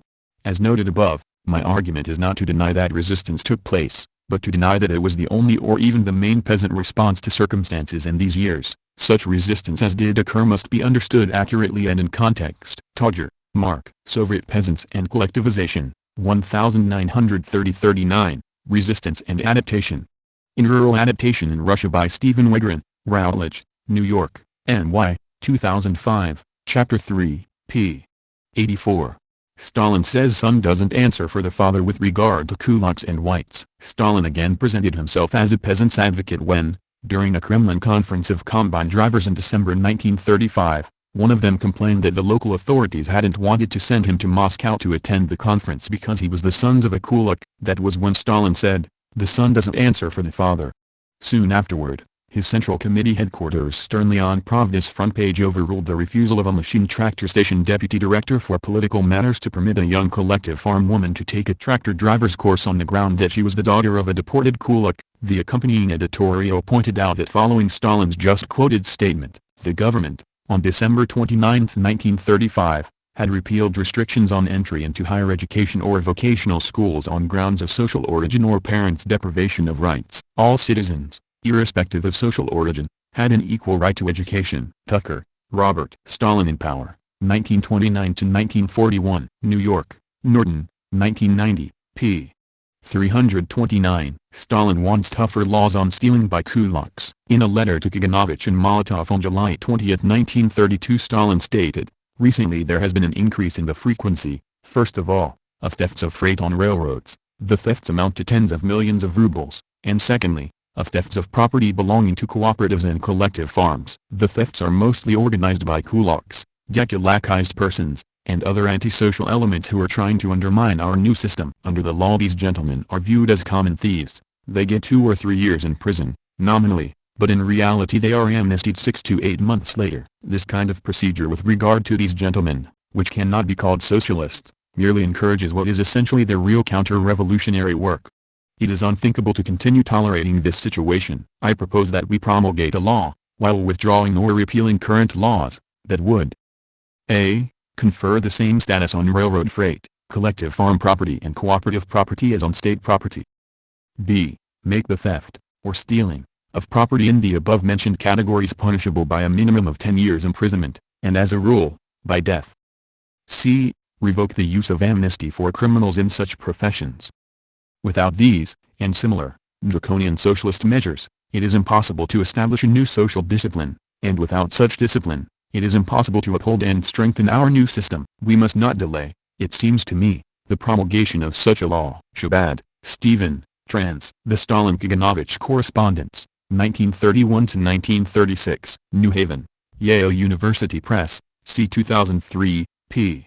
164. In a letter to Kaganovich and Molotov on July 24, 1932, Stalin stated, "If there are any objections to my proposal on promulgating a law against the theft of cooperative and collective farm property and freight on transport, give the following explanation. Capitalism could not have smashed feudalism. It would not have developed and solidified if it had not declared the principle of private property to be the foundation of capitalist society, and if it had not made private property sacred property, with any violation of its interests strictly punished, and with the creation of its own state to protect it. Socialism will not be able to finish off and bury capitalist elements and individualistic, self-seeking habits, practices, and traditions, which are the basis of theft, that shake the foundations of the new society, unless it declares public property, belonging to cooperatives, collective farms or the state, to be sacred and inviolable. It cannot strengthen and develop the new system in socialist construction, unless it protects the property of collective farms, cooperatives, and the state with all its might, unless it prevents antisocial, capitalist kulak elements from stealing public property. That is why a new law is needed. We don't have such a law." Shabad, Stephen, trans. The Stalin-Kaganovich Correspondence, 1931-1936. New Haven, Yale University Press, c. 2003, p. 166. In a letter to Kaganovich on July 26, 1932, Stalin stated, "I think it would be more expedient to combine in a single law the issue of protecting the collective farm and cooperative property and railroad freight with the issue of protecting the collective farms themselves, that is, combating the elements that use violence and threats or preach the use of violence and threats to collective farmers in order to make them quit the collective farms, in order to bring about the forcible destruction of the collective farms." The law can be broken down into 3 sections. of which the first section will cover railroad freight and water transport cargo with their respective punishments specified. The second section will cover collective farm and cooperative property with the respective punishments, and the third section will cover the protection of the collective farms themselves from acts of violence and threats by kulaks and other antisocial elements, and will specify that crimes in such cases, that is in the latter cases, will be punishable by imprisonment for 5 to 10 years, with subsequent confinement in a concentration camp for 3 years and without the possibility of amnesty. I think that on all three of these points we must act on the basis of a law. The peasant loves legality, and not merely in accordance with the practice of the Ogpu, although it is clear that the Ogpu's role here will not only not diminish but, on the contrary, it will be strengthened and ennobled. The Ogpu agencies will operate on a lawful basis rather than high-handedly. As for the struggle against profiteers and resellers both at bazaars and markets and in the countryside, what is needed here is a special law. Here, too, it will be better to operate on the basis of a law, that, while referring to the previous law on collective farm trade, which points to the eradication of resellers and profiteers, will order Ogpu agencies to exile profiteers and resellers to a concentration camp for 5 to 8 years without the possibility of amnesty. Shabbat, Stephen, trans. The Stalin-Kaganovich Correspondence, 1931-1936, New Haven, Yale University Press, C. 2003, p.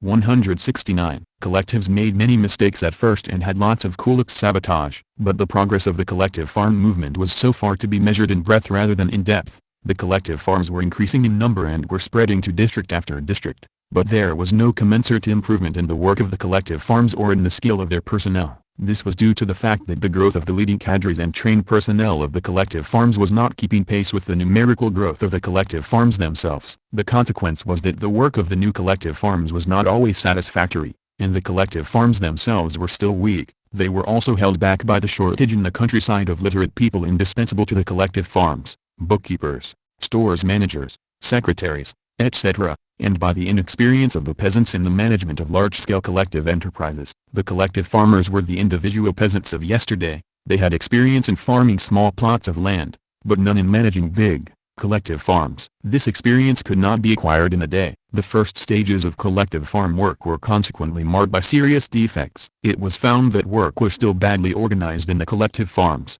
Labor discipline was slack. In many collective farms the income was distributed not by the number of work-day units, but by the number of mouths to feed in the family. It often happened that slackers got a bigger return than conscientious hard-working collective farmers. These defects in the management of collective farms lowered the incentive of their members. There were many cases of members absenting themselves from work even at the height of the season, leaving part of the crops unharvested until the winter snows, while the reaping was done so carelessly that large quantities of grain were lost. The absence of individual responsibility for machines and horses and for work generally, weakened the collective farms and reduced their revenues. The situation was particularly bad wherever former kulaks and their toadies had managed to worm their way into collective farms and to secure positions of trust in them. Not infrequently former kulaks would betake themselves to districts where they were unknown, and there make their way into the collective farms with the deliberate intention of sabotaging and doing mischief. Sometimes, owing to lack of vigilance on the part of party workers and Soviet officials, kulaks managed to get into collective farms even in their own districts. What made it easier for former kulaks to penetrate into the collective farms was that they had radically changed their tactics. Formerly the kulaks had fought the collective farms openly,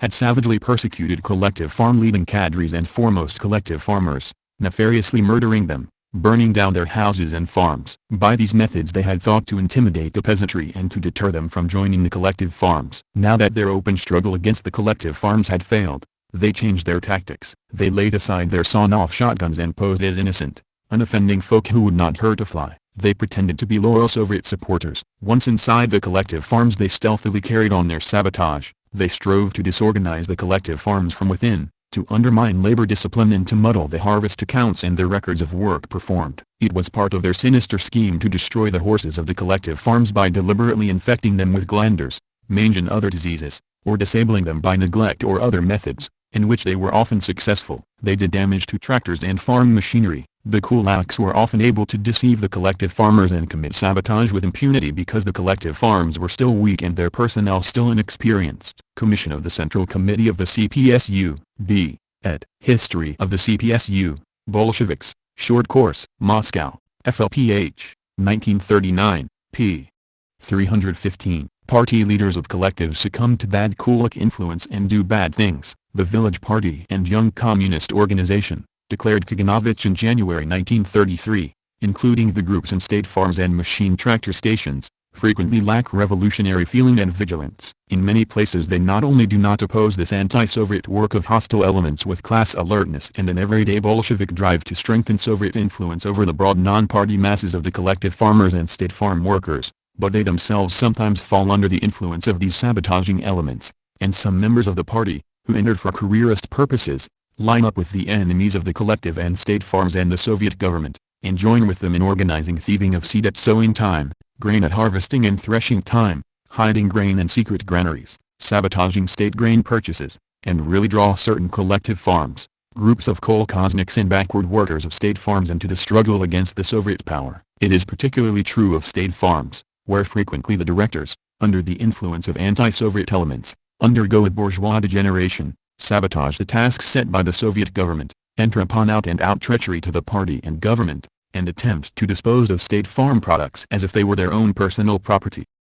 But with no less characteristic Bolshevist persistence, the occasion was taken to intensify the campaign, so as to ensure that 1933 and 1934 should see better results than 1931 or 1932. It was recognized, and frankly confessed, that a serious error had been made, often owing to the mistaken zeal of local agents, in making successive levies on the successful kolkhozy, when these were found in possession of unexpectedly large crops. Many peasants had lost confidence in the government's financial measures, always fearing that the results of their labors would be taken away from them. Hence the whole system was changed. The government relinquished all right to take produce by contract any more than by requisition. Henceforth nothing more was to be exacted from the collective farms by way of agricultural tax, apart from the agreed payment for the use of the tractors, than the one official levy of grain, meat, milk, and other produce, definitely fixed in advance, in exact proportion so far as arable produce was concerned, to the normal harvest on the number of hectares that had to be sown and weeded and reaped. Similar assessments were made for other produce. However great might prove to be the yield,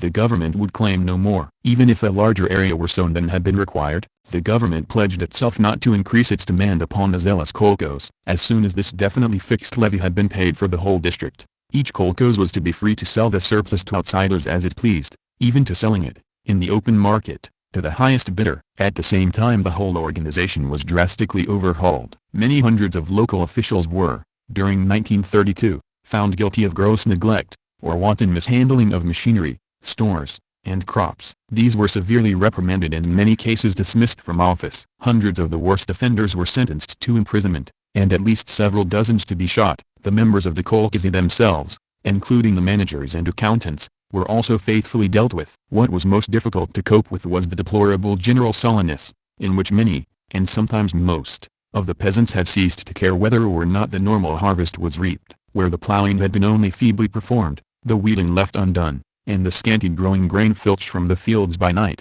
The whole kolkhoz was drastically shaken up. The most guilty of the sabotagers, often ex-kulaks, were expelled. The negligent managers and peasant accountants were dismissed from office. Collective farms which had willfully neglected or refused to till the land were sternly refused relief when they found themselves without food, so as not to encourage further recusancy, and in some of the worst cases the inhabitants of whole villages, if only in order to save them from starvation, were summarily removed from the land that they had neglected or refused to cultivate, and deported elsewhere, to find laboring work of any sort for bare maintenance. It is not denied that in these summary removals, as in those of individual kulaks who had refused to conform to the government's requirements, great hardship was inflicted on a large number of women and children, as well as on the men. Without such costs and suffering, it is argued, the rapid reorganization of peasant agriculture, which seemed the only practicable means of solving the problem of the national food supply, could not have been effected. Webb, S.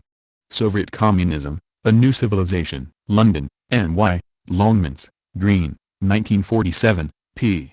207. Because the early collective farms had been organized spontaneously, that is, without Moscow's direct supervision or the guiding force of the party and proletariat, they were vulnerable to class alien influences. The lack of central control and the collectivization campaign spanning the summer and fall of 1929 and the problems associated with the cadre crisis had led to this. Viola, Lynn. The Best Sons of the Fatherland. New York, Oxford University Press, 1987, p. 32. In early collectivization center unleashed forces and lost control. The center was both all-powerful and completely helpless. It was confounded in its every step by the realities of fortress storming in rural Soviet Russia. In its rapid drive to collectivize agriculture, the center had unleashed a storm upon the countryside. It could not as easily rein in the forces as it had unleashed them. Viola, Lynn. The Best Sons of the Fatherland. New York, Oxford University Press, 1987, p. 89. From 1928 to 1933, bureaucrats and peasants waged one of the most grandiose class conflicts human history has known. It was complicated by struggles between bureaucracy and proletariat, between communist bureaucrats and non-party technicians, and lastly by an internal struggle between the various sections of the communist bureaucracy. One can say that the five-year plan, as it was carried out, represented to a certain extent the expression of a terrifying conflict between all classes and all social groups of modern Russia. Stalin's victory was a solution by means of the average, as it were, the resultant of all of the social forces at work. Stalin was the product of the events more than he was their cause. Saliga, Anti, The Russian Enigma. London, Inklings, 1979, p. 90. Soviet government cracks down on kulaks destroying livestock. Finally, on January 16, 1930, the Central Executive Committee and the Council of People's Commissars of the USSR issued the Decree on Measures of Struggle with the Rapacious Destruction of Livestock. This decree was issued in response to the wholesale waves of slaughters and sales of livestock which occurred in this period as peasants attempted to avoid classification as a kulak. The decree entitled District Soviet Executive Committees to arrest, expropriate, and exile kulaks guilty of the destruction of livestock. Viola, Lynn. The Best Sons of the Fatherland. New York, Oxford University Press, 1987, p. 96. He, Stalin, accused the kulaks, as a class, of living off the fat of the land, and of hoarding grain for themselves at the expense of the nation. 5 million of them were dispossessed. The kulaks' vengeful response was to slaughter their livestock. Mass deportation to Siberia ensued as punishment, and any active resistance was met with the same sentence. The carnage included the slaughter of 14 million cattle, one-third of the nation's pigs, and a quarter of its sheep and goats. Richardson, Rosamond. Stalin's Shadow. New York, St. Martin's Press, 1994, p.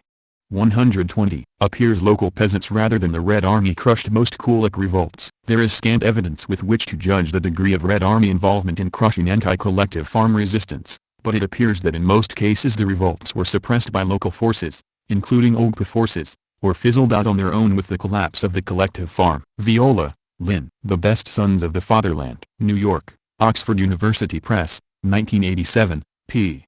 125. Stalin was not the cause of the collectivization excesses. If this interval, May to October 1929, he was directing from behind the scenes the early phase of the vast agrarian upheaval that soon was to engulf Russia, no evidence to this effect has turned up in the extensive and relatively forthright post-Stalin scholarship in the Soviet Union on the subject of collectivization. This research generally has not attempted to protect Stalin's reputation, and for a time even sought to emphasize his responsibility for the excesses of the campaign. What has come out of Soviet research is a substantial body of evidence that the enthusiasm for collectivization and the destruction of the kulaks had generated considerable momentum on the lower levels before Stalin visibly attempted to intervene in the administration of the campaign. Part of this revitalized radical trend seems to have derived from the lower levels of party membership, among people whose zest for class war probably had been encouraged by Stalin's pronouncements but was not simply his creation. Then there was the class hatred of the poor peasants for the relatively well-off ones, a potent force that cannot be discounted merely because Soviet historians have emphasized it excessively. An added factor in the intensification of the conflict was the active and not infrequently violent resistance by kulaks to collectivizers, who were often erstwhile factory workers. McNeil, Robert. Stalin, Man and Ruler. New York, New York University Press, 1988, p. 124. There is no reason to believe that Stalin in June 1929 compelled the state agency Kolkhozzentr, Collective Farm Center, to decide that it was necessary drastically to increase the goal of the five-year plan for collectivization, embracing 7 or 8 million families in 1930 alone, nor that Stalin was involved in the decision of the Copper District, a large area in the former Don Cossack land, to declare that they would achieve complete collectivization by the end of the plan period. Nor is it plausible to attribute directly to Stalin the eviction of a substantial number of kulak families from their farms during 1929, which is to say before he had announced the drive to liquidate the kulaks as a class. Yet the best Soviet study on the subject estimates that about 30,000 families or over 200,000 people were evicted in 1929. McNeil, Robert. Stalin, Man and Ruler. New York, New York University Press, 1988, p. 125. Thus in November 1929, when Stalin decided to break his silence concerning the agrarian upheaval, a strong radical movement already was in motion, involving elements of the peasantry, middle-level party officialdom and the central administration of the state. On the anniversary of the October Revolution, an occasion associated with class warfare, Stalin applauded this upsurge. The year 1929, he said, taking stock of the changes of the few months preceding, was a year of great change. He called for an end to the retreat that was embodied in the new economic policy and for a resumption of the attack on capitalist elements in both industry and agriculture. But he was non-committal on the extent and nature of collectivization in the immediate future and on the fate of the kulaks. McNeill, Robert. Stalin, Man and Ruler. New York, New York University Press, 1988, p. 125. Since he, Stalin, did not choose to intervene in this debate, the resolutions that emerged from it were generally enthusiastic about the socialization of agriculture, but did not settle the question of tempo. Some passages spoke of various organizational measures, such as the establishment of a central school for collective farm organizers or the building of tractor factories, which seemed to imply a relatively long-term approach to the transition. However, the decision of the committee at this time to send 25,000 industrial workers into the countryside within a few months to push collectivization seemed to imply a frantic campaign. So did some of the rhetoric of the resolution, particularly a favorable reference to complete collectivization of entire districts, marking a new stage, a new phase in the period of transition from capitalism to socialism. McNeill, Robert. Stalin, Man and Ruler. New York, New York University Press, 1988, p. 126. Such ambiguous marching orders invited confusion among the middle and lower level party officials and the disruption of agriculture. Even by the time of the Central Committee session, and especially in its wake, there was increasing evidence that chaos was brewing. On the one hand, radical zealots on the lower levels were in many areas deciding on their own to push for a high level of collectivization within a year or less. For example, at the opening of December 1929 the party leadership of the vast lower Volga region decided to aim at 80% collectivization by the spring of 1930 and 100% by the autumn. Fearing expropriation of the recent harvest by grain procurement teams, and incipient collectivization, many of the more prosperous peasants resisted the authorities by non-cooperation, and sometimes violence. McNeill, Robert. Stalin, Man and Ruler. New York, New York University Press, 1988, p. 126. On December 15, 1929, the Politburo concluded that the situation could not be allowed to drift any longer, that some order had to be imposed on an agrarian transformation that had departed entirely from the moderate goals of the plan and threatened not only agricultural production but the very existence of the regime. In any case, there is no evidence that Stalin acted unilaterally or imposed his will on a reluctant Politburo. Had he been high-handed in this matter, Soviet historians of the early 1960s would have been quick to use this to bolster their argument that he and not the party was responsible for the excesses in the early 1930s. McNeill, Robert. Stalin, Man and Ruler. New York, New York University Press, 1988, p.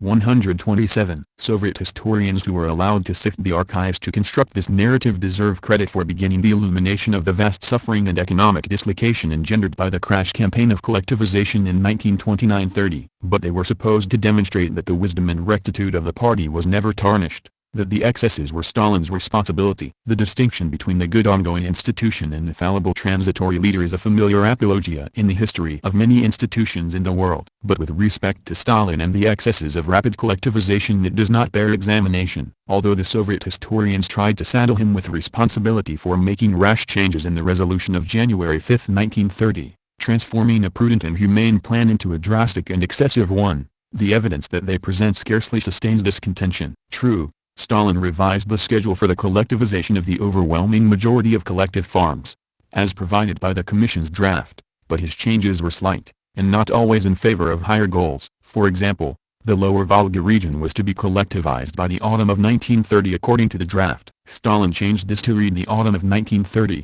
or at any rate the spring of 1931, a reduction of tempo, if anything. For the Middle Volga and North Caucasus he changed the target from spring 1931 to autumn 1930 or spring 1931, which merely raised the possibility of an increase in tempo. Stalin was criticized in the 1960s for removing from the draft of the resolution an article that exhorted the lower officials not to treat the drive with the excitement of a sporting event, replacing collectivist spirit from below with bureaucratism. but the same sentiment ended up in condensed form in the published version as the parting shot of the whole decree. As his latter-day Soviet critics asserted, Stalin did delete an article that permitted the collectivized household to retain some animals and implements, but this was merely an attempt to delay a decision on a disputed point until the Commission on the Draft Statutes of the Collective Farm could reach a conclusion. In its draft statutes published in March 1930, no doubt with Stalin's approval, the right to possess such modest capital was restored. The fate of 5 or 6 million kulaks, as their number was estimated by the Commission,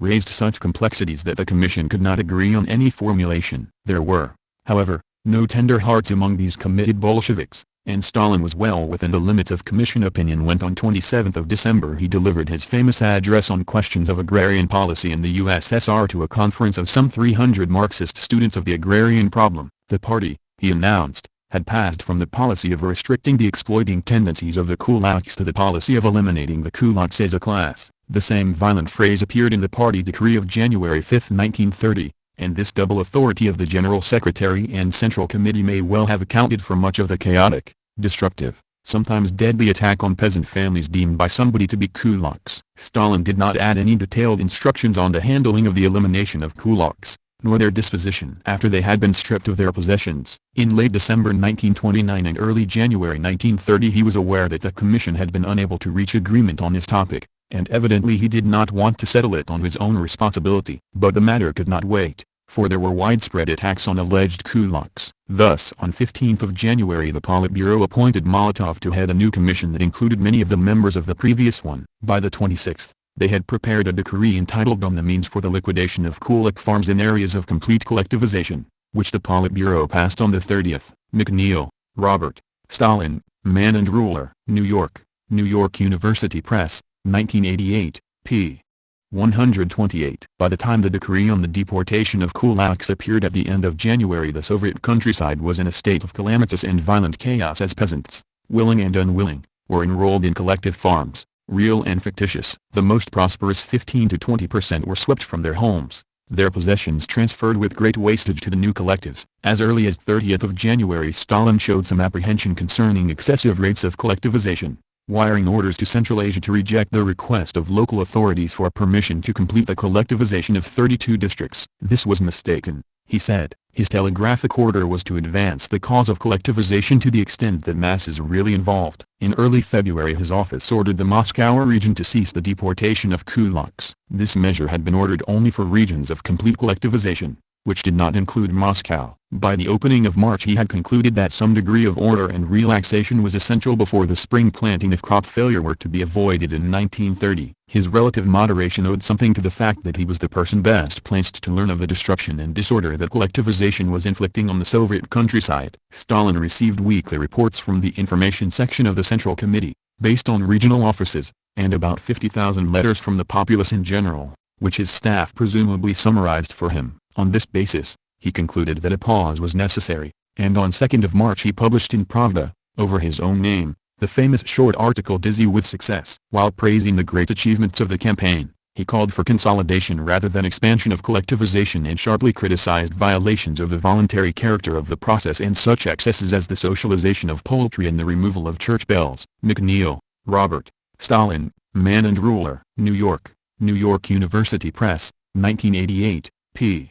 130. It is customary to say that Stalin's article Dizzy with Success was hypocritical in blaming lower officials for their own excessive enthusiasm for collectivization. The point has some merit. Stalin's general encouragement of renewed class war in 1928-29 had contributed to the stimulation of zest for the agrarian debacle of 1929-30. By approving the party decree of January 5, 1930 on the tempo of collectivization he contributed to the chaotic and destructive events of the next 2 months. But the evidence does not sustain the notion that a single dictator was forcing his program on a hierarchy of reluctant or intimidated officials. Stalin was slow to commit himself to any specific program of agrarian transformation, even though an increasingly ardent radical movement was in progress. Even after he threw his support behind rapid collectivization and dekulakization, his main role was to approve the plans that his colleagues on the commissions quickly put together. And in March, when the resulting possibility of economic disaster faced the regime, Stalin was ahead of the Politburo in calling for temporary retreat.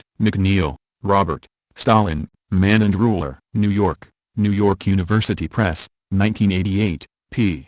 130. This is not to conclude that Stalin was an innocent bystander to the waste and carnage of the time, nor that he was moderate in his conception of class war, but opposing political camps have unwittingly conspired to sustain the conclusion that Stalin was the main force behind collectivization. First, the Stalinists, pretending that collectivization was a great triumph for socialism, credited it to their all-wise leader. The anti-communists, more realistically treating collectivization as a human and economic disaster, agreed that it was his personal work, a great crime. After his death they were gratified to find Soviet historians, agreeing that the excesses of collectivization were Stalin's fault. But the substantial evidence provided by Soviet research actually presents a more complex case. What emerges is a Stalin, who was at this stage of his career a chairman of the board, delegating most of the crucial work to commissions, listening to opposing viewpoints and acting to cut his losses when it appeared that the program was headed for disaster. In the party, the decision to pause and allow unwilling peasants to withdraw from the collective farms produced a serious wave of indignation among lower officials. Some of this anger was directed at Stalin for passing the blame for excesses onto the lower echelons. But the main grievance,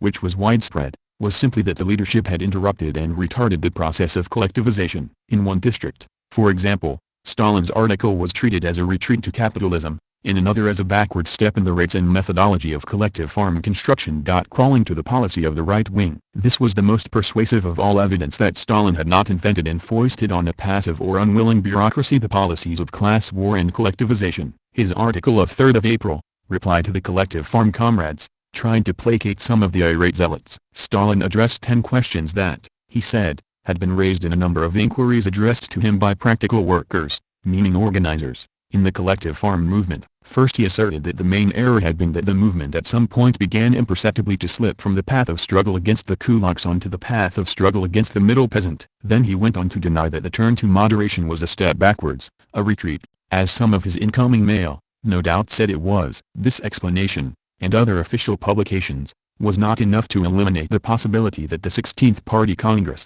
scheduled for June 15, 1930, might be marred by protests from the zealots. So it was postponed for 10 days. McNeill, Robert, Stalin, Man and Ruler. New York, New York University Press, 1988, p. 131. Collectivization has been successful. December 16, 1933. In the latter respect, it is noteworthy that the proportion of wheat in this year's collections is half as large again as that of last year. This result fully justifies the optimism expressed to me by local authorities during my September trip through the Ukraine and North Caucasus, optimism that contrasted so strikingly with the famine stories then current in Berlin, Riga, Vienna and other places, where elements hostile to the Soviet Union were making an 11th-hour attempt to avert American recognition by picturing the Soviet Union as a land of ruin and despair. Second, it is a triumph for Joseph Stalin's bold solution a year ago of the collective farm management problem, namely, the establishment of political sections in the tractor stations, a step that future historians cannot fail to regard as one of the major political moves in the Soviet Union's second decade. Durndy, Walter. Durndy reports Russia, New York, The Viking Press, 1934, p. 324. Collectivization is nevertheless Stalin's life's achievement, and probably his greatest. It solved Russia's age-long agrarian problem. Collectivization prevented hostile economic forces from springing ever anew from the soil of the countryside to attack the Soviet economic system. Basaches, Nicolaus. Stalin, London, New York, Staples Press, 1952, p. 195. In a December 5, 1929, letter to Molotov, Stalin stated, "The collective farm movement is growing by leaps and bounds. Of course there are not enough machines and tractors. How could it be otherwise? But simply pooling the peasant tools results in a colossal increase in sown acreage, in some regions by as much as 50%. The eyes of our rightists are popping out of their heads in amazement." Naumov, Lee, and Klivniak, eds. Stalin's letters to Molotov, 1925-1936. New Haven, Yale University Press, c. 1995, p. 183. In 4 earth-shaking years, the Soviet Union changed from a country of tiny, badly tilled holdings, worked with wooden plow and hand sickle, to the largest-scale farms in the world. The initiative was taken by the poorer peasants and farm hands, urged and organized by the communists, and assisted by government credits and machines. When the 5-year plan swiftly increased the farm machinery available, the new collective farm proved able to attract ever wider and wider groups of farmers. The movement was bitterly fought by the small rural capitalists known as kulaks, who farmed with hired labor, lived by money lending, or owned small mills, threshers and other means of production and used these facilities to exploit their neighbors. Footnote: Writers unacquainted with Russian rural life often confuse kulaks with peasants generally, which leads them to describe the whole collectivization movement as an attack on the peasants. But for half a century students of Russian rural districts have spoken of kulaks. In 1895 Stepniak wrote that hard unflinching cruelty was their main characteristic. In 1904 Wolf von Seyerhand wrote of the kulak as a usurer and oppressor in a peasant's laws. In 1918 Dr. E. J. Dillon, in The Eclipse of Russia, said, "Of all the human monsters I have ever met in my travels, I cannot recall any so malignant and odious as the Russian kulak." Strong, Anna Louise, The Soviet World. New York, N. Y. H. Holt and Company, c. 1936, p. 178. But anyone in a position to compare a Russian farmstead of 1910 with one of 1930 must confess that the latter guarantees more of two all-important elements, human happiness and dignity. Ludwig, Emil, Stalin. New York, New York, G. P. Putnam Sons, 1942, p. 147. Despite all the bourgeoisie's hue and cry about the repression suffered by the rich peasants during the collectivization, in less than one decade, the Russian peasants left the Middle Ages and joined the 20th century. Their cultural and technical development was phenomenal. This progress properly reflected the sustained rise in investment in agriculture. It increased from 379 million rubles in 1928, to 2,590 million in 1930, to 3,645 million in 1931, stayed at the same level for 2 years, reaching its highest levels at 4,661 million in 1934 and 4,983 million in 1935. Charles Baudelaire, L'économie soviétique, Paris, Editions Recueil Syrie, 1950, p. 74. Martins, Ludo, Another View of Stalin, Antwerp, Belgium, Epo, Lang Pastorstraat 2527 2600, p. 86, p.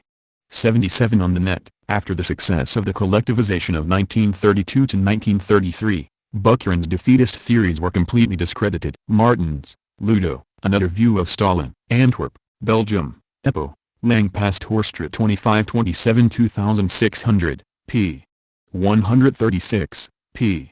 117 on the net. I heard incredible stories of the hopes raised among peasants by collectivization. With collectivization, technical civilization penetrated into the backward rural districts of Russia. Wireless and cinema came to villages that were without a school the day before, where the plow was still unknown and the earth was broken with the aid of the ancestral hoe. Tractors made their appearance. The people were dazzled. Countless factories were rising. Armies of tractors, cars, unheard of agricultural machines were to make their appearances in the village, along with piles of artificial manure, postal and telephone service, medical service, agrarian experts, machinery and tractor stations. All sorts of courses and schools were introduced. All this could not fail deeply to impress the creative instinct of the masses, to fan the ancient hope of a better life in those villages that had suffered so much during the NEP. Siliga, Andy, The Russian Enigma. London, Inklings, 1979, p.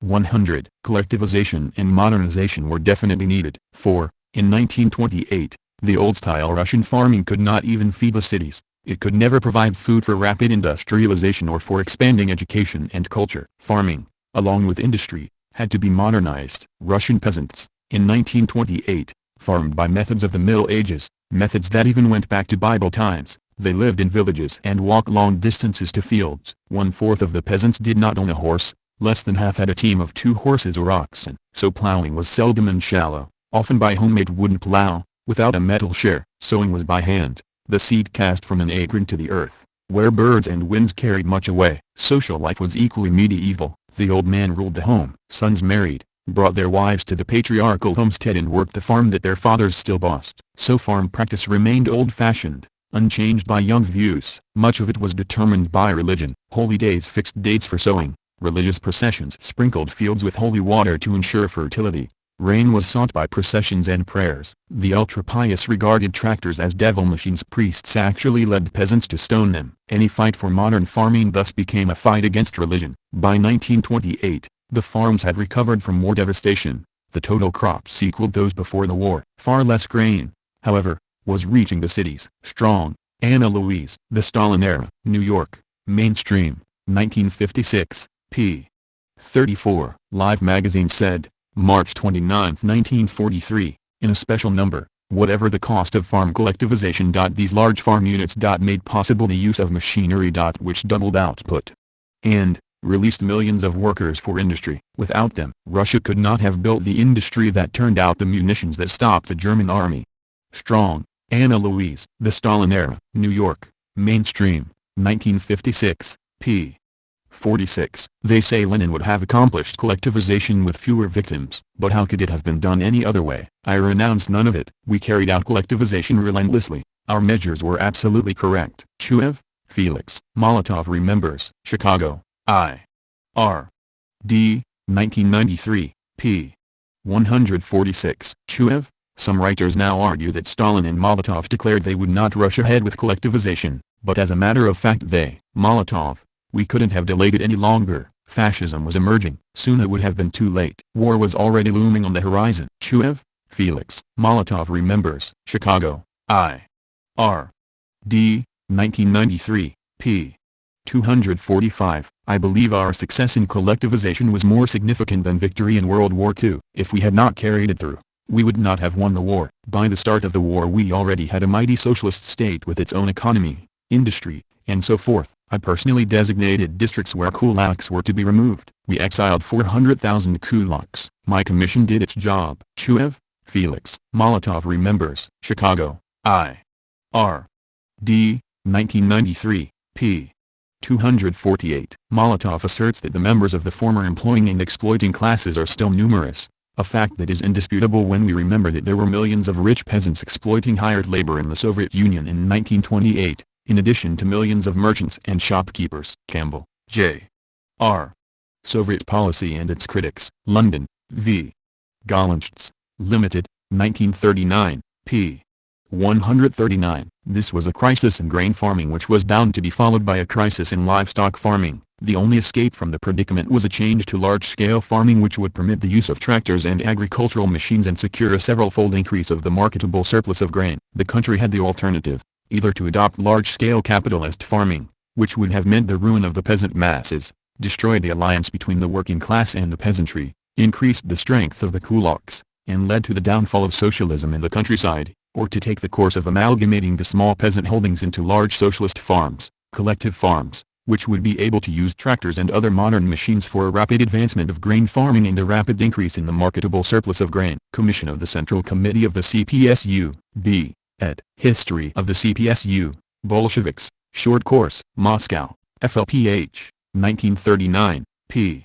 287. Land redistribution greatly multiplied the number of small farm holders till they aggregated 25 million by 1928. Although possessed of land and relieved of rents they did not prosper, for in fact they had no more land to use than under the Tsar. They produced no more. The government in consequence failed to get grain for export or to feed the cities properly. Their own area had not increased under the new system and the small farmers had proved to be less efficient producers than the landlords. Thus the proletarian dictatorship faced a serious crisis created by the peasants. It met it by decreeing what it had hitherto avoided, the extensive socialization of agriculture. Not that Marxianism did not require it, but a situation dominated by peasants had been too difficult. Now, however, action was imperative. As Stalin put it, they could not continue part socialistic and part capitalistic. The individualistic peasant had to be proletarianized or the revolution lost. So the 5-year plan was launched with agricultural reconstruction as its most audacious and difficult task. Davis, Jerome. The New Russia, New York, The John Day Company,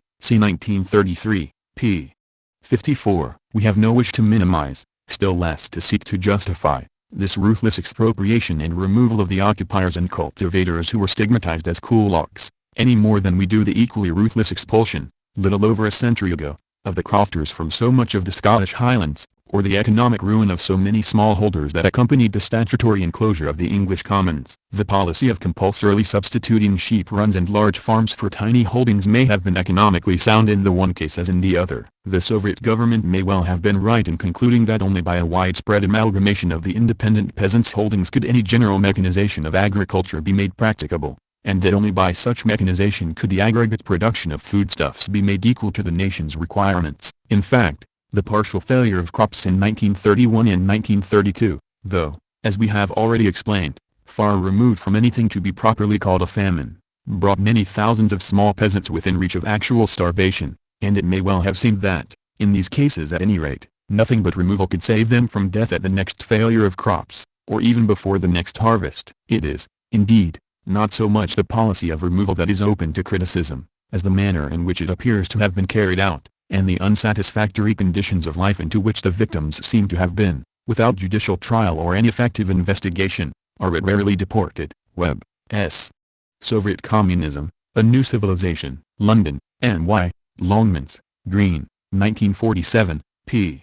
471. For socialism, kolkhozes must evolve into sovkhozes. The kolkhozes, collective farms, must evolve so as heighten the very level of socialization, that is, to be transformed into sovkhozes, state farms. There is no other way. That was stated by Marx, Engels, and Lenin. Chuev, Felix. Molotov remembers. Chicago, I. R. D. 1993, p. 252. State farms change into sovkhozes and private farms into kolkhozes. So, whilst the large unoccupied estates were transformed into sovkhozes or pure and simple state farms, the private individual exploitations must be changed into kolkhozes, or cooperative farms. Barbus, Henri. Stalin. New York, The Macmillan Company, 1935, p.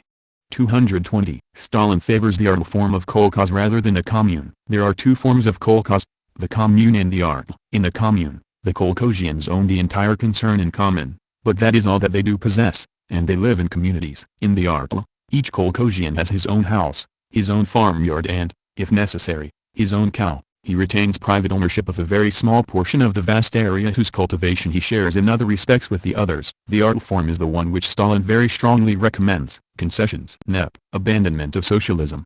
People cried, or wanted to cry, but wait one moment. Socialism, contrary to the legend which those who do not wish to know the truth spread about among those who are ignorant, was not invented just to annoy people, and to pursue them perpetually with cries of "you must," like a creditor, but, quite on the contrary, to get them out of a mess. Its object is by no means arbitrarily to deprive every man and every woman of everything that gives them satisfaction and thus to make them pay too dearly, by personal restrictions, for the political equality, the social justice, and the security of livelihood which it brings them. Restriction on private property is not an end in itself, but a means of arriving at the state which is much more advantageous, everything concerned, for everyone. It is not a question of multiplying these restrictions indiscriminately, but of reducing them to the necessary minimum. The means of production are to be socialized, so let us socialize them. And then what? Barbus, Henri. Stalin. New York, The Macmillan Company, 1935, p.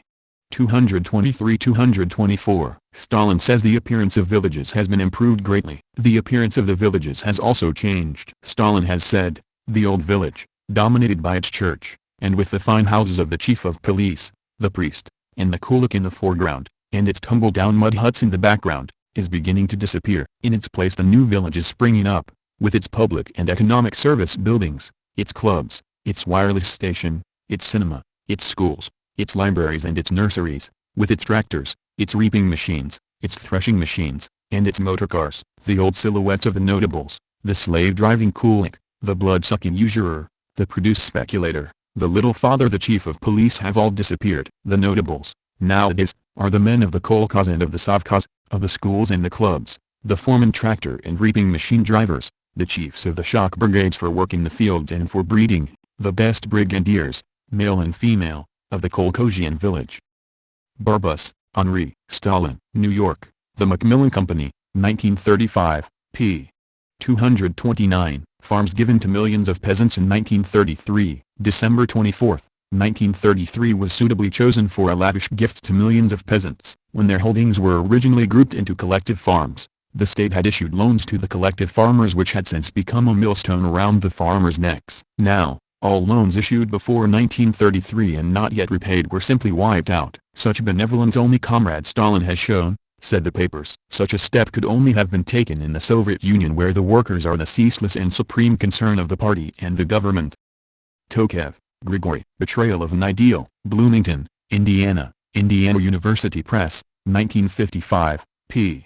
280. One of the early signs of the new direction was that rationing was abolished. November 26, 1934. This was decreed direct from the Communist Party, which could not have done it unless it had been in a position to do it. But the most material changes were mainly focused on the peasantry. It began with a remission of arrears of taxes, December 11, 1933, significantly enough for districts closest to the Far East frontier, but this was soon extended to the whole country, February 27, 1934, by a most important decree of February 18, 1935, the peasants of the collective farms got a considerably greater share in the management of their own affairs, which brought them closer to the popular ideal of free agricultural cooperation. Their houses and kitchen gardens, as in the times of the czars, together with all household articles, were declared to be individual property, but besides that they were given allotments very small, it is true, on which they could labor for their own profit. This was immensely popular. Individual property had to be the result of one's own work, but it was now recognized as property,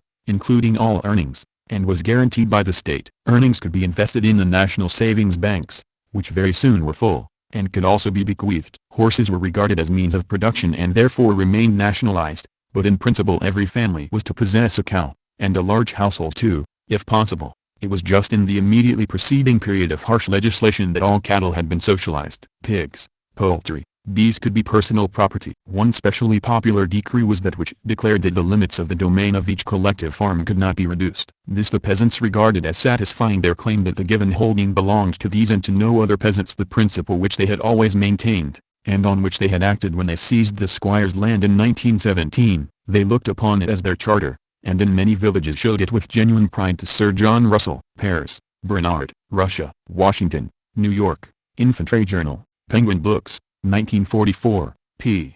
196. In May 1932, the grain procurement plan for 1932-33 was somewhat reduced, and free trade in grain was permitted, provided that deliveries to the state had been completed, and, a matter of considerable significance, the state control of prices on the markets was abolished. These and related measures became widely known at the time as neo-NEP, though this characterization was vigorously rejected by the authorities. Chabad, Stephen, trans. The Stalin-Kaganovich Correspondence, 1931-1936. New Haven, Yale University Press, c. 2003, p. 105. How did collectivization work? There have been many books describing this period, and telling just how and why the kulaks were being liquidated in this manner. The authors disagree considerably on many points, but I have combined the most plausible explanations together with what I saw for myself to give an idea of what actually happened. In the previous chapter 1 have described this period as the Second Communist Revolution, and have said it was aimed principally at the small farmers, who had hung on to their small plots of land and small collections of domestic animals through the First Revolution. In 1917 and the years following, these small farmers had gladly helped the communists to take away the land held by large landowners, because they were promised the privilege of dividing such lands among themselves, and that is what they had done. When I came to Russia in 1928, there wasn't a single large landowner in the country except the state itself. The land was broken up into little plots, each cultivated by a small farmer and his family. The small farmers lived in villages together, often at some distance from their land, as they have done in Russia for centuries. You couldn't see in the length and breadth of the country a single farm such as we have in America. Littlepage, John D. In Search of Soviet Gold, New York, Harcourt, Brace, c. 1938, p.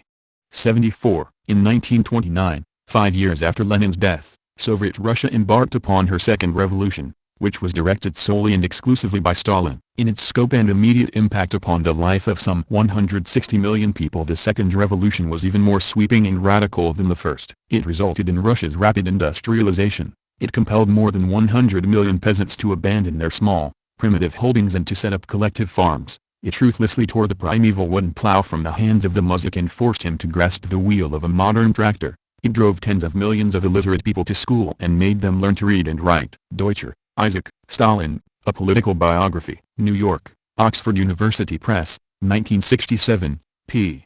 294. Neither Lenin nor Stalin ever had any illusions that any single country, even one as vast and potentially rich as the Soviet Union, would ever be able to establish a stateless, classless society while capitalism still had power in the rest of the world. But Stalin, like Lenin, did believe that the Soviet Union could eliminate capitalism, industrialize, extend the power of the working class, and wipe out real material privation all during the period of capitalist encirclement. To do this, Stalin held, the proletariat would have to rely on the peasantry. He rejected Trotsky's scorn for the Russian peasants and saw them, rather than the European proletariat, as the only ally that could come to the immediate aid of the Russian workers. When the Civil War ended, in 1921, with most of the Soviet Union in chaotic ruin, Lenin won a struggle against Trotsky within the party to institute what was called the New Economic Policy, NEP. under which a limited amount of private enterprise based on trade was allowed to develop in both the cities and the countryside. NEP was successful in averting an immediate total catastrophe, but by 1925 it was becoming clear that this policy was also creating problems for the development of socialism. This brings us to the first great crux of the Stalin question. We have been led to believe that in order to industrialize at any price,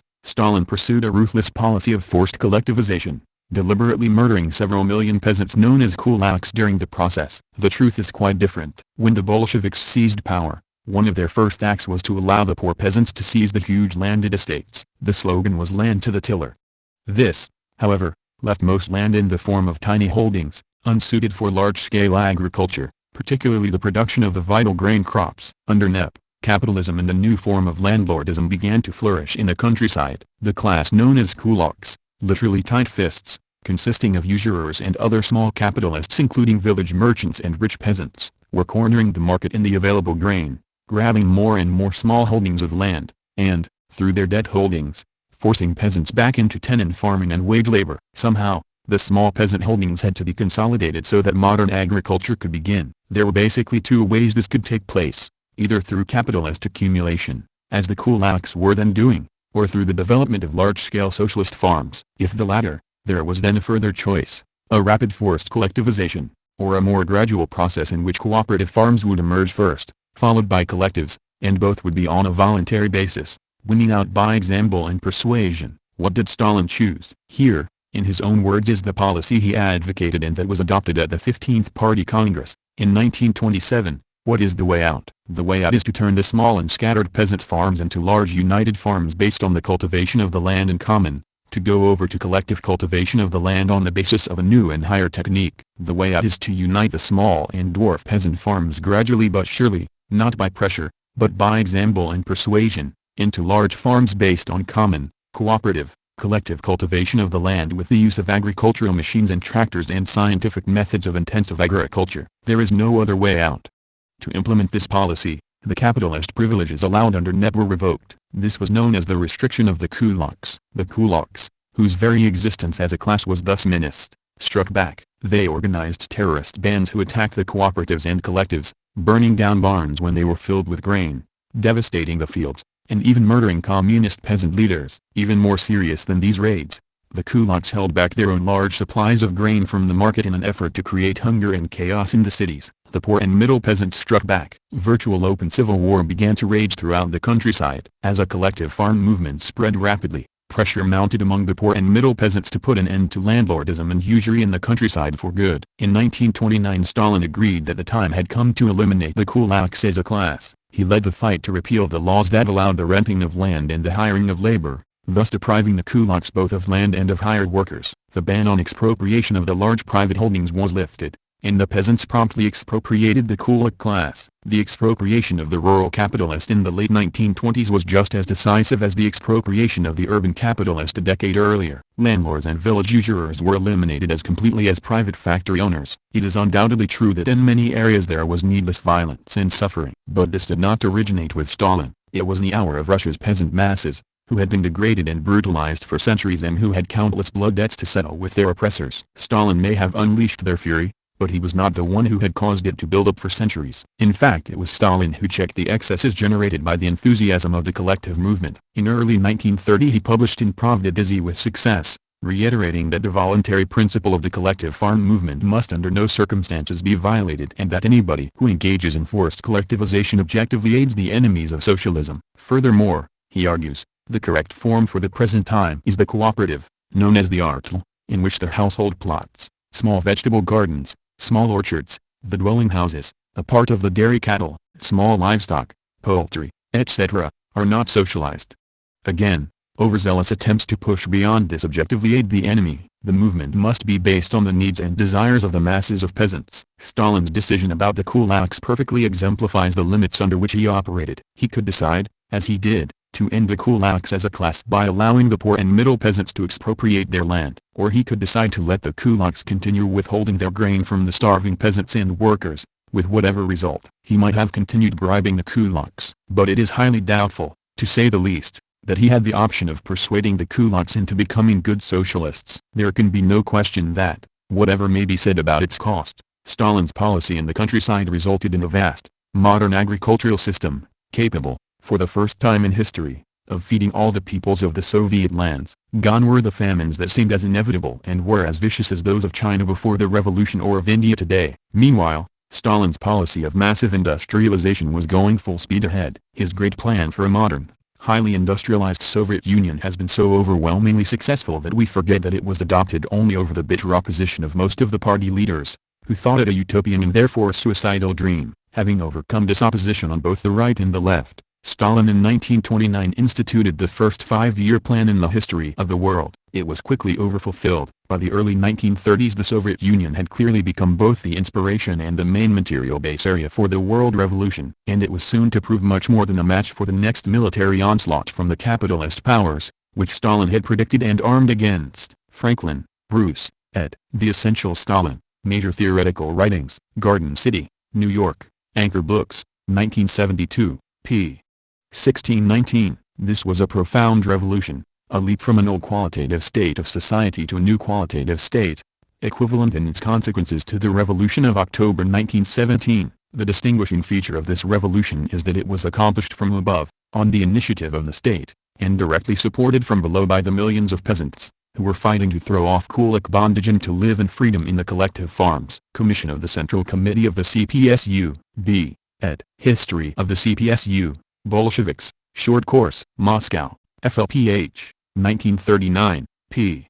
305. Successive collectivization enervated and weakened the opposition. A lot has been said about the hardships of the kulak during the period of collectivization. The kulak had the opportunity of joining the collective farm. When he refused to do so and thus positively hindered collectivization, he was deported. The history of the kulak moneylender is too full of brutality and mercilessness, committed by the kulaks, for one to waste sympathy on his hardships which he could have avoided. The opposition leaders waited patiently for their turn, as Radek confessed at his trial, in the expectation that the five-year plan would fail, involving the overthrow of Stalin. The five-year plan succeeded and the second five-year plan, accompanied by a series of bumper harvests, was already on the way when Kirov, the chief of the Leningrad Soviet, was assassinated. In 1934 the mood of the country had changed. The former neutrals, who had been critical of the Stalin policy and resentful of privations, were now wholeheartedly on his side. Rationing was being abolished. Light industry was turning out large quantities of consumable goods. The standard of life,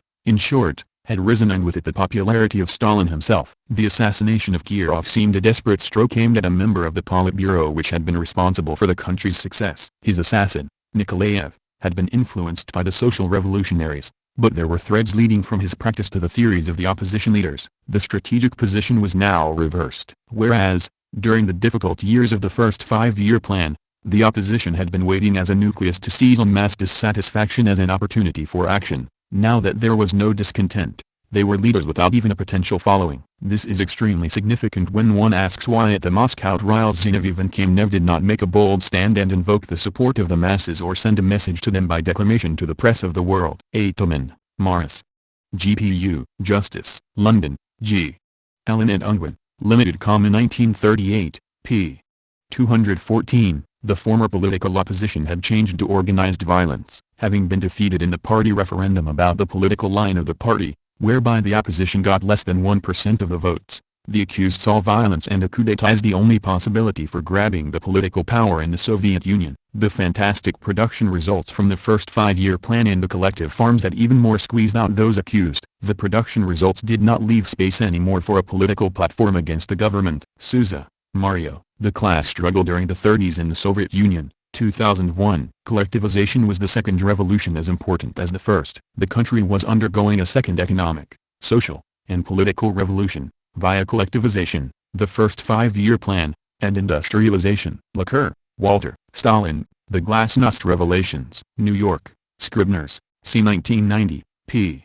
22. From mid-1928, however, Stalin's group ordered communists throughout the continent to adopt the stance taken by the Bolsheviks in 1917. Extreme radicalism became dominant again, and the Comintern, at the Politburo's instigation, purged the doubters and vacillators, as well as the Trotskyists, from the ranks of its parties. World communism was being readied for the imminent revolutionary upheaval. Service, Robert. Stalin. Cambridge, Mass. Belknap Press of Harvard University Press, 2005, p. 261. Soviet farming more successful than critics are willing to admit. Conclusion.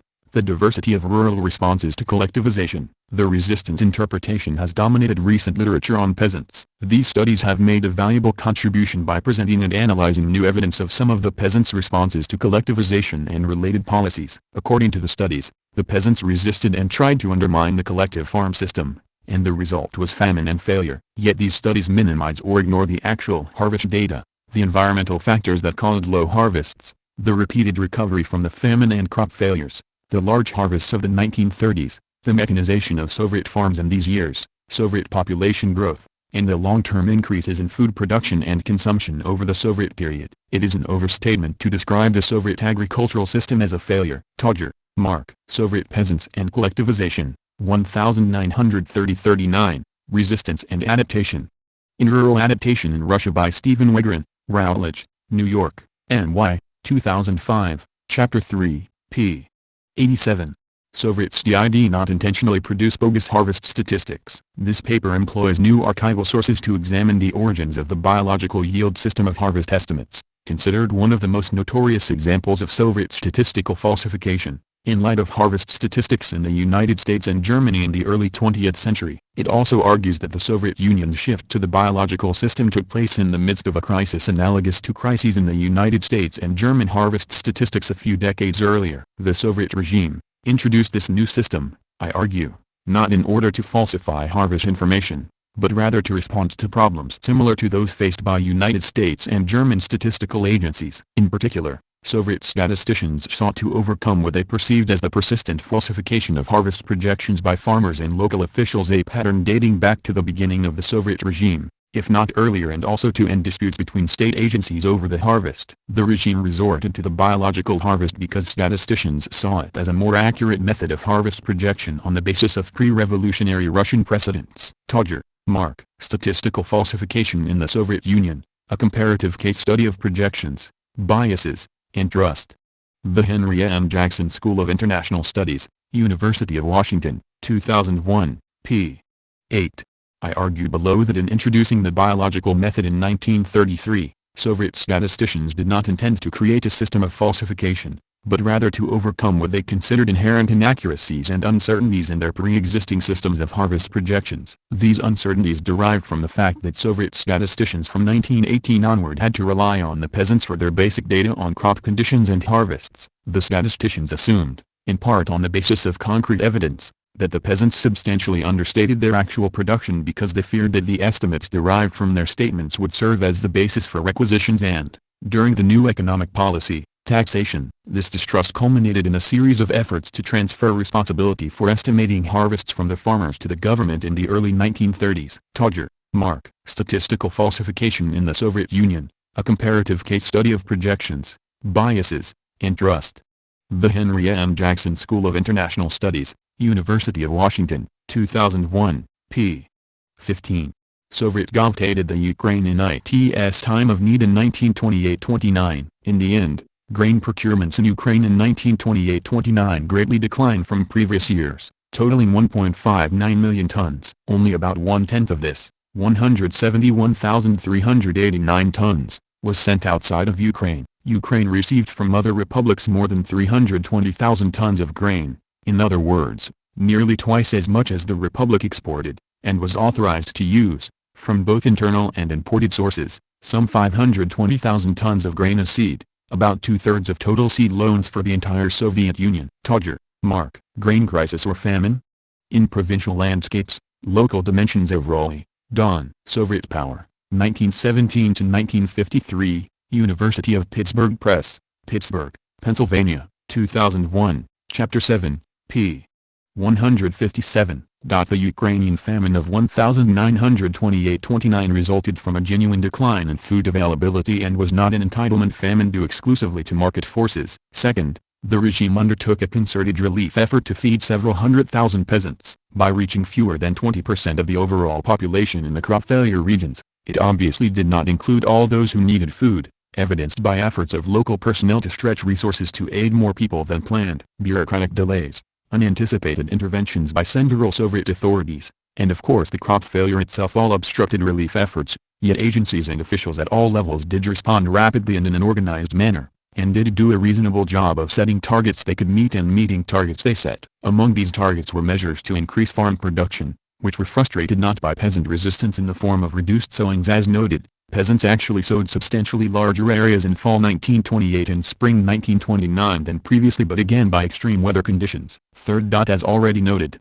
Ukraine received more in food supplies during this famine crisis than it exported to other republics. Soviet authorities made substantial concessions to Ukraine in response to an undeniable natural disaster and transferred resources from Russia to Ukraine for food relief and agricultural recovery. Many studies of the Soviet regime and the peasantry emphasize their punitive and exploitative character of government policies and officials' implementation of them. They argue that these practices took root during the Civil War and declined during the NEP, but revived during the Grand Crisis to become almost the exclusive pattern in state-peasant relations, a basic part of Soviet totalitarianism and fundamentally different from a normal state. The evidence presented here reveals another side of the Soviet regime, one concerned with alleviating suffering rather than creating it, specifically during the Grand Crisis. It is true that the relief agencies in 1928-29 tried to limit aid to the poorest peasants and nursing mothers and babies. While on one level, this seems harsh, some Western relief agencies during the 1921-23 famine maintained the same principles. Mennonite relief in Ukraine,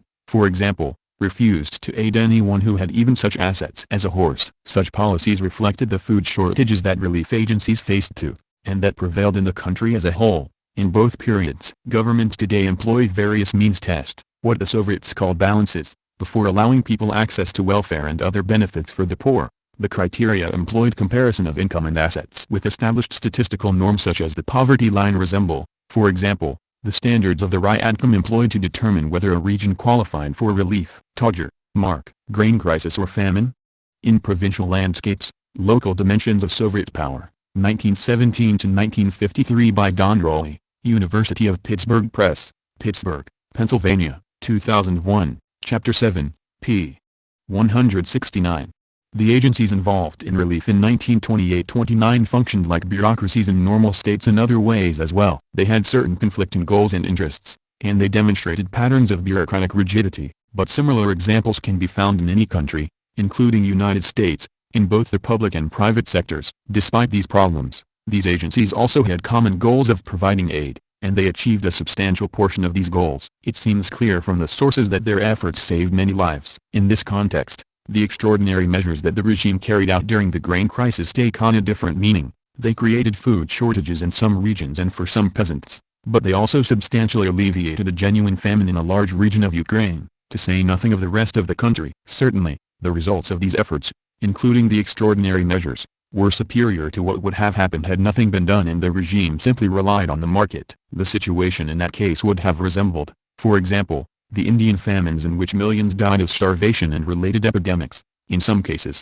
as in Bengal in 1943, right in front of shops stocked with food they could not afford, while British colonial authorities asserted on the basis of classical political economy that the market would solve the problem. As already noted, many groups in Ukraine and elsewhere in the Soviet Union during the grain crisis faced the same situation as market prices for food spiraled out of reach. The Ukrainian famine of 1928-29 was the third famine in the Soviet Union in 7 years due to a natural disaster and was the most extreme part of a broader food supply crisis that affected most of the country. This crisis did not result exclusively or even mainly from price policies. The Soviet Union clearly had an extreme vulnerability to natural disasters, and Soviet leaders interpreted this vulnerability in comparison to the West as a sign of agricultural backwardness. Todger, Mark. Grain crisis or famine? In provincial landscapes, local dimensions of Soviet power, 1917-1953 by Don Rowley, University of Pittsburgh Press, Pittsburgh, Pennsylvania, 2001, Chapter 7, p. 169.